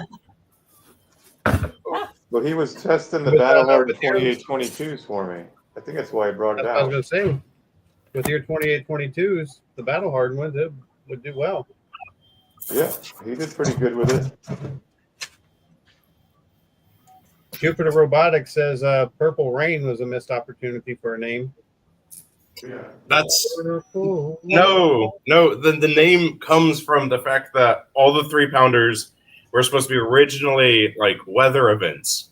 We had Katrina, we had Solar Storm. So I made Oh my gosh, Solar Storm. I remember that. Solar Storm actually had a name change and is like soft a WPI bot now. The guy that was working on it, Matthew Lyden, goes to WPI now, and it's fighting under the name Anemone now because his armor is like 0 wall gyroid, and it kind of goes crazy. That's funny. All right, let me see if Did this. you say an enemy or enema? There's a start. Anemone. Like the sea thing. Oh, I remember Solar Storm. It was literally, I think, one of my first beetle fights, if not my first beetle fight, when I fought it with See Ya Later. Chris Cap said he'd love to see Katrina back. I think we all would. That'd be fun. Easy victory. No, I'm kidding. I don't even remember that robot. I remember the name. I don't remember what kind of bot it was. There's All right, Sam, Katrina. you going back to the test box? Yeah, in Just a running second. like Foo Fighter. Yeah, it's a melty brain. And fun fact, the guy that was in charge of this bot also goes to WPI now. Dude, and- you're losing people to WPI. They just say, you know what? Let's go where they are good at combat. I guess. I don't know. If I close out of the Chrome window here, or is it still gonna like do me? Like, can you guys still see me and everything? I don't know. Try it. If you get kicked out, I'll bring you back in. Well, I already closed out of it, so I assume Why are it's you still here? Yeah, I gotta pull up my my BL Heli software here. Oh yeah, and I gotta add the music. What was that sound? That was the Mario tune I was humming. I was about to say, I think I heard Mario. That was you, Andy, huh? You powering stuff up? Yeah, because it's programmed. No, that was me doing it with my mouth. Oh, what? Wait a minute. Wait, do you All hear right, that? Team Combat Robotics, thanks for stopping by. We got another one leaving us. This did Yeah, the I'm gonna Mario get out of here too. I gotta be up at 6 o'clock, so I should probably start. I got to get up by. I got to be up by 10. Oh, you'll go to bed at 5. We know. I gotta be up at I get the some point. most done. I get the most done when others sleep. Yeah, I felt that. And they get the most done when I sleep. Well, this ESC made the Mario sound, so it's already programmed. I plugged in, I did all this connection stuff with the wrong ESC. Oh, Wait, I just programmed all of mine real quick a while back. yeah, I knew I wouldn't do it later. I just got this one in the mail, so, or I guess I got the identical one next to it just in the mail. The other one was, it's funny, these ESCs, I love these ESCs. The Blitz, this one's 70 amp, but the I don't know that they sell the 70s anymore. We've been getting the 80s, but they're like, I don't know why people on the team are having problems with them. They're literally like in our design guide, we have like a parts blacklist, and the Blitz, all of the Blitzes are on the I hear a spin up. Ooh. That's the first So the time I've weapon- seen something work on Purple Fires. Hey. The weapon Just worked, kidding. but it stopped spinning at 50%, so that's a little Oh. interesting. That Or is like spinning faster. let me see if Oh, And for Russell's here. Hi, oh my Russell. gosh, What? Russell's here. Yeah, Where's Russell? the Which festive one is medic. he? Oh, I thought there was a bit of sense of humor there. I'm about to pry a washer out of the UHMW. I miss you, Russell. You let me down by not showing up. oh my god. Whoa, something is wrong with that. Okay, let's Smoke. I'm gonna go back to the drawing board with this one. Why We is wired up an ESC with the capacitor backwards. That was pretty fun today. Well, see, this is weird because this was working before. So now I'm curious as to what's going on with it. I guess I'll throw it back in the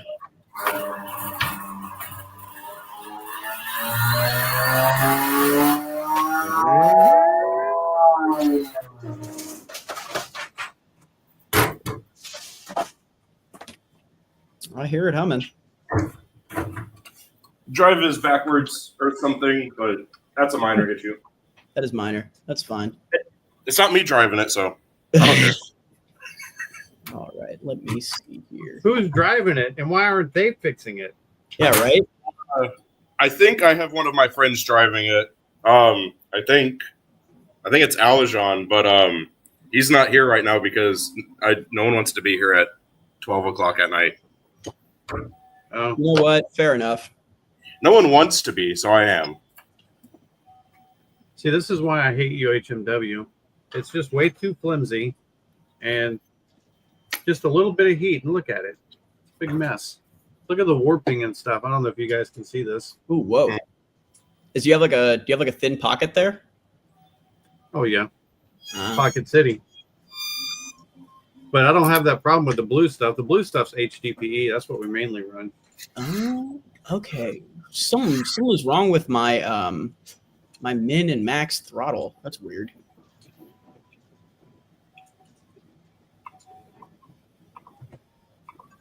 Did Andy leave, or is he still here? I still see him on the screen. I'm still here. I was sending an email. I was doing the Oh, okay. late night Palm Beach boss email check. Email check 1, 2, 3, 4. All right, let's try this again. I feel like I should take the. You're right. Chris Cap said, well, at least his robot's spinning. You're right, because this thing, it was spinning earlier today, but it ain't spinning right now. But like I said before, with a robot like Big G, we've been building this same robot for so long that I can build that thing in 30 minutes if I wasn't goofing off and live streaming. And I'm going to give you guys a tip. Whenever you email But at someone least from- asking to sponsor something, make sure you spell their name right. Just a heads up. Friendly advice. At least whenever I'm live streaming and I'm building Big G, I actually try to line the panels and stuff up.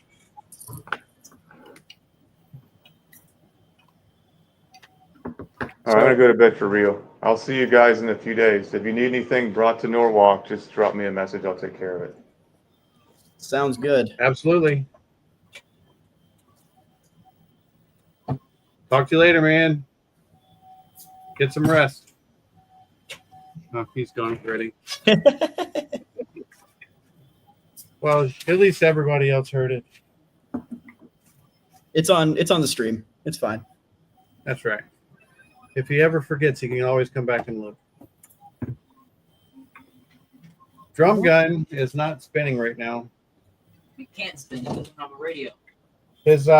We ordered him a Radio Master Pocket, and it came in yesterday. Yeah. We installed it today. We went through every protocol we could find on how to bind the receivers that I bought, and it would not connect.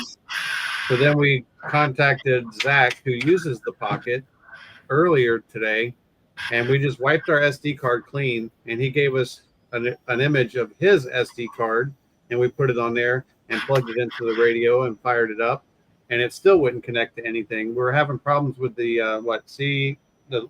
the TRFS tool or the EL something tool, and it wouldn't. It would try to load the tool, but it would never load the tool to bind the receiver. So we had to order another one, and thank God they're available next day. So once we get that, we'll be able to try that. My drive is acting so weird. Look at this. When the stick is off to the side, it's off, and then as I go to the center, if it's all the way down, it's spinning very slowly, and then as I go up, it almost acts like a throttle.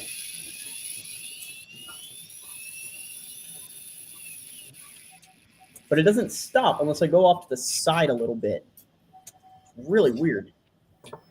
Got to adjust your trims. It's definitely not like a trim thing. It's like a programming thing. It's on hyperdrive settings. It should be working right. That is so. Might be a program thing, but maybe you can dial it out with trim. I could probably do the left-right thing with trim a little bit, but I don't know about the thing where it's acting like throttle. It's on the right channel. It's on channel 2. Well, Russell said he's leaving the party. Thanks for stopping by, Russell. Get Insomnia back.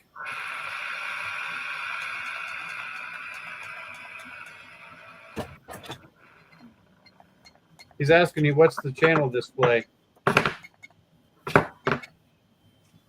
Hey, Dan. Oh, what? Oh, Russell was asking, what's the display show, the channel display? You get this shit. Well, apparently it doesn't fail safe either. That's a good question. Fail safe just for wussies. I don't know. I think this actually, you know what? This might be a problem with the receiver because I pulled this receiver out of Powerball and I did actually. Or you're just trying to slide it all the way that way. Yeah. I did actually spark this receiver, so actually this might be bad. Let me see if I have hyperdrive receivers on hand.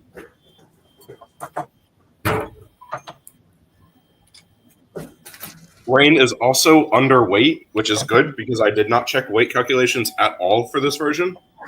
So I feel like Powerball. What's the weight calculation? Close on weight. I don't know. If it was underweight, I was just going to have to reprint the chassis less, I guess. That's the only thing I can change. I just build it, and if it weighs too much, I start drilling holes. Yeah. I don't know what I'm going to do if Powerball's overweight. If it is, I'm probably just going to have to I don't know, maybe I'll try to switch the back wheels to foam wheels or something. Yes, failsafe is for wussies. It's going to go right on the shirt, and I'm going to wear it every time I do safety. I mean, it's in a cage. How long can the battery last, really? Depends. Are you running that 1100 battery? If so, then probably a while. If I run with that 1100, if I run the weapon wide open, it'll die in about 90 seconds. I guess that's true. You are running an insane KV, right? Yeah, 5150 kV. 5150. Jeez. On 5S. Oh my good lord. That's insane. I'm trying to find where. That's what happens when somebody who doesn't go to engineering school builds robots. You don't think about the details, you just do it. And if it doesn't smoke, it's awesome. I do no calculations at all except for tip speed once I'm done designing it. The way I determine how much battery I have is just put it in the box and test it. 3S3. It did take me a while to kind of correlate something. Whenever the Peter Bar kits first came out and we were fighting them with Big G, we kept getting smoked in weapon on weapon. And I'm like, there's no way that's spinning faster than our weapon is spinning. And it took me a while to put it together that it's not just your tip speed, it's also the amount of speed that you put behind your hit. That's kind of the conclusion I've come to is if you're not pushing that weapon, it doesn't really matter. You're not going to win that weapon on weapon. You got to have a little force behind it. Yeah, that's all that calculation with the bite. It's all about engagement speed. That's why hyperdrive is so focused on driving, not just because my weapon is super, super, super unreliable, so I need good drive anyway, but also because it delivers way, way, way better when it has that insane translation. I think that's why robots like Lynx. That's what makes the difference. Is Lynx custom drive? It has all that power behind it. It can really. It's not just about even like the top speed, which is what a lot of people will calculate, but it's also about like just the wattage in the motors and like the voltage is running them at. It makes those drive motors so powerful that the time to top speed lets him box rush and it lets him run into his opponents at crazy, crazy high speeds from a very short acceleration distance. And I think that makes a huge difference. That's actually one of the things I talked to him about when I was sitting next to him. I said, I really think that drive is more important than weapon in a BattleBot. And he said he 100% agrees with me. So I feel vindicated. Well, I mean, look at what was that control bot in BattleBots? We The fought. yellow one? No, the fast one. Claw Viper. Claw Viper. Yes. That's a really good example right there. Yes, it is. It took him so long to get that thing right, but man, the last BattleBots, that thing was smoking. Oh man, yes, absolutely. Have you seen him drive the like 12 and 30 pound versions at NHRL? Not at NHRL, but he was there in Seattle, so we got to see his bot nice. there, and we got to watch him compete there. Watching him fight at NHRL with the 12 and 30 pound versions of Claw Viper is just unreal. He's such a good driver, and like the robot is so incredibly reliable. Like at a certain point, it just takes an insane beating, and things are just connected by Bluetooth, and they still work. It's insane.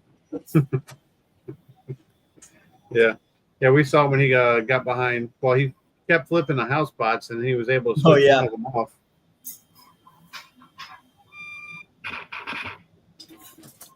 Jupiter Robotics says, "Can you imagine a Hellfire that is Claw Viper fast?" Yeah, that'd be awesome. I have ideas for robotics. I have ideas for really good stuff. That moves at Mach 12. Yeah, but I don't want to copy Hellfire, so I haven't done it. This is so weird. It's doing the same thing again.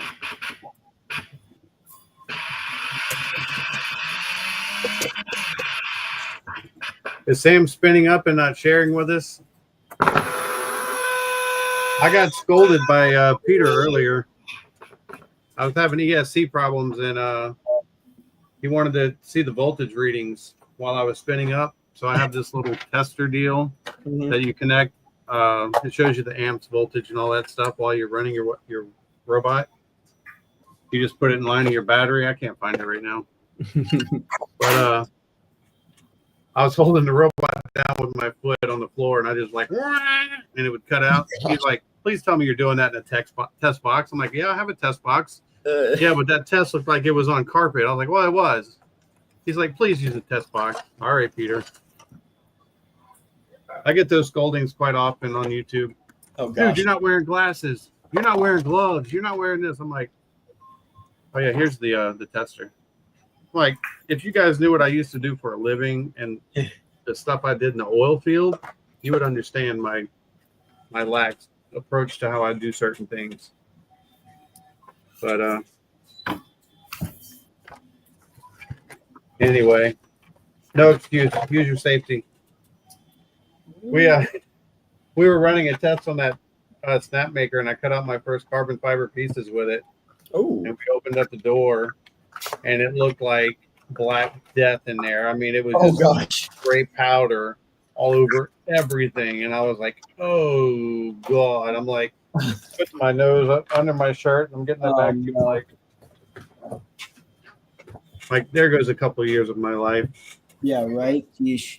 I know that's why I haven't done the still haven't machined the carbon fiber for Powerball yet.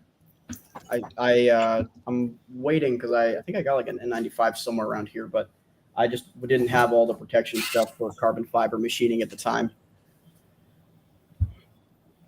Safety nerds complaining are free engagement. It's funny. I actually I make jokes like all the time, like, you know, like safety third, first is fun, and second is danger. But like, I'm actually, I am that safety nerd. That's me. Only when it comes to like other people though. I'm like, if it's me, I assume the risks, and like, I'm allowed to be stupid myself if I'm not like showing it to other people and being a bad influence. Then like it's okay if I am stupid towards myself because I'm accepting the consequences of my actions and being dumb in a not public environment. But if it's like anybody else, like on the team or something, like a new member or something, I will be the biggest safety nerd for them. Like I will be like, no, do not do that unless you have like this safety precaution. Yeah, it was like in the last video that I put out. Did it come out yet? I have one coming out this weekend too. But I was cutting some titanium, and I realized that when I was editing the video, because I can't remember what I was cutting. It was like a little tiny rod or something, and so I just had the angle grinder, and I'm holding the rod in my bare hand. I'm just like, and just cut right through it. And I'm editing the video, and I'm like, I can't show that on video. So I showed myself getting the tool out, and then it comes back to when I'm done. It's like, I got to protect people. I can't show people that, hey, this is the wrong way to do it. So I'm on the same page with you. It's like, you know. I get that it's like, I like probably shouldn't even be like admitting that I do that sometimes, but like, I think everybody does, except for when they're in I public. feel like, there's like a weird little like divide, you know, of like, like be safe, obviously, but like if it's just you being dumb with yourself, there's a little bit of laxness there. We were very safe about we tested the 30 though, like 2 days ago, and we were very safe about it. Still, we don't want to like show anybody the video, because the robot's gonna be secret till it shows up, but also because like we still didn't want anybody to like think it was unsafe. But we had like I was on standby with like a fire extinguisher, and like we had a plan, like if anything catches fire, like we open this door and like roll it out on the table this way, and the robot was like clamped to the table, and it was all still very, very safe. Like, who puts like plans in place for like fire and rolling out and like extinguishing and whatnot, like, except, you know, the safety nerds. But even that level of safety is unacceptable sometimes. So the video is still, I mean, private. Yeah, I mean, if you're going to be unsafe, just do it in private. Is the moral of the story. Because as long as you're not influencing somebody else to do it unsafe, then And who's to say exactly what's unsafe for me to do? Like me holding a little tiny screw and cutting it with an angle grinder is way more safe than a 9-year-old who would watch me and try the same thing. Yeah, you know what I mean. So it's kind of like a lot of it goes off experience and know-how. Exactly, but you can't but you can't like say that to people, because then people are going to be like, "Oh, I know what I'm doing," when they don't. You know, it's a weird gray area. I actually, it's funny. I say the same thing for like flamethrower robots, and like it's really unintuitive. But like I've had people ask me like, "Hey, how would I build a flamethrower robot?" And like I just kind of have to say like, if you don't understand how you would build a flamethrower yourself, You don't need to be building a you should be building flamethrower. a flamethrower. Yeah, if you're asking me, Yeah. I can't tell. And then they're like, "Okay, well, how am I supposed to learn?" And I'm like, it's like a little gray area. I'm sorry, but you just got to figure it out yourself. How do I make nitroglycerin? If you don't know, you don't need to know. Yeah, look, I am Put that fine, on your search history. like I am fine with you building a flamethrower. Like that would be cool. I would love to see it, but I do not want to tell somebody, "Oh, hey, this is how you build a flamethrower," because I don't know that person. If they have to ask me how to build a flamethrower, I don't know Right. that I trust them to build a flamethrower. Yep, because they don't know the steps to do it. They don't know the steps to not blow themselves up. Exactly. And as far as like Madman, he was talking in the chat about teaching a class and being a safety nerd. When you're teaching, like especially young people, you have to be an over-the-top safety nerd. Yes, I am the biggest that's- safety nerd for all of that stuff. 1,000%. Yeah, all the like tutoring that I've been doing, it's all been I've been very safety nerd about it.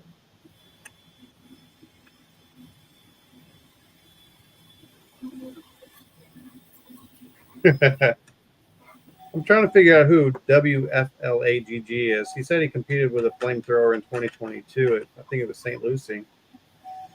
But this is how he tells people to build a flamethrower: build a solid base and then attach a flamethrower to it.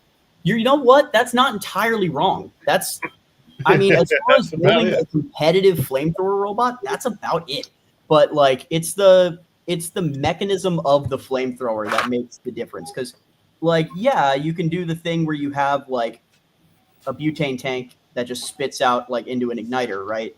And there's a lot of robots that do that to make a flamethrower, and technically it works. Like it doesn't not work. Like, you know, if that makes sense. But there's a difference between like that and like mixtape, you know? And that's where that like difference of how do I build a flamethrower comes into play, where you're like, I can't tell you that. Right. I mean, it's like this: build to your level. That's why, like Kikoto, he just gets the big, like, you know, big clicker lighter and puts a servo on it, and that's Yeah. his flamethrower, and it does well for what it is. I mean, if he didn't build everything out of TPU and it was so wobbly, he could probably get it better where he wanted it. But I've seen him roast a few robots with that thing, so you can't balk at it. I mean, it's a threat. If you get cornered by that thing and it goes through your vents, you're going to be in trouble. Oh yeah, no, for sure. That was what was that one fight? It was like kill it with fire and stonefish or something. Rock fish maybe. And it had like the carbon fiber with all the like vents on it. And it was awesome. A fun fact about Kikoto: when we first started fighting robots in 2018 at Maker's Fair, he was one of our first ever competitors. He had a game weight called Backstabber, and it was half Lego bricks with a nail on it and a little servo, and he just went ring, ring. And it's the same thing that caused my oldest son to quit fighting robots, because my oldest son is the one who came up with Tyrone, and that was his robot. And he'd already chopped the wheel off of that thing. And, you know, Tyrone wasn't amazing, but it was still a decent horizontal back then. And he went to go, like, take the finishing blow, and he shot right past Backstabber and went right into the pit. And he got so mad that he quit robots. He's like, I can't do this. This isn't for me. And he's never fought a robot since. Oh, gosh. He was like, screw it. But he's a little more high-strung, you know. He didn't like it. He's like, forget this. But that was just a fun fact about Kikoto. I remember him running over to our pit. Is Tyrone ready? Is Tyrone ready? And even when the kid was back in 2018, I think he was as tall as me. He was young then. I remember I remember I was familiar with Serial Killer. That was his, right? Yeah. Yeah. That's Everybody knows classic. Power of Friendship too. Oh yeah.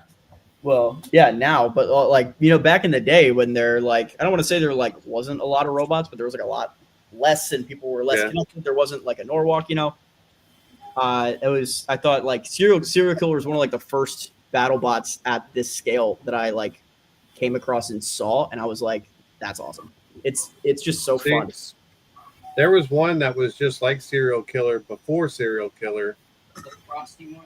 and he used it. I forgot the name of the robot, but he used a Frosted Flakes box, I think. Just I can't remember the name of it, but it was the same thing. It was like a dustpan robot with a cereal box Okay. that came down. Oh, wait a minute. I do know you. I don't remember your name, but I remember Pebcac.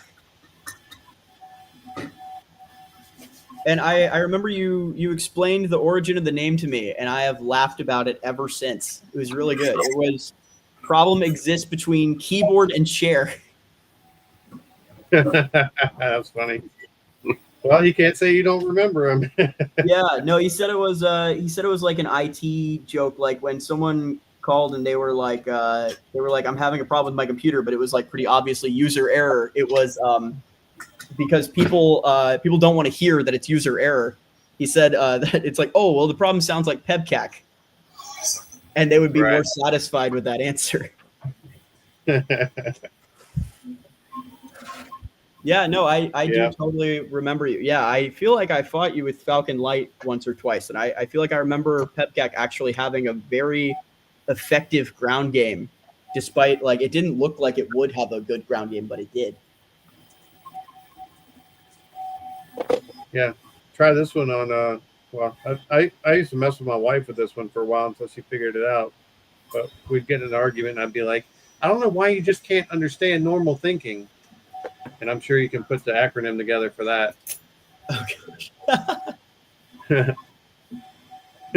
That's as far as I'm going with it. But I never said it like in a serious way. It's just like when we're kind of like playing, bantering, going back and forth. You know what I mean?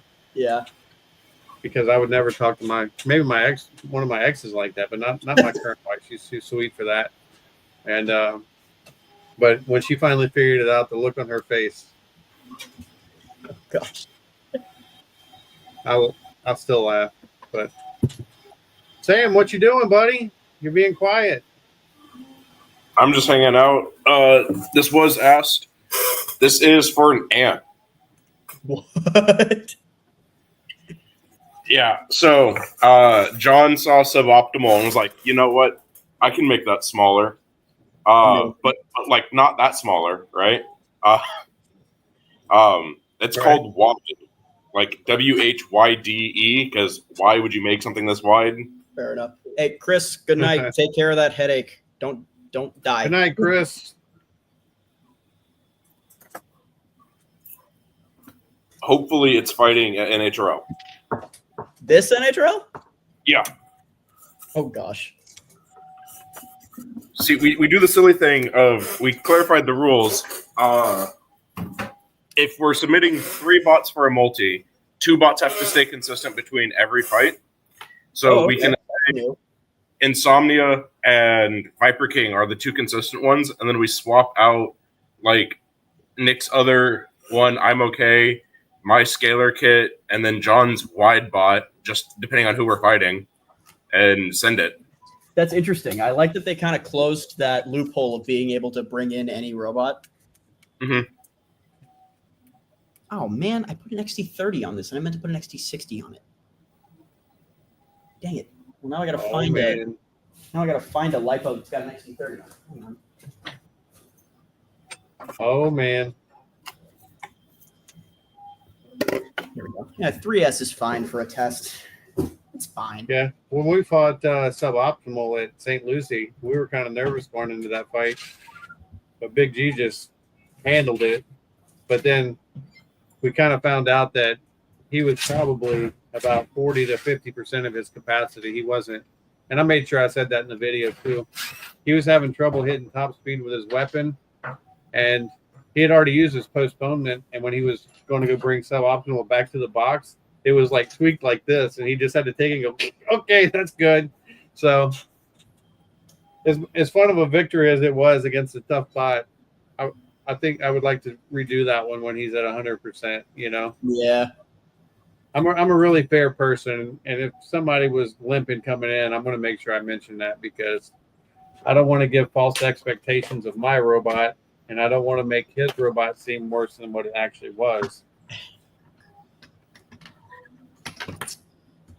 Steve, you want to know what the issue with the drain is?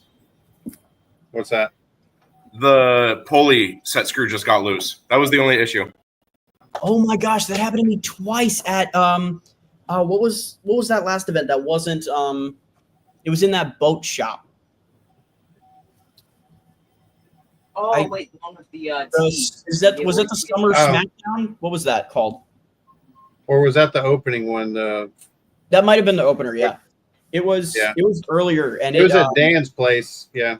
Yeah, that was at that boat place that was really cool. But that was the best venue ever. It was, yeah, that place is great. I love the free coffees. Free coffee, free snacks. Love that, yeah. And all the pizza was paid for too. It was awesome. I know. But yeah, that's what happened to me at that event. I had a new 2320 that I was using, and the shaft it's round on this. It doesn't have a D shaft.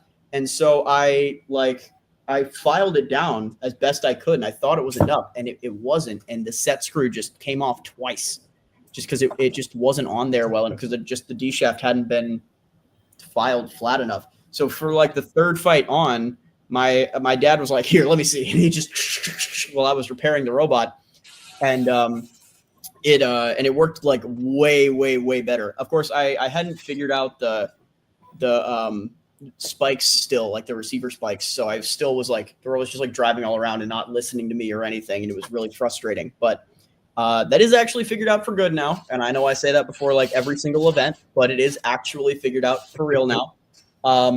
But yeah, the last event, it actually, like you saw, like the spikes were non-existent. It drove great, but of course then I destroyed my only weapon motor at the last event. So it was a moot point.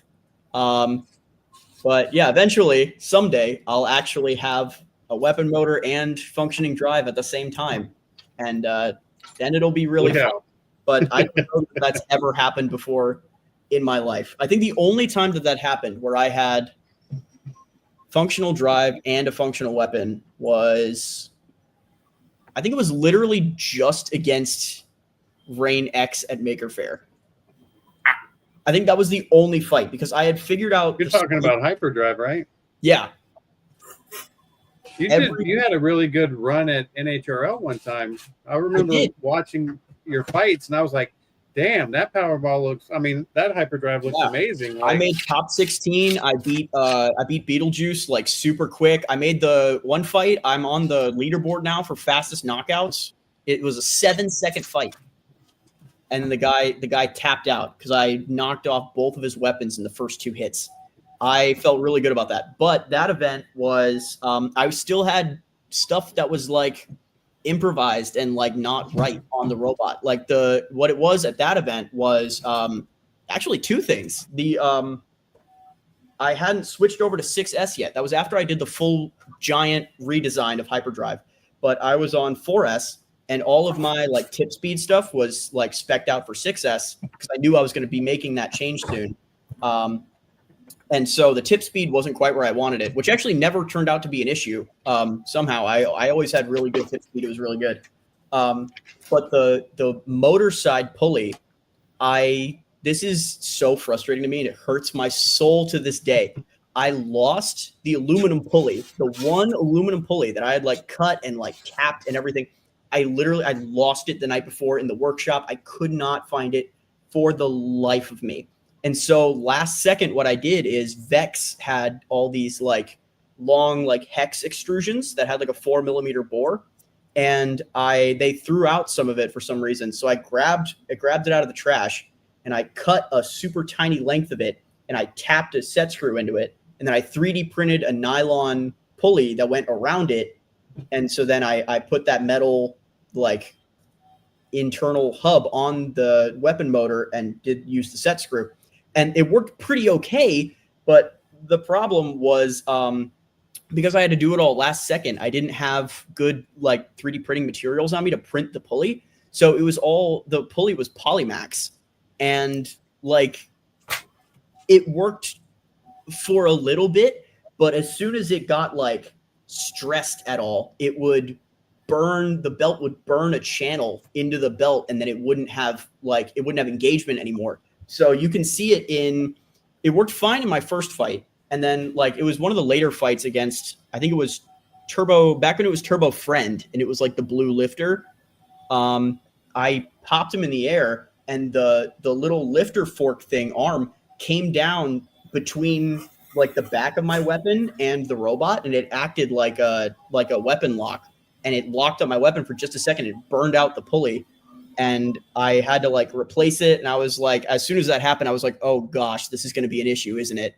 And then that's what happened in my my top 16 fight with Hurt Caboose. I really think I could have qualified at that event. I really think I could have done it. But one of the first weapon engagements, I was winning and I was driving him and like everything. And then the pulley just burned out and I could not do anything. I got flipped over, and without the weapon, I can't self-right. So all I could do was just drive around on my head for 3 minutes while he beat me up. And I just, it hurts so bad. I was so close. Yeah. But we've always said behind your back, if he ever gets that thing fully ironed out, it's going to be a I know. whole nother level. Oh man, sometimes it just shows these moments of promise that get me so excited. I so excited. I think it was Robert. Yeah, maybe Robert and Helen, they fight in the ant class. Yeah. And we were getting ready for the St. Lucie Fair, and Robert messaged me. He's like, "Hey, I've never had to deal with flamethrowers before, and I see that there's going to be a flamethrower." And he's like, "How do I prep for that?" I'm like, "Just show up." I'm like, "It's Luke. He's either A, going to be too busy to show up, or B, he's going to try to put it together that he hasn't touched in a month when he gets there, or C, he's going to melt everybody." I don't know which Luke's going to show up. Yeah, exactly. Out of the Lukes I know, you have a 2 out of 3 chance of it being okay. So I wouldn't make any special preparations. Yeah. And I'm not saying that to belittle or be, talk crap about Luke. No, I think Luke is extremely smart and a very good builder, but he's just so darn busy that he doesn't have the time to put into the robots. Like, you've seen his designs, like Sparrow and all that. Those things are amazing. But if he actually had the time to put into the bot that he wanted to, it would be a whole different thing. I really respect Luke a lot. What's Sam doing? He's sweeping the floor or something? I was pulling prints off of the Prusa. The Prusa. Yeah, the Prusas. Hold on, I can give a. We got a lab tour that's a little bit closer now. We got a P1S. Soldering station. The X1 Carbon that's printing our next chassis. This is the big one that doesn't work all the time. We got the A1, the Prusa that's named Chernobyl because it likes to explode. The Prusa that's named Lviv because it also likes to explode, and then the A1 Mini that's named Gear because we only make gears on it. The A1 is named Fridge because it makes sounds like a Samsung fridge. That's funny. Carter has a Prusa Mark IV that Andy gave him in his room. Those and things then we have awesome. And then we have, I don't know if I can adjust it. If you see the row over here, we have the Snapmaker 2.0. That's a 350 by 350, 350 cube build plate. That's a 3-in-1 CNC laser 3D printer. Next to it is the new Snapmaker Artisan that they sent me. And that's a 400 millimeter cube build plate that it's got a 10 watt laser, a 200 watt CNC, and a dual extruder 3D printer.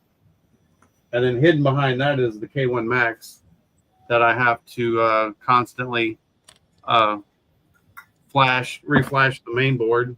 And then we have the bandsaw, we have the lathe, and the drill press up back here. So I've got our own little mini machine shop. I got a Prusa 3.5 behind me, and then I got a P1S in the house. And then I got two other printers over here too. There's a pretty modded Ender 3 V2 that I got from Can't Mark. hear anything. Carter, did you lose sound? Is that a Oh wait, issue on my end or issue on your end? no, I think it's me because you just came back. So Oh, okay. I want to go grab my. oh, me and Carter sharing a pair of earbuds. We each have one earpiece, and when he walked out, he took my range with him somehow.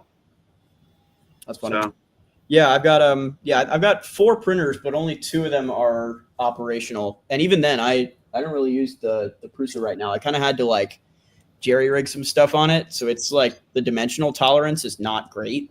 I'll get around to fixing it someday, but for right now, the P1S has been more than enough for me as far as printer workhorse. Probably would be nice to have a second printer going right now, but yeah, dimensional tolerance is not quite where I want it at the moment.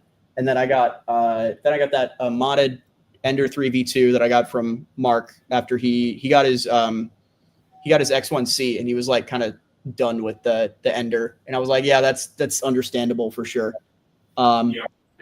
And then I got a I got a Maker Select V2 that has been stripped and remade and rebuilt and like done up like 3 times over. It's actually, the print quality is surprisingly good on it for it being like a 10-year-old printer at least. But John got it in like the scrap or something, and there was like a couple of them. There was like 3 of them, and I think we just took like a weekend like taking the printer parts that we had and like designing like the axes for them. And so he's got one, I believe, and then there's one that we kind of like scrapped together using the other parts that we gave to like one of the like new members was using it or something. We like lent it to them so they could have a printer. And then I bought the 3rd one off of him that was like super, super stripped down. I've just been messing with it. My first ever printer was the Ender 3 back in 2018 when it came out. Oh yeah. And I converted that into I can make filament out of Coke bottles with it now. Oh, nice. Yeah, I've seen that. The thing where it you take it does like the controlled like feeding with the bottles and like the little right. You basically take the hot end and you drill the nozzle out to 1.75, and you control the heat with the Ender 3, and then you use the I think it's the Z drive maybe, and you use that to pull the filament through, and you have this big gear reduction that you put it all together, and it works. I've made filament, and I actually printed out motor guards to keep the wires off the brushless motors. I've done that before with it, but it's such a pain in the butt to make such a short piece of filament that it just sits on the shelf now. It was fun, but yeah.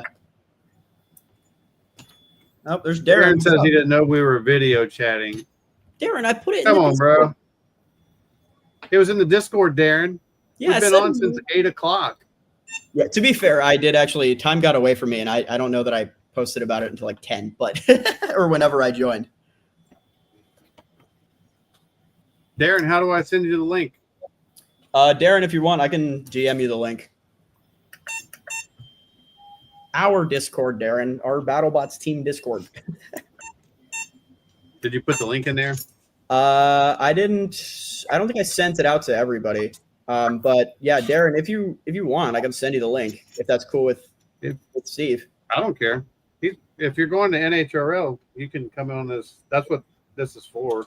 And like Madman expressed interest in joining a live in the future, and I'll definitely do other lives where I can bring in people like Jupiter and Madman. We've been trying to. You should help me out with this. We've been trying to convince Darren to go to Norwalk, and he's not doing it. He's not coming, and he should. He should be.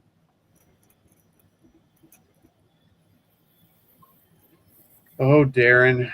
I've Darren. watched you grow up, and yet you disappoint me. Darren, come to Norwalk. We after that last event, I know he was at St. Lucie. He was having issues with the hub motor burning out because he Right. Lucky you for know us. the weapon motor, the weapon disc that he put on it was like giant. He was just stressing it out too much and it just died. Right. But yeah, we were roomed together at the hotel. So that night we went through and did a bunch of math and we spec'd out his weapon correctly. And he's got a new temporary disc on there. And I think he designed a new one and hasn't. I don't know if he's ordered it yet. But we can, Darren, if you're listening, we can go over that as well. We can do a little design review of that. But everything should be like spec'd out now. And then we went over some ideas of like how to evolve it in the future. And I'm excited to see what happens to it. I would like to see it kind of have that same evolution that Florian's been doing, where it's like it's just been worked on for so long that it's like competitive now. Right. I'd really like to see that happen. That's what I was going to bring up. I remember when Darren first started, and the mentality was easy victory, bring it on.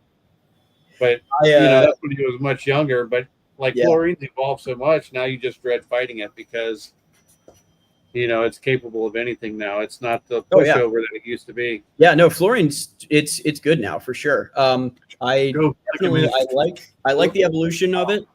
I think the hub motor is interesting. You don't see a lot of hub motors on really big horizontals like that.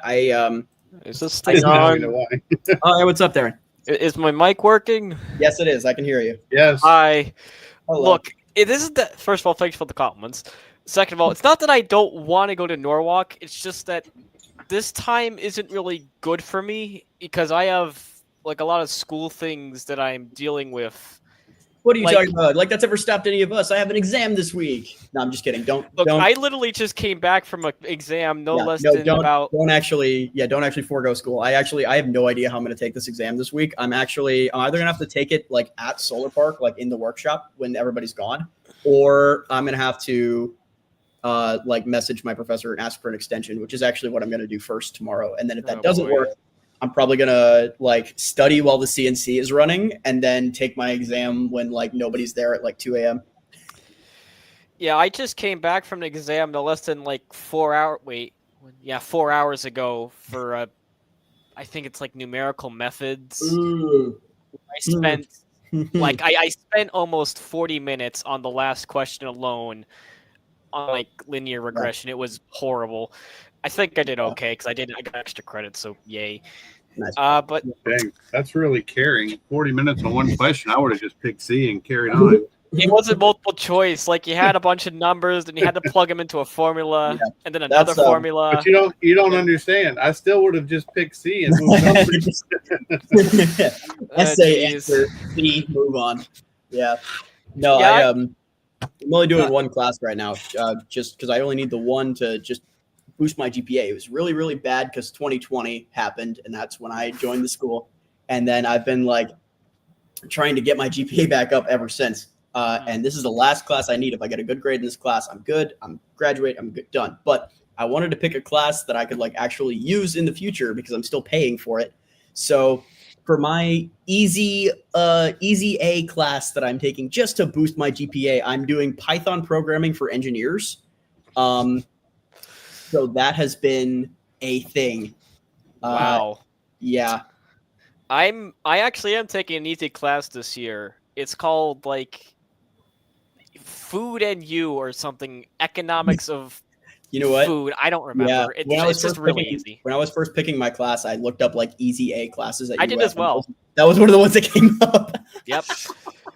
Oh yeah, robots. I should probably show my robots because that's what this whole thing's about. Oh yeah. Hey, First of all, we have the. What do you use for your weapon frame? Oh yeah. Which one, the beetle weight or the ant weight? I don't think Machine Cult. If you don't know who Machine Cult is, that's Jesse. He's got counterfeit. Oh wait, is someone answering in the? Oh, okay. We're answering questions on the. Yeah, that's right. You got to tab over to the comments. Yeah. Okay. The beetle. Okay, the beetle. Right. Here's chlorine. yes, the weapon looks sad right now because Alright. I haven't made a custom one yet.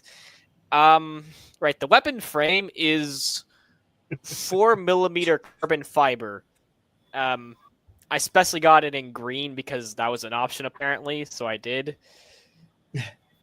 Yay! I added It wouldn't be Darren's if it wasn't colorful. Yes, Oh, yeah. exactly. I even added It didn't the look like a N- spilled box of crayons. Yes, I like color. I added the MPA diamond for chlorine specifically. I actually looked it up, made sure it I was like accurate. that. I feel like that's a really good that's a good add on there. It's cool. Fluorine also has a tiny version of its own elements, NPA Yeah, diamonds. that's good. I when he was first doing it, I was suggesting that he do it kind of like in that like cell shaded like cartoon style like what's that robot that all the Brazilians go nuts for in the Norwalk chat? I tried that, I think, Tabata. once. It worked The pretty rat one? well. What's up? The rat robot, they call it rat something. Yeah, to go with. the Rato Rat guy. King, was it? The guy is like a YouTuber, and I remember El Rato, and I remember I like checked his YouTube or something after, and I was like, oh my gosh, wait, this guy's like kind of actually like famous in Brazil. But that's why like the chat, like the YouTube chat goes insane every time he's there, is because he has like an insane YouTube following. Oh, Yeah. that makes sense. Yeah, that's why he always has like the Rato mask. Is because that's like his thing. Is El Rato. Wait. But yeah, Chibata's actually a pretty good robot. But it's got that really cool like colorful like comic book cell shaded look going on. And I was telling Darren that's what you should do. But I think it looks good.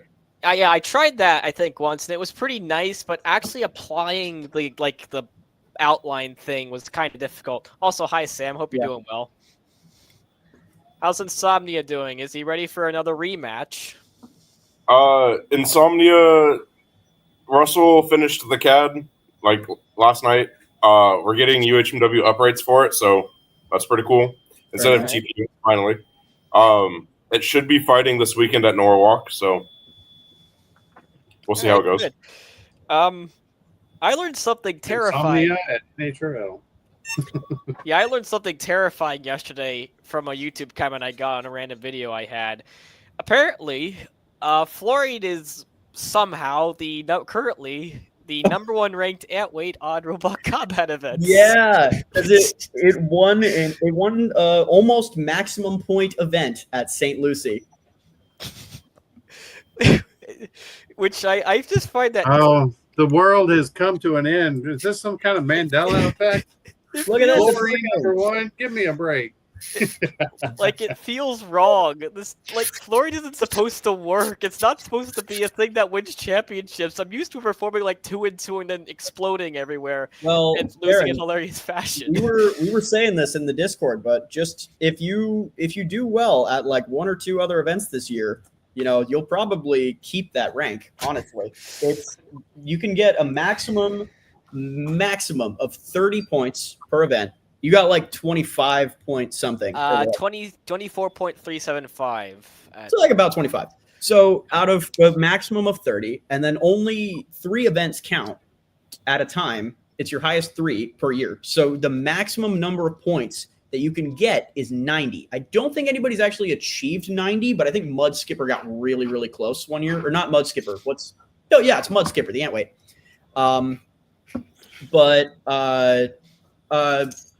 What was I going to say?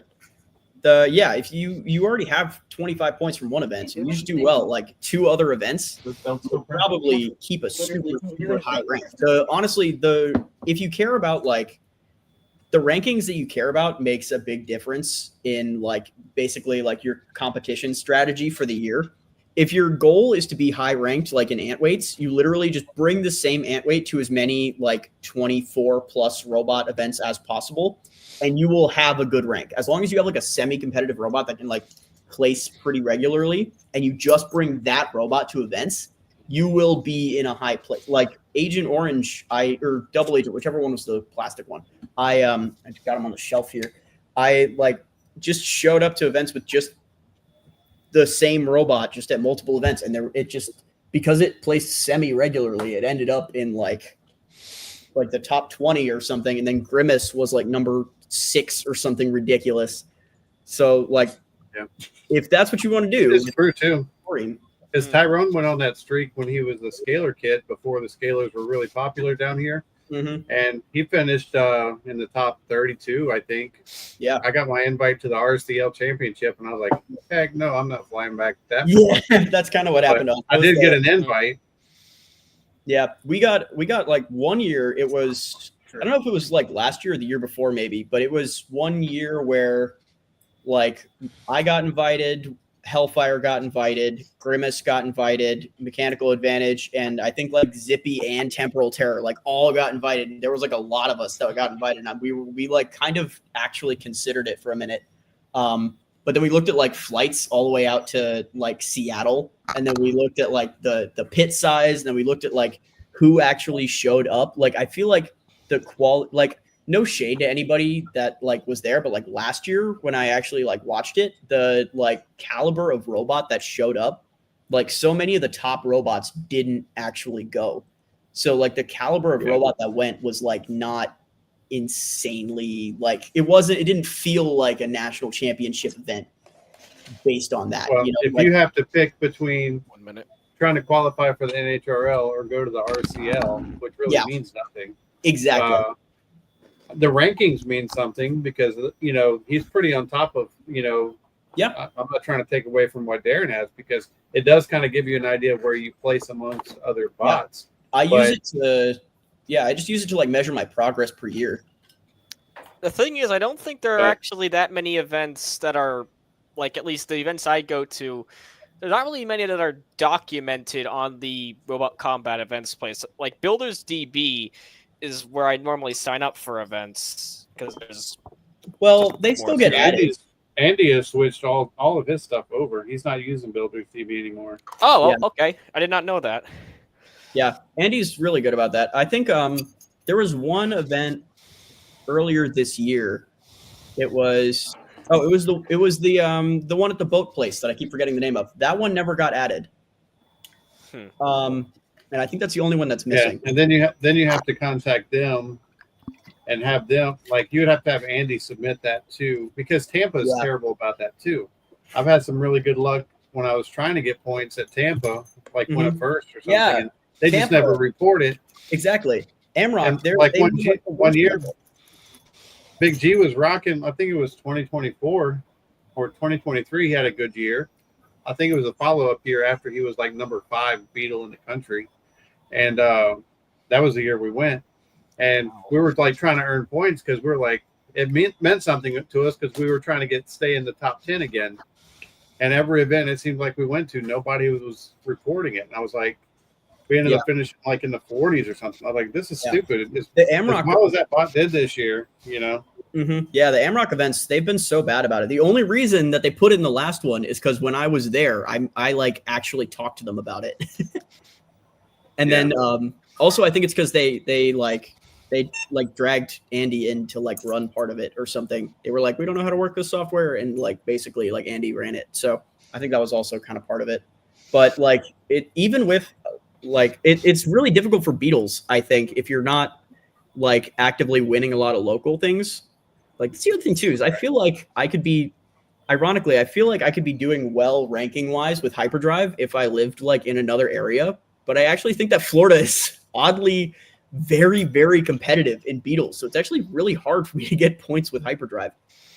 Well, like last year. We're competitive, but the NHRL kicks our butt. You know what I mean? So, that's almost just like a numbers game though. NHRL, like there's so many fights and so many robots that like not only do you have to be very, very competitive, but like you also like kind of have to be lucky, you know? Right. It's what do you think, Sam? You're being awfully quiet. When I went to February NHRL, right? So you're supposed to be able to see where you go into this like elimination bracket, right? Mm-hmm. I got seeded into the bottom half with Impact, and I was like, "There's no shot that I'm going to do good." I was like, first fight against Stag Beetlebot, I think I can win. Like, I can definitely win tip speed. I just got to outdrive. Lit his robot on fire. Felt bad. And the next fight, I'm like, crap, I have Impact. There's no way I'm going to win. So I'm just out. Like, I started to pack my stuff up before the fight. But The original spot I was That's supposed to go confidence. the original spot I was supposed to go in the bracket was like the freest path to the quarterfinals. Looking at it, I was like, these are like no-name bots. So I don't know. It's a luck factor because like no shade, there are people who have qualified like last year who I'm like, there's no way this robot's actually that good. Yeah, right. Like, no, I know exactly what you're saying. That's definitely happened before where I was like, what is this robot doing here? You know, like sometimes you just do get a good bracket. Like Norwalk is, it is about like, you know, obviously like your building and your driving and how prepared you are, you know, how much money you have. But like, no, it does actually sometimes like kind of come down to your bracket a little bit. Like, I feel like that's why I was upset about March when I had that thing happen with my printed weapon pulley, which I found in a box at the workshop when we got back, by the way. But yeah, that's why I was so like upset about that. Is because I feel like I had like a pretty good bracket where like my path I really think I could have qualified. And it's frustrating. So I'm hoping that we get good brackets this weekend. But, you know, that's kind of a time will tell kind of deal. I have kind of an off-the-wall question for you guys. That's something that I usually think about, and I wonder if others do too. Do you guys ever watch Team Panic? Ben with Team Panic. Yes, I do. Well, every now and kind of then. used to. Not a ton. Do you ever watch him and wonder, like, how does this guy have so much experience and do the things that he does? And then on top of that, you watch these beetle fights in Australia, and you're like, I would love to take my beetle to Australia. Oh yeah, I got recommended a British. It was like a British I forget what they call it, but it's like a series they do every year, and they do like the heats or whatever, and those have been like coming out on YouTube for like the past couple of weeks. Let me look that up actually. There's been like one a week, and I like sometimes I'll watch them when they pop up in my recommended, and I'll just be like, oh my gosh, I would obliterate these guys. Like, yeah. Hold on. And like, I don't know, maybe that's just like this is probably me talking a lot of smack here, but I have a general rule where I'm not scared of British robots. Because this came up in the chat. It says their beetles are basically our ants. I think they're either the same size though, or slightly bigger than our beetles, huh? Do y'all know like how Australia does their beetles? They're the same size or bigger. I think their beetle weights are like the same size. Carter says he thinks they're 1 kilogram. Robot Rebellion. Oh yeah, that's the one I was watching. Robot Rebellion. 24. Yeah, I watched these as well.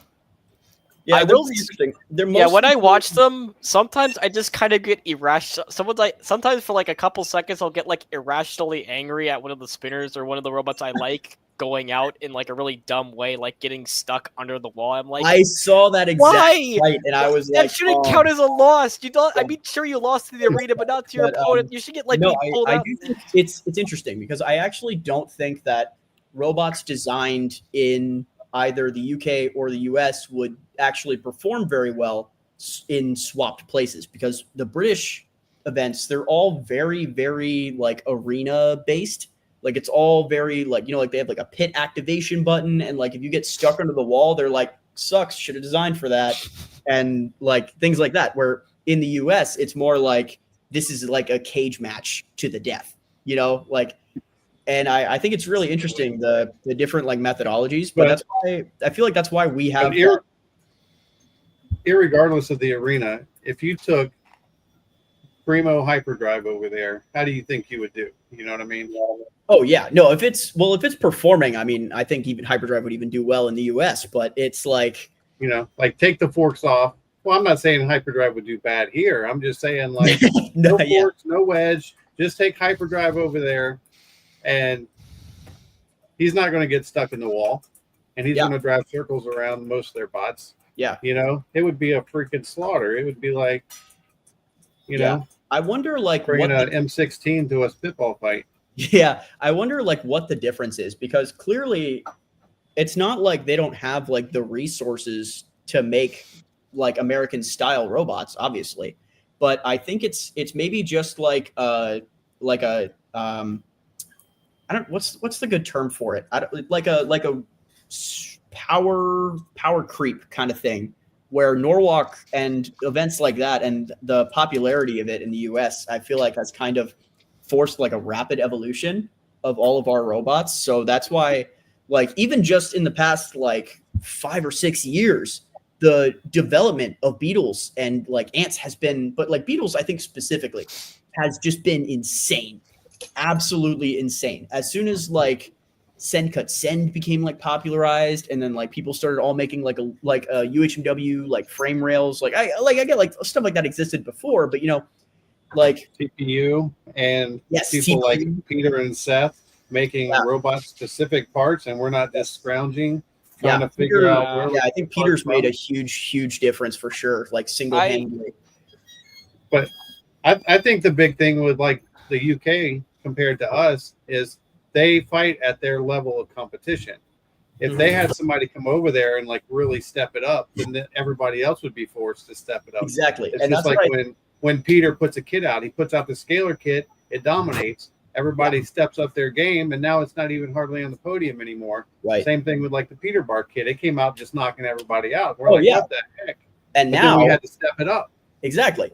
Yeah, that's why I'm not like when those kits like came out, there was a lot of like obviously like the discourse about like buying a robot and then just winning because you bought a robot, you know? And a lot of people were there was a little bit of like a group that was kind of upset that someone could buy a robot and then beat their like crazy fancy custom robot that they spent all this time and, you know, effort on.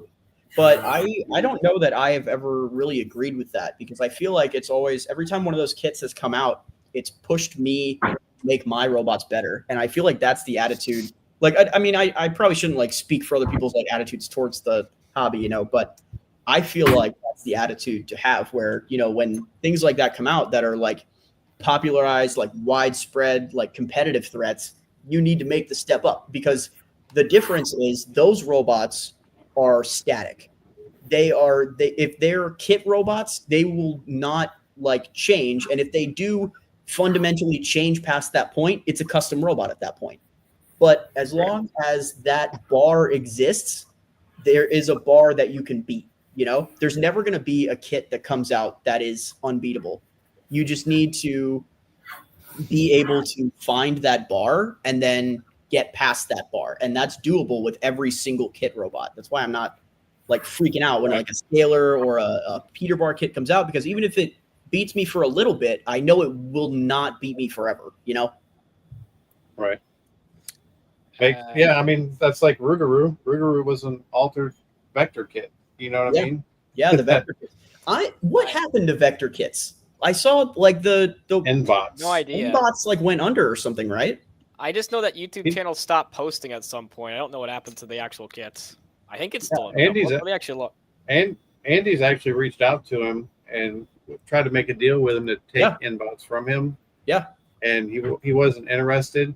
And whenever I was building Rougarou, I felt so strongly about the vector kit that I was like, there's no reason why it should not be made back into a kit. Like, yeah, you can go to Thingiverse and get the files for free, but it should also still be a kit. No, and I agree. tried to contact him and say, hey, like, if you don't want to do anything with this, let me sell kits for this robot and I'll cut you a percentage. I've had the same thought.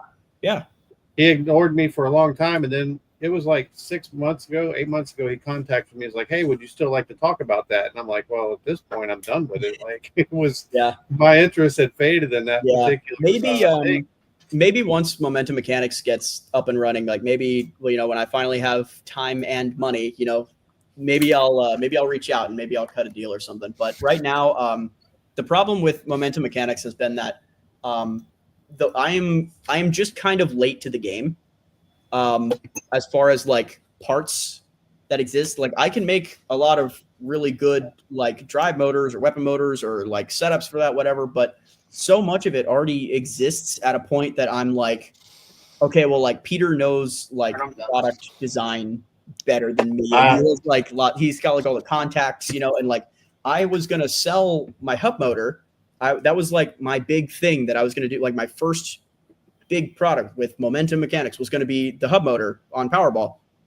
And then I didn't know Peter already had one in development. And then I made the mistake of posting it. And he was like, hey, look at this. I finished the hub motor and I got inspired by yours. And I was like, oh, that's great. And that was like I don't know. That was kind of the thing that put the nail in the coffin for me, that I'm just late to the game. So what I think I'm going to do is kits. You could still sell it and have like an alt. You have to look at it like this. Go ahead, Darren. I'll let you go first. I mean, you could still sell it as like an alternative hub motor that people can still use. I have, suppose, like, multiple but- options that promotes competition, which means I don't know, improvements. True, but I will fully admit that as it sits right now, the way that I make the hub motors, it is more expensive and less durable than Peter's hub motor. The only difference, the only possible advantage I can have is that mine is lighter, I believe, by like a decent bit. Nothing like insane though. So I actually don't think it makes sense for a lot of robots to run my hub motor over, say, like Peter's. And then also on top of that, there's still like things I don't have ironed out, like the TPU squishing coil burnout issue that I had earlier. Like I wouldn't want to sell it like that with that issue, you know? Okay. I want something to be perfect before I sell it. When you're thinking though about a venture like that, if you wait for perfect, you're going to wait forever. I know. And the second is, you know, you talking about like, you know, starting your own thing. That would be like me trying to start a YouTube channel. You know what I mean? Like I have one. Everybody else and their brother already has one and does it better. Mm-hmm. But it's already been done, so maybe I shouldn't do it. Or you can have the mentality that, well, maybe I can do it a little better and do this, and I might not get all the pie, but I'm going to get my piece of the pie. You know what I mean? You can't let the fact that you're late to the game stop you from playing the game. Yeah, because the game's going to live forever. And players are going to come and go. So, no, for sure. I definitely, I definitely like the idea of. I do want to I do still want to do my thing. I still want to open like a little store. I don't expect it to be like my full-time gig or anything, but it would be nice to have, and I feel like it aligns a lot with my goals in the sport, I think. But it's a weird thing to find my space within this space, you know, because my thing right now is like people like my designs, but that's kind of difficult to make like a store for, I guess. So what I'm thinking right now that I really like is I do have a couple ideas for just like small ideas for some tiny products that I'd like to maybe sell. But I think the kit game is probably a pretty strong place for me to start because people really like my designs, and I think that there's not a ton of diversity of kits right now, especially like for starting out like ant weights. Like if you're gonna buy an ant weight where you're actually gonna have like a spinner and you're gonna like fight it and be like middling competitive with it and like, you know, in a good decent range, like for ant weights, like what comes to mind? There's like the scalar and then maybe nautiloid. Viper kits? Maybe nautiloid, but even those are not like, you don't see those very often. They're never in stock either. And then like that's about it, you know? I mean, if I could sort of chime in with the whole please do. Getting started at robotics / kits. I mean, I started with a kit obviously and perform, and like I kind of stuck with a Viper kit for a pretty long time before I finally started trying to make custom robots and failing like twice with that weird wedge lifter thing and that really horrible angled spinner that I retired after a single fight. I'll say this: if these kits had existed back when I got started, there's a good chance I probably would have used one of those kits instead of the Viper kit, or went from the Viper to like a Scala kit or something instead of like then trying to make like a lifter as soon as I did. I think what I'm trying to say is I would have probably stuck with kits longer had these kits we have nowadays been around back when I got started. I'm not even sure what the heck I'm trying to say at this point. I'm just kind of rambling. What the heck? No, I get it. I get the point you're making, and it makes sense. No, I definitely agree. There's kind of like an up and down to that. Like I would get the sense of like okay, you like would stick with a kit longer. And some people see that as a positive, some people see it as a negative. I definitely would like to encourage people to kind of like grow from their kits. And I know that that's kind of hard to encourage if your kit is like just doing well as is. I have a little bit of a hot take though, that I think people should be able to compete in the sport if they don't like have a lot of like engineering experience and like don't have the time for it. I think that's like a serious barrier to entry. And I know a lot of people are very like gatekeepy about that. And like, I get it, you know, I get that you don't like, it can feel wrong. It's intimidating. If you work really hard on a robot forever. You know, you're an engineer, like you've done the time and the work and like all of that. And you make this really cool custom robot. And then somebody shows up with something that they just paid for and they're like competing at a similar level. I get that you could feel slighted from it, but also there's people out there that would love to do battle bots, but they don't have like the time to learn all that, you know? Yeah.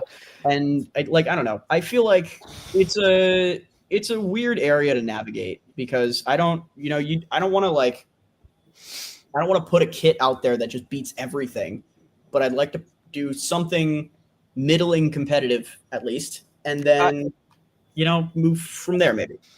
Yeah. Something I kind of want to tell people and do tell people, and something I would tell people if people ask me, how do I get into BattleBots? I would say, honestly, get like a Viper kit. I know that it's very outdated nowadays, especially in this kind of competitive environment, but a Viper kit is relatively cheap enough that you can get it and get like a taste of the sport without having to jump fully into it. Yeah. If that makes sense. No, I get it. My issue with Viper kits now is just that, unfortunately, I feel like you have to make accommodations for Viper kits at this point. You know, like the Gladiator class exists because people are starting with Viper still, you know? And like, I'm not saying FingerTech refuses to evolve. Yes, that is true. That is 100% true. Yes, FingerTech, there has been little to no evolution at all from FingerTech. And that's like, that kind of annoys me. But like, I used to buy stuff from FingerTech pretty regularly. And now I think the only FingerTech part I use in any of my robots is the switch, you know, like, yeah, that's it. Yeah. Exactly. As soon as like an anti-spark ant switch comes out, like no one's going to buy anything from FingerTech unless they just are new to the sport and just don't know better, you know? And that's not to shade FingerTech. Yeah, you know, I'm not like against them or anything. I just objectively, it's not like, you know, like they've done a ton for the sport, but they refuse to evolve. Yeah, and like it's just that's what's making them fall behind. Yes, it's like exactly. If they made a decent gear motor, I would try it, and if it was better than Peter's, then I would run it. Exactly, but they're still using like the what are those called, like spur gearboxes? I don't know if it's just I'm confusing it. The Silver Spark, I think that's what they're called. The Silver Sparks, but I'm talking about the type of gearbox. Like the repeats use planetary gears, and they hold up way better. Oh yeah, I remember. They have like a weird like stacked gears set up. Yeah, they have like the transitions, like it's like off to the side. Like I forget what that type of gearbox is called. Yeah, me too. But the Silver Sparks and the Gold Sparks and all those, they all use those same gearboxes, and they're just not good. And like they blew up all the time. Like when I had the Wedge, I used to actually break one of those gearboxes in every single fight. And if I had like 4 mil repeats back then, it would have been way better. Also, repeats are just like faster too. They're faster, they're more durable. They're like just everything is better about those, you know? So like there's just no reason to use Silver Sparks anymore. And it's kind of the same thing with just most stuff from FingerTech. Yeah, I'm looking at their website now actually to see what like they've updated. I like FingerTech, you know? Like it's like a little nostalgic, like, you know, you ever like cleaning out like a box and like you find like an old thing and you're like, oh, look at this. It's like if you you know, like Jupiter Robotics, they have Space Junk, which is based on the Viper kit. Mm-hmm. If they said here's an advanced Viper kit, there's nothing wrong with the shape or the build, but like, okay, here's an advanced one, and maybe in the back, instead of the wheels sticking out all the way, it has cutouts for the wheels to sit inset. Yeah. And you had wheel guards. and you actually Exactly. got a titanium wedge, not a Exactly. plastic wedge, and you know what I mean, stuff like that. Just Yeah, and a better absolutely. gearboxes. Like I've been toying with the idea of buying a Viper kit and just making a few changes just to Yeah. show what you can actually do with a Viper Exactly. kit. Well, you know Because what? I've had people express to me like there's a robot called Frostbite, and they're thinking about dropping out and quitting BattleBots altogether because they have a Viper kit and they keep getting their butts kicked. And it's like, well, you know, Yeah. you have to make changes. You can't, you know, and they have a lifter and Exactly. it's a nice robot. They do well with it, but Uh-huh. you got to make those changes, and you know somebody needs to show them what to do. You know what I mean? Yeah. What do you think, Sam? You're quiet. Yeah, we actually have some Viper kit bots for the club, and they were our hockey bots. We have a giant hockey field back in the corner. That's what that like big white thing is. That isn't the cabinet, the thing against the wall. And we just we used them because it was an easy way to get people driving practice with 2-wheel drive bots that are like front heavy, and then we would like do it to try to get engagement with like the community and like with other students at the school, because we could just pull it out at any event. And the only reason we stopped using them is because the reliability is just in the bin. Oh yeah. We were running Silver Sparks on them. Of course, we can upgrade to like the repeat brushed, but we were running Silver Sparks, and the gearboxes just fell off of the motors. Like we were looking at like, how do we even fix this? So that was an issue. And then like one whack on the wheel and the gears all strip out. Yeah.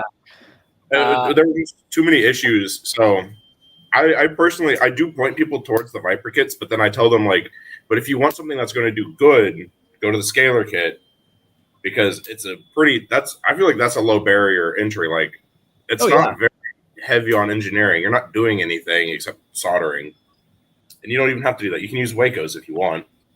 Yeah. Like I think the Scalar it's in a really, really good spot as far as like starting and like getting the feel of like a legit like BattleBot, you know? Mm-hmm. But I do think it's funny that it was like accidentally too competitive. Quick thing. What's this? Oh, we have a comment. Madman is asking what Discord we're in right now. Right now, we're not. And Jesse's leaving. See you later, Jesse. Get counterfeit ready. I think he wants to join. To more events.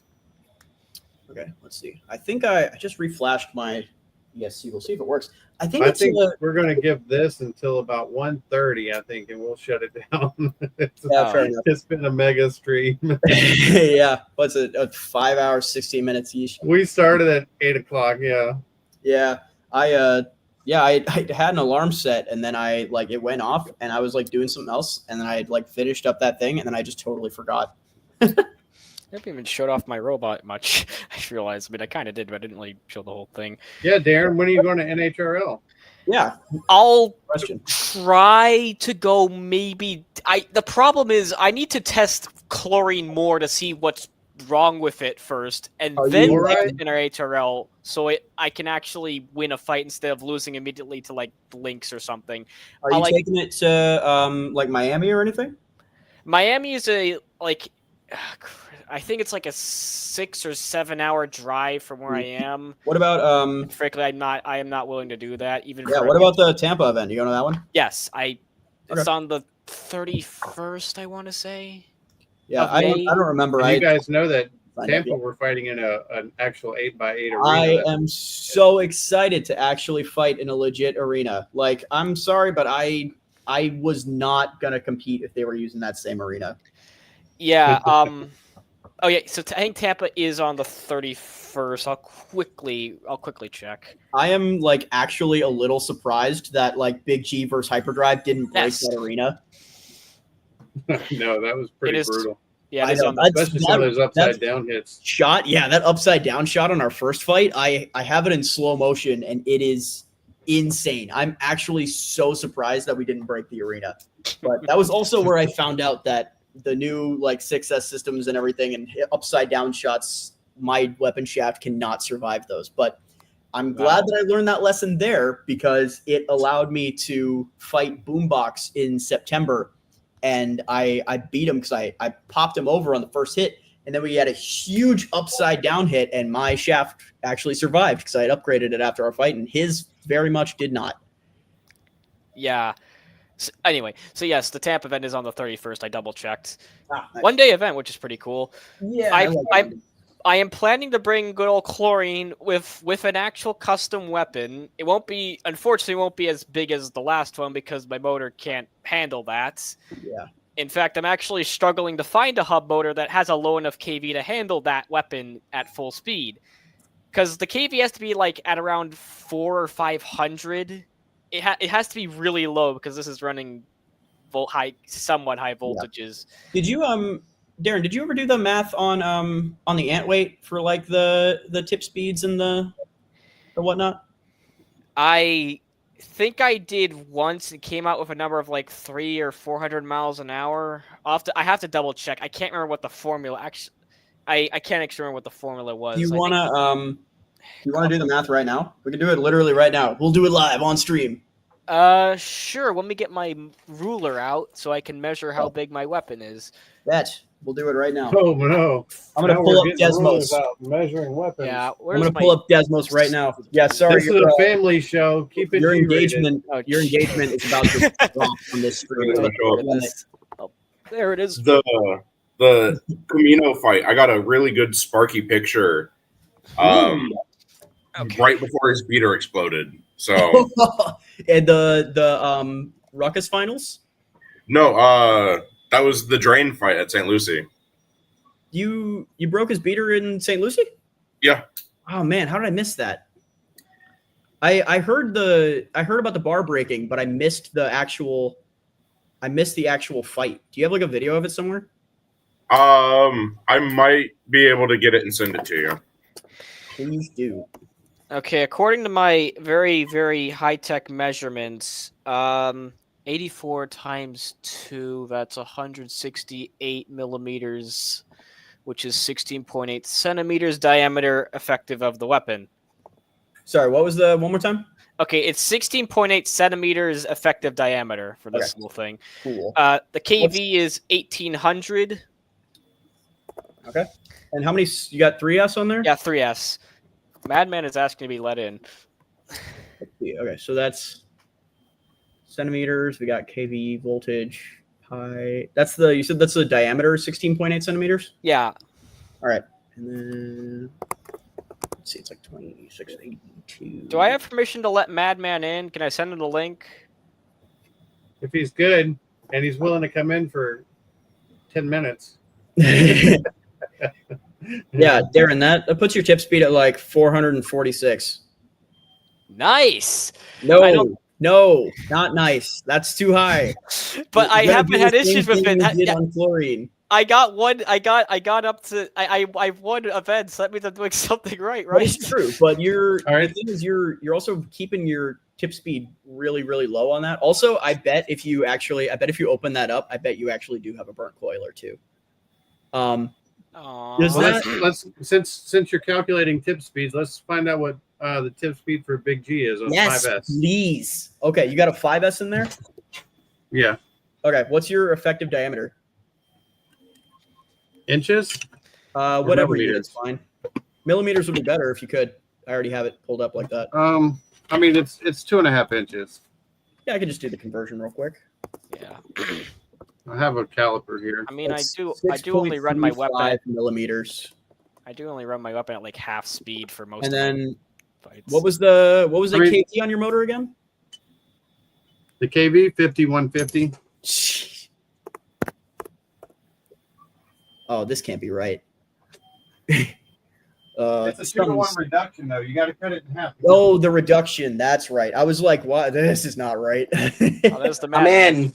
Yeah. Okay, that puts you at about 402. What's up? I'm doing 402. You said? Yeah, 402 theoretical, but there's no way with a beater bar that you're actually hitting that speed. I explained the curve to somebody in a tutoring session, but like, there's just the curve of like at a certain point you're not adding speed, you're just adding heat. I can only imagine how hot your weapon motor gets when you run it full out. Who, me or You don't his? want to touch the screws in the bottom of the chassis. Magic forgot. Also, Madman's arrived. What's Yes, up? hello. How's it going? Get it off your chest, Madman. You're running out of time. Let's hear it, brother. So Spit it. I wanted to say this about the AMROC event. I am very glad they're actually bringing in an actual arena because I've had full blown like arguments with my dad saying like the only reason AMROC still exists is because that they're willing to do bigger and crazier stuff. Like they've already overloaded their waiting list for this event, and I'm on it with only one robot. Oh yeah, they have. I just remembered. Let me take a look. Let me take a look. Yeah, I definitely think 14 robots. I dropped on my the ants list. to make room for more ants. Yeah, I don't know what I'm gonna bring to that event, honestly. I don't know. I think I'd like to bring Hyperdrive because I'd like to prep it for a Norwalk later this year. I think this is probably gonna sound really, really bad, but I think this might be Powerball 12's debut event and retirement event. It's a very, very expensive robot, and I am graduating in I think a month or two or something like that. So I would have to fund it personally, and I think just with that, it's going to depend on. I mean, it's going to depend on how much of it is left after this event and like what needs to be rebuilt, if it needs to be rebuilt. Oh, there goes Madman. I think his internet dropped out or something. I don't know. Maybe his computer died. But yeah, it's gonna. I don't know. It's gonna depend a little bit on that, and it's gonna, see what I do with Powerball 12. But because of that, I feel like when we do our other Norwalk trips later this year, I'll still be going with the team. It's still like even if I graduate, it's still my team. So I'll still be going with everybody. But I'm probably going to bring Hyperdrive to those other Norwalk events. So I'm thinking I'm either going to bring Hyperdrive to AMROC, or if I'm still burnt out, I'm going to just bring like a meme ant again. So we will just want to see what Finally, the Wi-Fi here is getting real stupid. I figured that was the problem. Yeah, it was that. Yeah, so it's just going to depend on where stuff is at, what I bring to AMROC. But that's why I haven't registered yet, is because I just don't know where I'm going to be after this event, Fair enough. Yeah. Well, the ant class is overbooked right now, but Yeah, they there's only have also 12 there spots are open, 14 but they robots normally- on the waiting list alone. they I was normally open very at lucky to 16 get in now. when I did, and I think the only reason I got in when I did is because I basically registered as soon as the thing popped up. Yeah. And even then, I I'm think, down at like 5th position. Yeah, someone messaged me. I forget who it was, like right when it opened. It might have been Steve. It might have been you. But yeah, I was thinking about registering, but I kind of didn't know what I wanted to register at the time. So I'm gonna see Miami. I'm gonna do a relaxed build. I'm gonna do that 1 week ant weight shuffler build to challenge myself, and I'm gonna work on Glaucus, which is not Glaucus for this event. It's going to be my friend's going to be running it. It's going to be Breaking Point, but I'm going to modify that for him, and I'm going to do my meme 1 week shuffler build, and then depending on how I feel after that, how soon is AMROC after that? It's on May 31st. Yeah, May 31st. So wait, what is that compared to Miami? It's Miami? better part of you basically have a month at that point because it's on May 3rd and 4th. Yeah, so like a month. It's probably just gonna see where I'm at. I think I should be graduated by then. I think. I don't know. I haven't been paying attention to any of that at all. I'm gonna be real with you. I'm so mad because I'm not gonna be able to make Maker Faire this year because I have a family friend or soon to be Maker Faire relative Orlando. who's going to be graduating, and I have to go to that. I'm so mad I'm gonna miss Maker Faire because I make it a point to always go to the Maker Faire events. Yeah, you're talking about Ruckus in late this year? No, not Orlando, the Miami one. Okay. I was gonna. I never missed the Orlando one, but the Miami one is kind of like unlike you to miss Ruckus. Yeah, I know. I really am sad I'm gonna miss it. I do want to see it at the. I want to see it at an event next time that I'm at. You'll have loads of fun announcing my robots. Yeah, Of course I anyone do. else? I have fun announcing all your guys' Wait a robots. second. We needed a rematch from Exactly. last year's Miami Maker Faire. Yeah, I know you want Powerball to fight Beetlejuice. I get it. I hear you. If I were Like- going to say fight Florian, because we also had a rematch. We also have to have a rematch, you and I, Caden. Yeah, Because I we lost that's true, unfairly we because did. my wheel came off. Which yeah, wait, Everyone yeah, wants to grudge each other. It was St. Lucie last year where I got third place somehow because I kept fighting I fought We- Hellfire. yeah, we did Powerball and Florine in that one. Yeah, Okay. I lost the wheel because this came up. I didn't tighten the screw down enough. Or Oh, I hate that. there's no. Yeah, that's lock why I there. make my own custom hubs at this point. Or I guess it's Yeah. not even hubs; it's just a whole wheel. Fair enough. Speaking of, all right, yeah. Basically, like I think getting back to how we got on this topic, the reason I'm going, I haven't gone to Norwalk yet is because I want to test chlorine and make sure it actually works. Yeah. And Fluoride? I have like 2 minutes 30 seconds total time of fight experience, and first two against your boy Junkyard Dog. Yeah, boy. And then against the UF team of Ned, who had that purple vertical spinner thing. I can't remember the name of. I think it was like It's Godspeed now. He rebranded. yeah, that one. Where the weapon died in only one hit because the coils It was were already shooting burnt for out. death. Yeah. Yeah. That I reminds mean, me. I'm sure now that we've done like the math on it, it's Yeah. better. I The mean, problem is now you have a disc on it that's literally designed for the hub motor, so that's good. I'm still working on a design. Actually, I haven't actually finalized it because the problem is the best diameter, and this is with me fudge. I actually kind of had to fudge the numbers a little because the diameter I got when I put in the full speed RPM was like 7 centimeters, which didn't seem right. So I might have mixed up the. I used like a tip speed calculator I found You want online. to do more math? Sure. We can I need find out the optimal diameter. Yeah, I kind of because maybe I'm doing something wrong because I'm me, and I don't know what happened to me, but like back in like 2020, like 2021, people were like doing like all this, like Brooks and Jack were like doing like all this math for their robots, and I was like, you guys are freaking nerds, gosh. And then now, like I have an entire formula sheet from my physics class taped in the front of my notebook. It's insane. I don't know.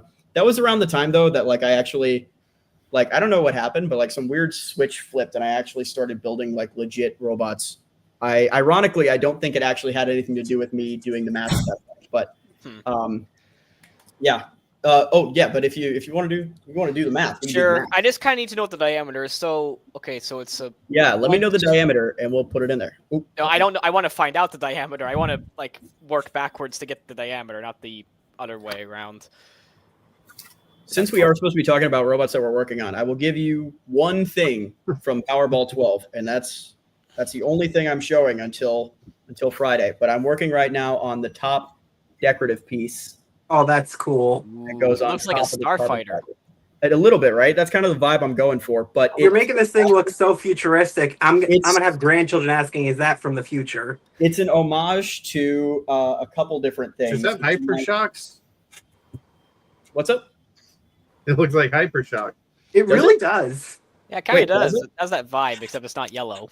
Oh, I'm not like super familiar with. I'm not saying as in copy. I'm meaning like you designed similarly to. Oh yeah, no, the style is definitely similar. I just had the top plate for Powerball. I don't know. I don't know what any one piece of Hypershock looks like off the bot, except for what's been ripped off. Yeah. But I'm just saying it reminds me of. I'd like to buy one of those pieces of Hypershock off eBay, but they always get very, very expensive last second. So I've never always. Why don't you just talk Hypershock, to what him do you and expect? see if he'll give you something? I probably I've should. been asking Andrea that for 4 years. Hey, saying, remember like, that time you borrowed I'm my? doing stuff for you, but I can't get it.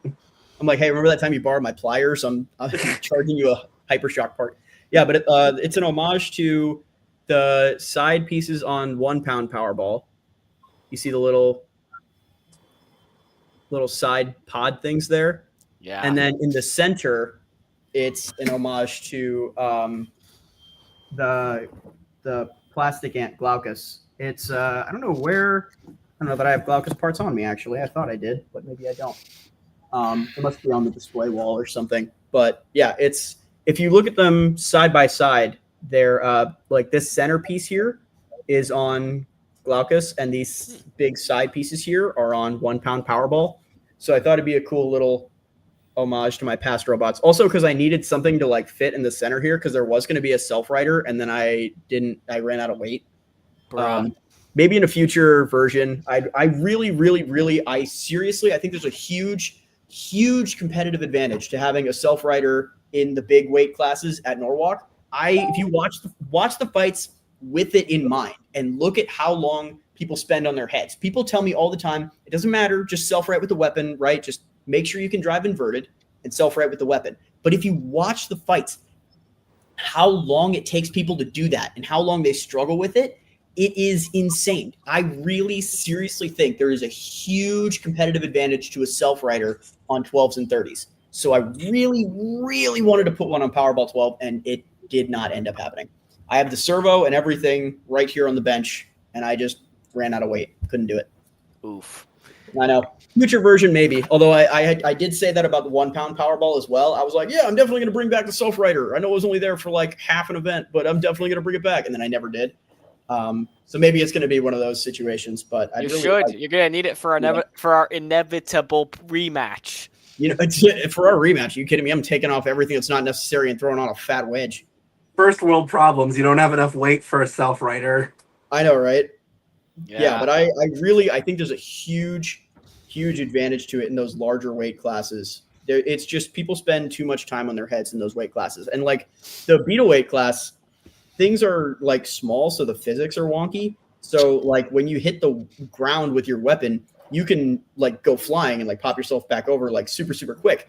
That's why I have a fat 2320 on hyperdrive, because when I get flipped over, I self-right like immediately just by hitting the ground. That's why the ears are TPU as well. They just provide a soft landing for the weapon so it can pop me back over.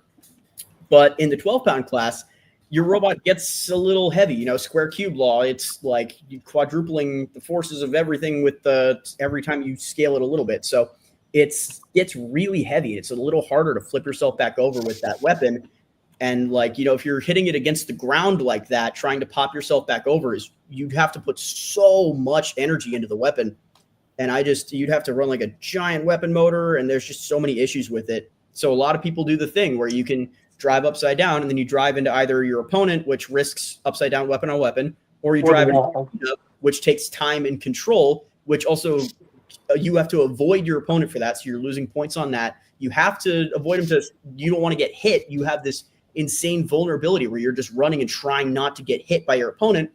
There's a huge advantage to having a self-rider in those weight classes. And I really so desperately wanted to have one on this robot. And it's just, I'm so upset that it's not happening, in case you couldn't tell by my long-winded ramble there. I can definitely agree with you on so many of the points, because at the event I was at in Jacksonville, it was a lot of newbies and a couple of veterans. Not a lot, but a couple. There were a lot of people who didn't have any way to self-write or even know how to self-write in the first hand. That's why when I had Beetlejuice, I just immediately started learning how to drive upside down and learn how to hit the wall correctly and not over-rotate it. Yeah, exactly. I memorized like how much throttle I need to put on the weapon, and once I do, it goes right over. Yeah, exactly. And with Azrael, the thing with this, it's the same thing upside down or right side up. Yeah, you get it. Yeah. I don't have to deal with that problem. But guess what? I got wheel guards, so if you try to fight me again, Darren, I'm gonna survive at those hits. They already took a couple. I don't need wheel guards mostly because I don't have the weight to run wheel guards. But I do. Good for you. You actually know how to design a robot properly. This robot is. I didn't design crap. This is actually Ben's kit from combatrobotickits.com. This is an updated Phantom Fire kit. Yeah, I was gonna say, Darren, you remember the Phantom guy? Oh yeah, I remember he used to. He's bringing another one to the AMROC event. I think, if I'm following the trends correctly, the last time he was at MakerCon last May, he brought in a Phantom Fire kit that had a shock absorbing spinner hub on it and he managed to get kind of far before falling to my friend, and he felt really happy about that. But he's making upgrades and actually putting them through the trenches. Yeah, that's kind of what I was doing with the agent, and it just didn't pan out because Peter released the scalar kit, and it the problem is that the agent kit loses the rock paper scissors against scalars. Again, So it was a little bit of a bad scenario. I didn't really want to release it in that environment where it would just lose a straight up fight to another very similar kit. I don't have that issue, mostly because I just keep beating scalar kits. I just outreach them, I think. Yeah, exactly. Well, I have big weapons. That's what I think about. I was saying this in our Discord the other day, but I definitely think the ant meta right now is giant horizontals. I think that's a lot. Yeah, Fluorine and Impulse, I think, they're gonna stick around in this current meta for a while. Yeah, the thing is, you would be shocked at how little thought I actually put into this robot's design. Like, I've done the math with you. I am shocked. This thing doesn't even have like a proper full CAD of it, like all the parts in place in like Fusion. I was also surprised at that. What was the result? I missed it. I had to go to the bathroom. We're talking about how robots. Result of what exactly? No, you did the tip speed, right? For the new blade or the other blade or something? Oh, yeah. We were going to calculate the optimal diameter for your weapon, Fluorine. Darren. We never actually did that. We got sidetracked. Oh, Yeah. I thought y'all just said what the result was when I came back on. No, we were talking about the ant weight meta right now, and how I was saying I think it's very, very large diameter horizontals like Fluorine and Impulse. I can actually make the weapon bigger, you know. Please don't. I have like another couple. No. Your tip speed's already no. It's too high. You're gonna burn out that motor. Please don't do that. Anymore, and you're gonna shoot yourself in the foot. Yeah, I know. Yeah. In my opinion, personally, I still think you should get a large motor and do a reduction on it to get a decent tip speed. I know you like the hub motor thing, so. Hub motors are fun. I want to work on that. Look at the wait, that's the wrong side. What I think you should do is, yikes. What I think you should do personally, I mean, this is me. I think you should make a custom hub motor. If I knew how to do that, I probably would. If I also had the time. It's not that hard, really. If you sit down with me on we can do like a Discord call, and if you want, we can spec out a motor, we can find the right motor, and we can make you a custom hub motor that is perfectly spec'd for Fluorine. All right. Anyway, what was the tip speed? Not tip speed, dang. I keep saying the wrong dang thing. You didn't tell me the diameter. I don't know. I'm trying to. Okay. Yeah, we're looking for the diameter. Okay. I'm trying to find it. Okay. What's the KV again? 1200. Okay, 1200. And 4S. And no reduction, 4S, and then you're looking for pi. I don't know how fast it should go. Like 300 miles an hour? We'll say you probably don't need 300. That feels still like overkill. Oh boy, it's gonna be tiny. Well, no, it's actually not. It's actually a lot lower than I thought. This is high diameter KV. KV's 1200, and this is going to be in 4S by 2682. So this is centimeters. So about 12.7 centimeters. I don't know what I'm doing wrong. I must be doing something wrong. I think I'm using the wrong calculator because I got like 7 for some reason. Or maybe I just entering it wrong. I was probably doing that. That's about. I have a ruler. Yeah, 12. I think 12. I think is bigger than the weapon that's currently on this thing, which isn't really. I need that, Caden. I need that tool that you have. Where do you get something like that? Amazon? I keep forgetting what the heck it's called, and I don't know where to get it. Electronic calipers. Okay, electronic calipers. I need to save that. It is my favorite tool of all time.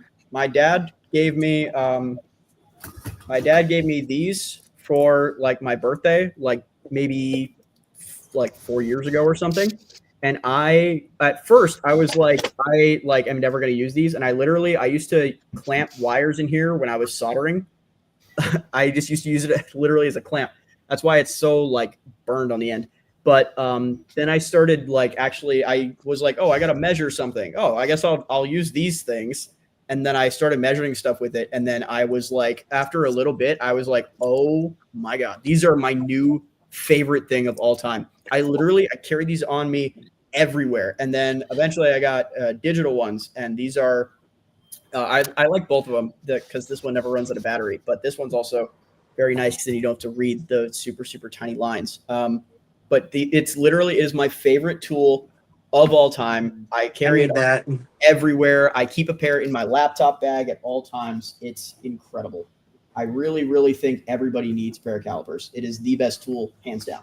So I just checked. The current diameter of the weapon on the robot right now is 15 centimeters. Yeah, so it's probably a little fast. Where you said it's 15 exactly? It's around about 15 exactly. Which means that the ideal weapon is smaller. Well, oh, come on, man. Gosh, this can't be right. It's 1200 kV. Yeah, that's what it is. 1200. That's Let me actually. So high. I mean, it's meant for vertical spinners, so maybe that's it. No, even for verticals, this is too high. This is the blade that came like stock with it. Yeah, I bought it off of Jeremy, who was running, I think, this exact motor. So I think this is what it's intended. I have questions for Seth. Like, look, something shady's going on. It's like I don't know. I don't have like I don't have like a problem with like Seth's products or anything, but for example, when Darren got this motor, I went online to look at like the specs of the hub motor, and they just don't exist. It says wattage, like data, like incoming or something, and it said that for like a year. And but he's selling it, and it's like out there already, and like a bunch of people are using it, but there's not like data on it, and like that bothers me that it's like out there without all the data. And then like the new one does have it, and I know I feel like he made a point of adding it in this one, and I think that's really good. But like I don't know, that bothers me. And then like I don't know, looking at like the stock blade here and knowing that like on 4S it's going 354 miles an hour theoretical, it's definitely not hitting that actual speed. It feels that doesn't feel right to me. That feels like unoptimized for like a product. And like I don't know, I don't know. I'm not a product designer. I'm not gonna like 6 inches. Like there's probably stuff that he knows that I don't, as far as like his product, but I don't know, that bothers me a little bit. I don't know. I try not to like speak ill of products I don't like, but there are some cases like that just doesn't sit right with me. I don't know. It's fine, man. Maybe I'm looking too far into it. Like I said, I actually did take a look I looked through both of the combat robot websites that I know of, like a bunch of them actually that I know of exist, to try and find a low kV hub motor. Yeah. I think the lowest I could find was let me think. I think it was like 600 kV. Yeah. Well, now it's funny. The timing was actually really bad for you because you designed for that hub motor and then you bought it, and then right when you like put it on the robot, he came out with a hub motor for horizontals instead. And yeah. That was just poor timing. But now also I think he saw like Peter's mounting pattern and how that like was more like efficient than like the giant, like all the different screws he was doing. So he switched it to that as well. So now the discs for the old hub motor don't work for the new one. So like your disc that you have designed for your hub motor doesn't work on the new one that's lower kV. And that's, it also sucks. So the new horizontal hub motor, one is only supported on one side rather than both. I did also see that. Yeah, that's interesting. I think that was the one really big advantage that the JCR hub motor had over, say, like a repeat, was that it was supported from both sides, and so you're not, loading everything as hard. It's a little more durable in that sense. And so, seeing him kind of go back on that was a little weird. And the other thing is the mounting pattern on the top of the motor that you used to mount to the frame is also completely different. So I can't just switch to a new motor. I have to redesign the weapon frame itself Yeah. to accept the new motor. Yeah. Which is just You don't want to otherwise I do would that just every switch motors. time. Yeah, exactly. It was really bad timing. I do think yeah. I mean, yeah, it's unfortunate. This is kind of why we were talking about like why don't you make your own hub motor, because then you don't even have to like rely or care about that. Yeah. But I get that it is a lot easier just to get something off the shelf. You know, even if you do have like a team behind you, it is still easier technically to just get something off a shelf. But I do think that the hub motor evolution recently has been really, really interesting. And I also think it's really funny because I don't think that Julian Mott gets enough credit for it, because I think he is the reason all of this is happening. So if you don't know Julian Mott, he makes a really, really cool 12-pound robot called Cronus. And he just made one called Cronus Mark II. He's also got an ant weight called Hyperion, maybe? I don't remember, but he posts like all of his stuff on like GrabCAD, and he is like an amazing designer.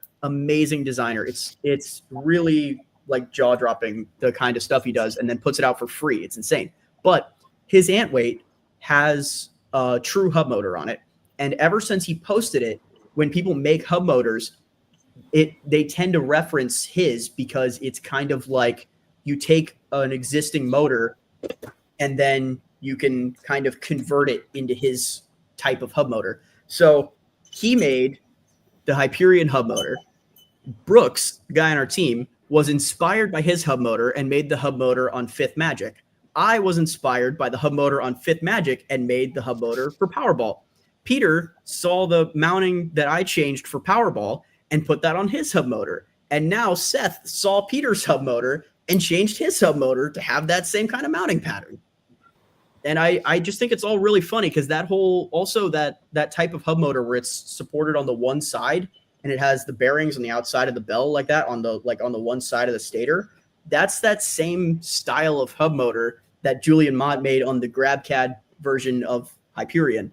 And it all like stemmed from that, really. And I think it's really interesting that like I feel like not a lot of people know about like Powerball inspiring the mounting on Peter's hub motor. And I'm not getting credit for it. Like, that's not like a thing. But I like no one like knows about that, and no one knows like the layers that it goes down all the way down to like Julian Mott's hub motor, going all the way up all these different generations to like the hub motors that you see on the shelf now. I don't know. Again, long-winded ramble there, but I thought that whole hub motor evolution is very, very interesting to me. Huh. I want to implement some kind of hub motor design on Azrael, but I don't think the kind of screw mounts are going to work. If I do just something like that, I'm going to have some kind of base plate that holds this in that's a lot stronger than this UHMW. Yeah. Don't you well, UHMW is probably fine for a hub motor, honestly. Yeah. It's Probably. really about I think the size of screw would make the bigger difference there. Or also, I know on Azrael, don't you mount the weapon with like M2 screws? That's just with the aluminum hub, the one I have set up for this, because it's running a Palm Power motor. But Okay. the original motor he has, it's this screw top thing that you just screw to the top. But I had to abandon this because I accidentally clipped my own weapon wires while fighting a guy in Tallahassee, because I was stupid enough to use Scotch tape instead of duct tape. Yeah, Also, so I'm an idiot on that one. This is why you use calipers, people. That's what I need. Yeah. Because my cat spilled coffee on my computer and it was broken in the repair shop for a full week. So I had to do all of my CAD on paper. That sounds That's painful. That's a real thing. That whole robot see you later was CAD'd on paper. Look at I got the concept sketches. These are dimensions for the robot right here. And then more concept sketches. You can see it says see you later in quotes on the top. But it's insanity like that. But the good news is, with calipers, use your calipers, kids. You can design very, very, very accurately. If you actually if you take the UHMW parts from See You Later and you put them up against the paper, they line up perfectly. So that is a lesson for everybody that nobody should actually follow, because you should do your CAD on a computer.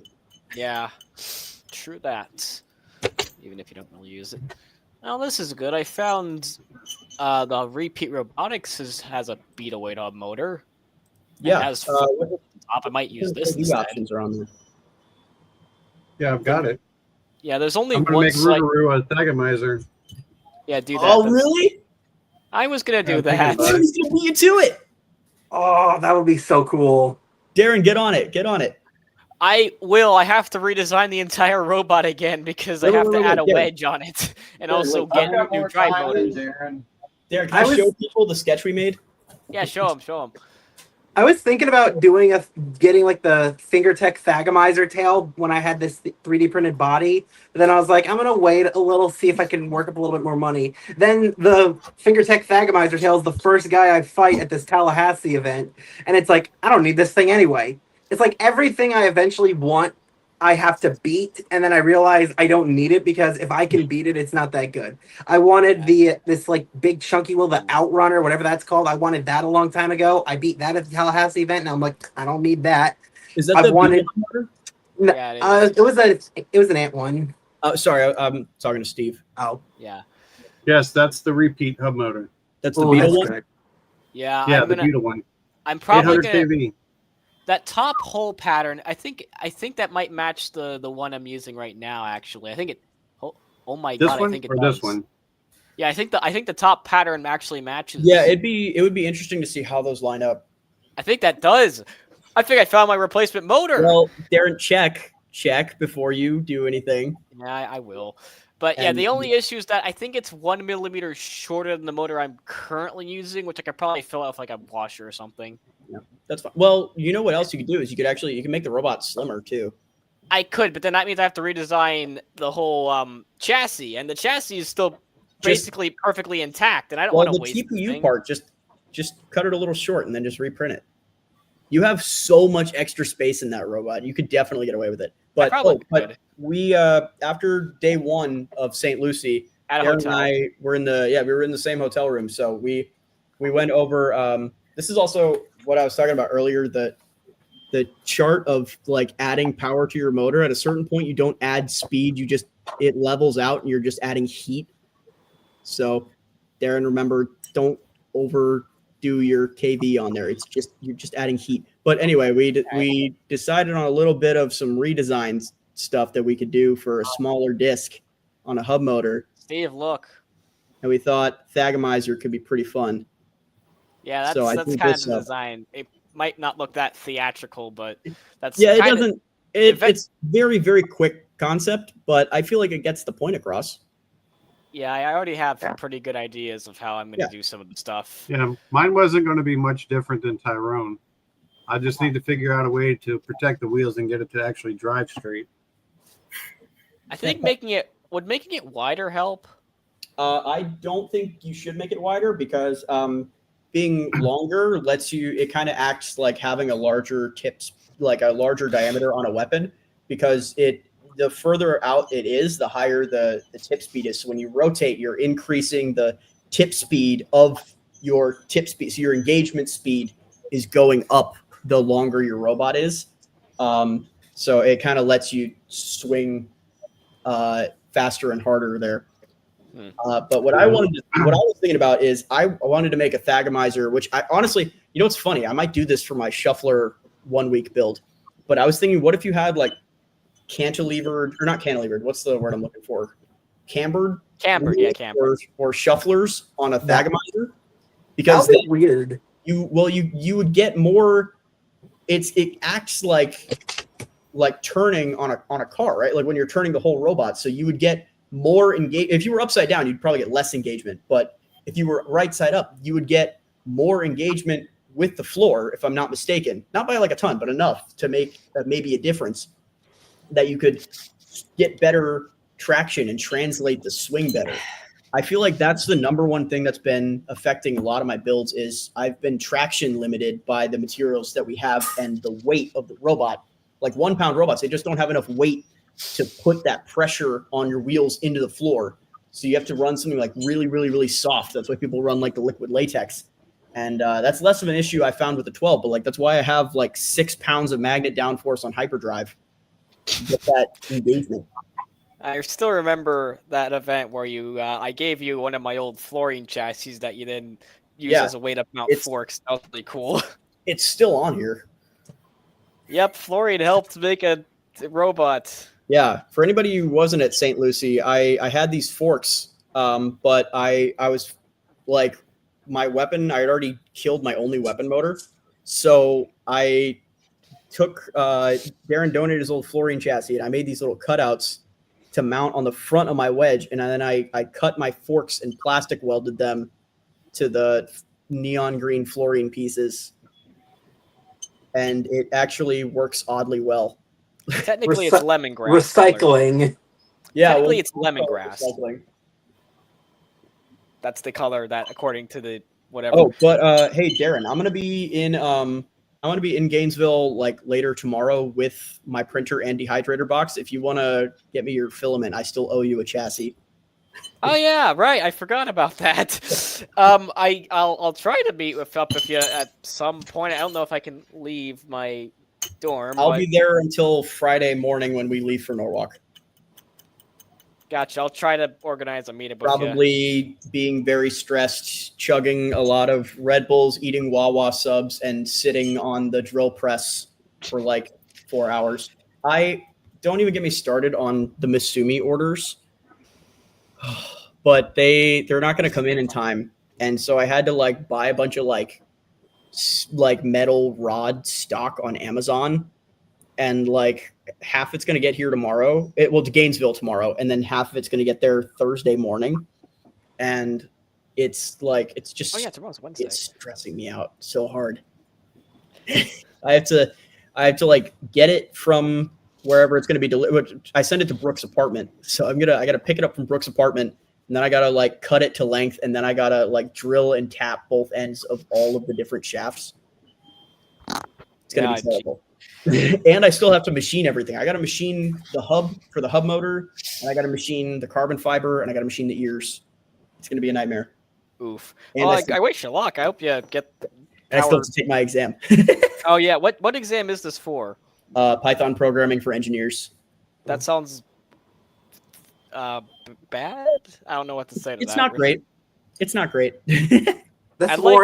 That's more life stuff that you're going to take out of the classes I'm taking. I'm taking social media strategies. I did take a social media marketing class like last year. I needed a social somethings credit, and I was like, oh hey, this is like marketing stuff. I can use this for momentum mechanics if I ever have time and money. I bet you will one day. I know you will. I didn't learn much from the class.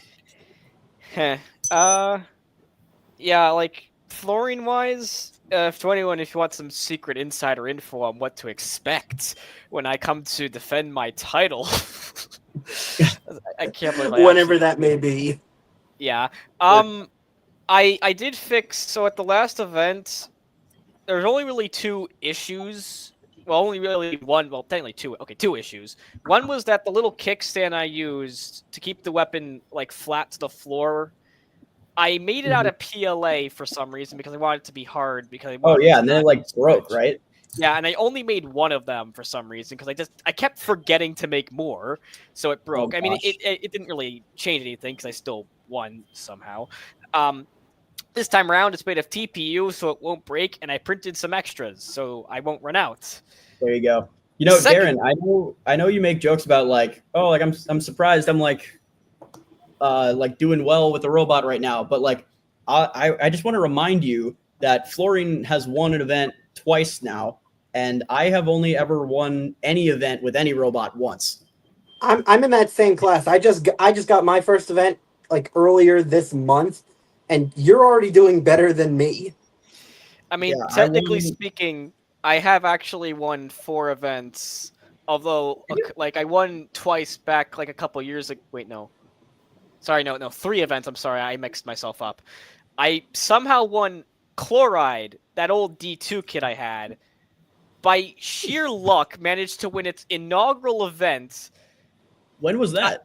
Back in- 2021, Give Kids the World. Yeah. It was like That in was the June one or at July. they had that like little arena at It had a pit in and Orlando. here's the thing: yeah, only that four. was I there were tried to That was gonna be Lilith's. Corey's first event. I was trying to bring it that event, but the send cut send order got delayed for my weapon discs, and we tried to mill one.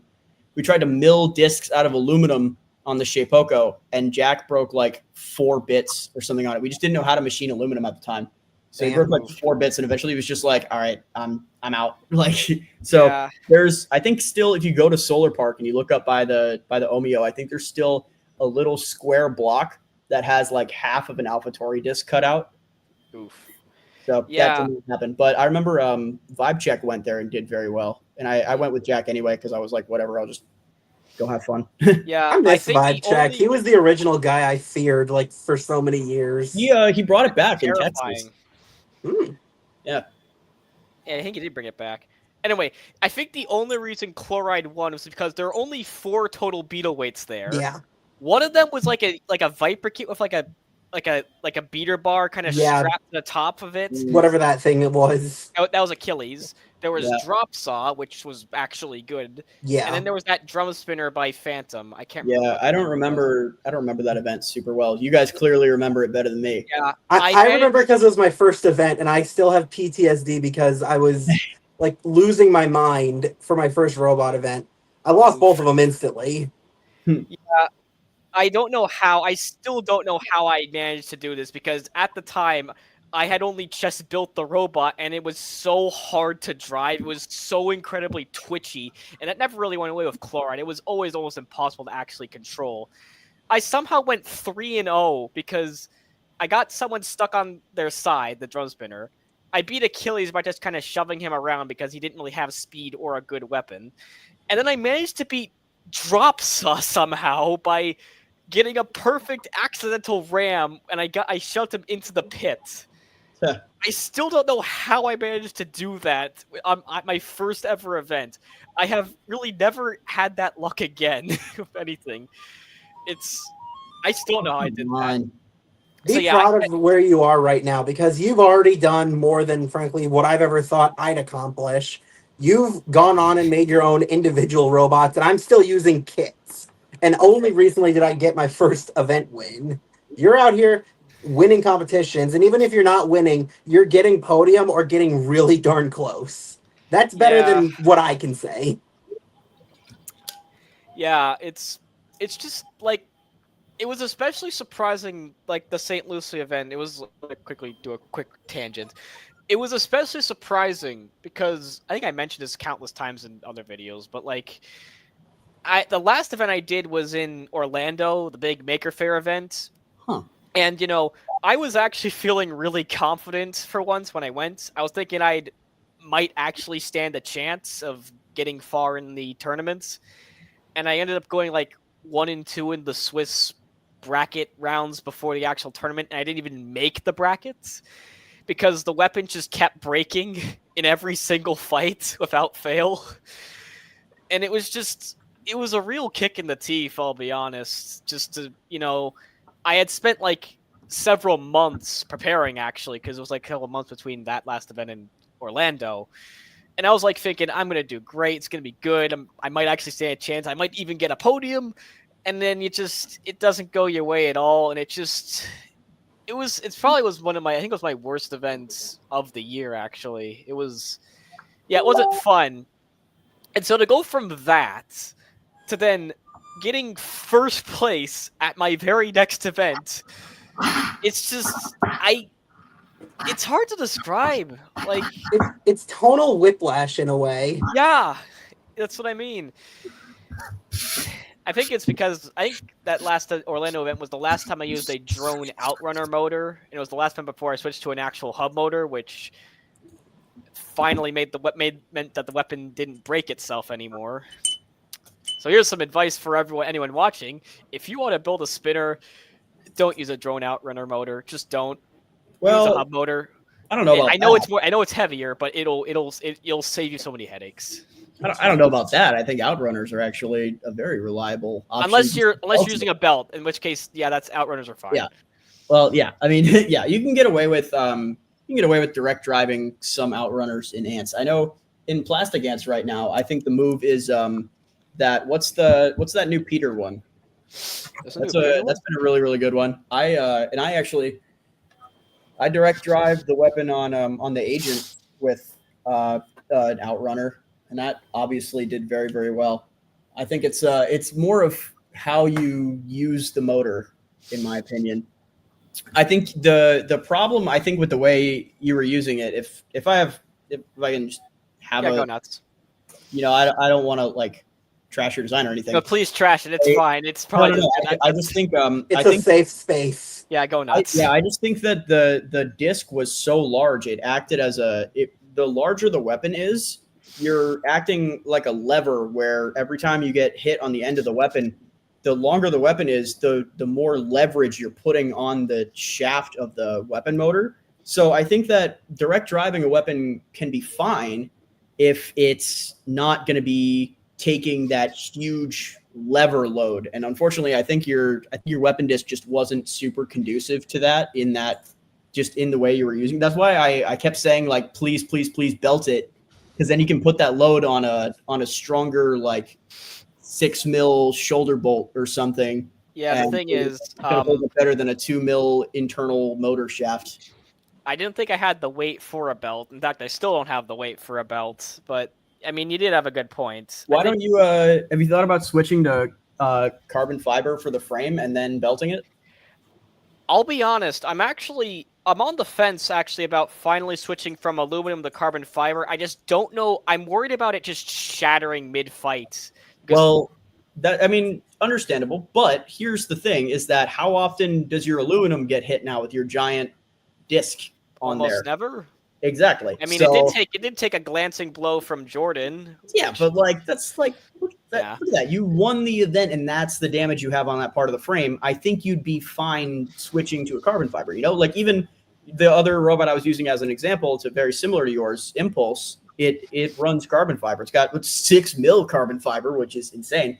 But it's very light and allows him to do something like a very large pancake motor that's belted to a very large bar. But because of that, it allows him that kind of like weight to do the belting system and have a motor that's large and wattage spec'd to spinning up a weapon like that quickly. All right. I have to like ask some questions about how thick I'd have to make that. Yeah, I mean, like this wise. And also, if I'd have to redesign the frame to make these parts thicker again, or if I can. Yeah, I mean, the whole team will be perfectly willing to help you with that as much as you want. But yeah, if I could get away with, okay, yeah, I'll just quickly wrap it up. If I could get away with using carbon fiber on this, I could finally maybe add wheel guards, maybe make the weapon maybe smaller, but also maybe make it a bit more optimized. And I mean, I think the shape's fine.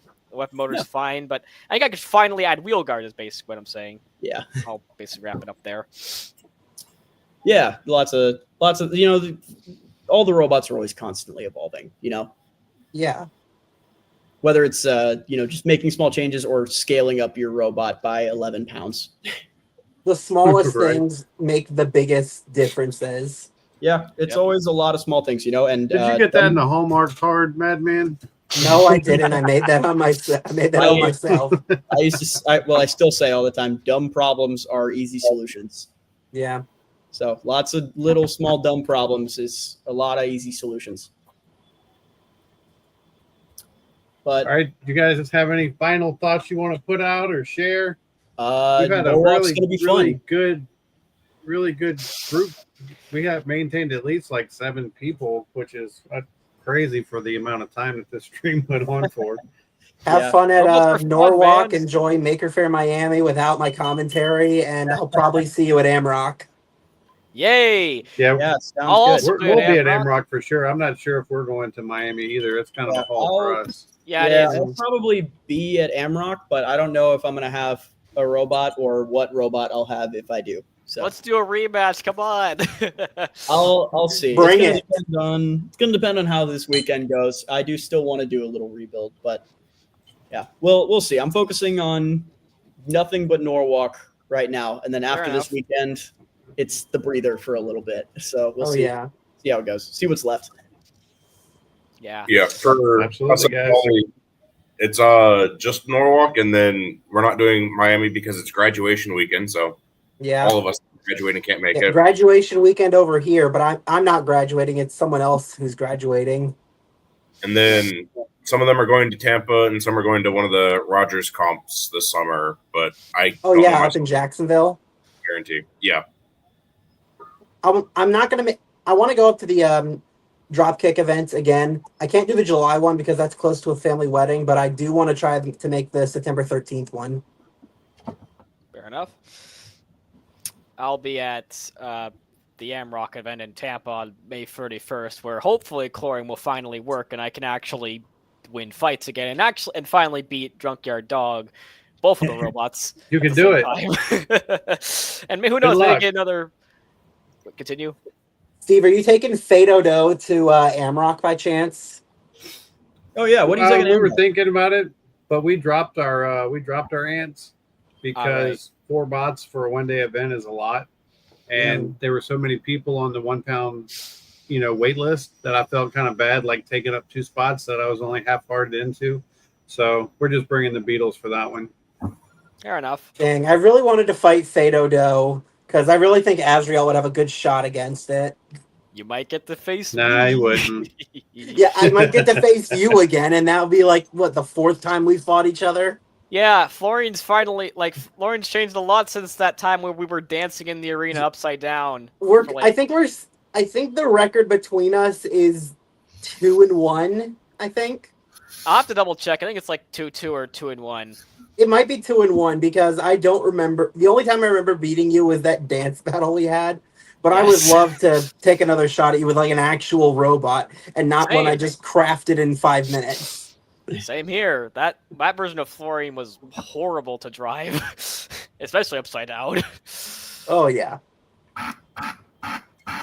And who knows? Maybe I'll also get the rematch Insomnia. And I'm also I don't know if Jonathan from Space Junk is still in here. He's still on me for trying to get a match with each other. Because like the moment me and Space Junk fight, we've already talked this over. We're turning that fight into a WWE cage match. We might bring pyro. We're probably gonna do entrance music. We're gonna get like crazy intros. Like when that happens, the world may stop. Alrighty. Yeah. Sounds like you need to be promoting Mike Tyson fights. I don't know. I'll try to get to like the finals again, see if I can put on a good show. Because that's what Florian's all about, is putting on a good show. That's what we're all here to do. Put on a good show and have fun. Yep. I'm here just to mess stuff up, whether it's theirs or mine. But anyway, we will do this again in the future. This one started out, it was more like NHRL specific, and then as it kind of faded out, it just became a hangout. Yeah, but I think because there's some RC channels that I watch, and they'd have these hangouts on a regular basis where it's like 6 or 8 guys, and they just talk and tinker on their stuff, and it's a good way to like build our community and to share ideas and just talk and BS and see each other other than just at events. So, I think it's something that we can make a regular part of the channel. You know what I mean? You said you watch a lot of RC stuff. Do you watch a British guy called Kevin Talbot? Yeah. Oh my He's gosh, the number 1 RC YouTuber. Everybody I watches love that his guy. stuff, man. I want to see him make a battle bot. He would go crazy with it. That's all this sport needs is somebody like him or what's the other guy? You got Talbot and the other English guy, Phil Tomley RC. I follow another guy called like, Trailer Trash RC. I bet. No, he's not actually. He was probably my neighbor when I was a kid. He just calls it that. Yeah. Oh boy. But yeah, I mean, we'll definitely do it again because Yeah, this was It's fun. like we get to events and we get so busy working on our bots that we don't get to talk as much as we'd like to. Oh yeah, Oh, yeah. I And definitely. that's we're the all- only time. We're all busy and stressed out. Yeah, I wanted to talk about all of our Norwalk matchups, like all of our qualifier matchups and like our, all that stuff. And then I totally got distracted. I would have joined Yeah. a lot earlier, but I Totally had talked tech about rehearsal Norwalk. for the show I'm in. Well, how about if after Norwalk we can come in and do like a recap together? Oh, that would be Like so much guys. fun. Yeah, we could You know what I definitely mean? recap all the Florida guys. 15 robots. Yeah. Y'all better take home a podium. Also, Y'all make gotta sure, at least get something. make sure to triple check your electrical connections. I've seen countless fights where a robot is dominating, it's doing great, and then it just like hits a wall and breaks like a dry motor, Do like a not wire pulls worry, out. we are going to triple dumpster. All right, calling it right now. You better. You better. Okay, I know wrapping this up and everything, but Yeah. Termigator, I seriously I know no one else has seen it yet except the for me. people in our team, but it looks so good. If it just works, I think we're gonna dumpster. Seriously, I really calling it now. Seriously, I think we're gonna do it. 12. Can't wait to see it. It comes down to me or Hyperion, so we got to pull our weight around here. And then we have 12 Beetles to back us up to try to podium with those. So we don't have I'll to be worry. watching the live stream. I'll be rooting you on. I'll try to catch the live stream as well. I don't think I I will have any try to tests this finish weekend. Powerball in time. Maybe try channeling the number 1 amp weights energy or something. I don't know. Channel your inner Florida man. That's what Jacob told me at this last event. Channel this. Look at his adorable little face. Channel this energy. Oh, wait. Last thing before we go, because I know I can't imagine how tired Steve must be of us bringing up new topics here. But where did this Florida takeover come from? Does anybody remember? Because I know, Adam and Brooks started this crap. But I don't remember where it actually started. And somebody asked me, Makers whose Fair is idea when they was brought this? it to me. It's I don't remember. Was it my idea? I don't remember it being my idea. Someone asked me this. The only thing I can draw back to is just seeing a BattleBots poster with Florida Bot Mafia and just going from there. Well, that's been a thing for a while, though. I couldn't. My internal Wikipedia doesn't go back that far. I think it was Adam and Brooks were talking to us about it at Makers Fair. That Yeah, we were going to play in a Florida all takeover started this year. at Maker Fair for sure. Because I know we were talking about all the bots that had traveled to be there and how we got to win to defend our Florida pride. Which, by the way, we got to do better on that next year because Impact won. He's not Florida. Come on, we gotta do better. We gotta pull our weight. We're all oh yeah, Florida's competitive. We're gonna do so well, and then someone travels here and whoops us. Come on, guys. My weapon broke in every fight. I couldn't really do much to defend the title. You have to win Maker Fair.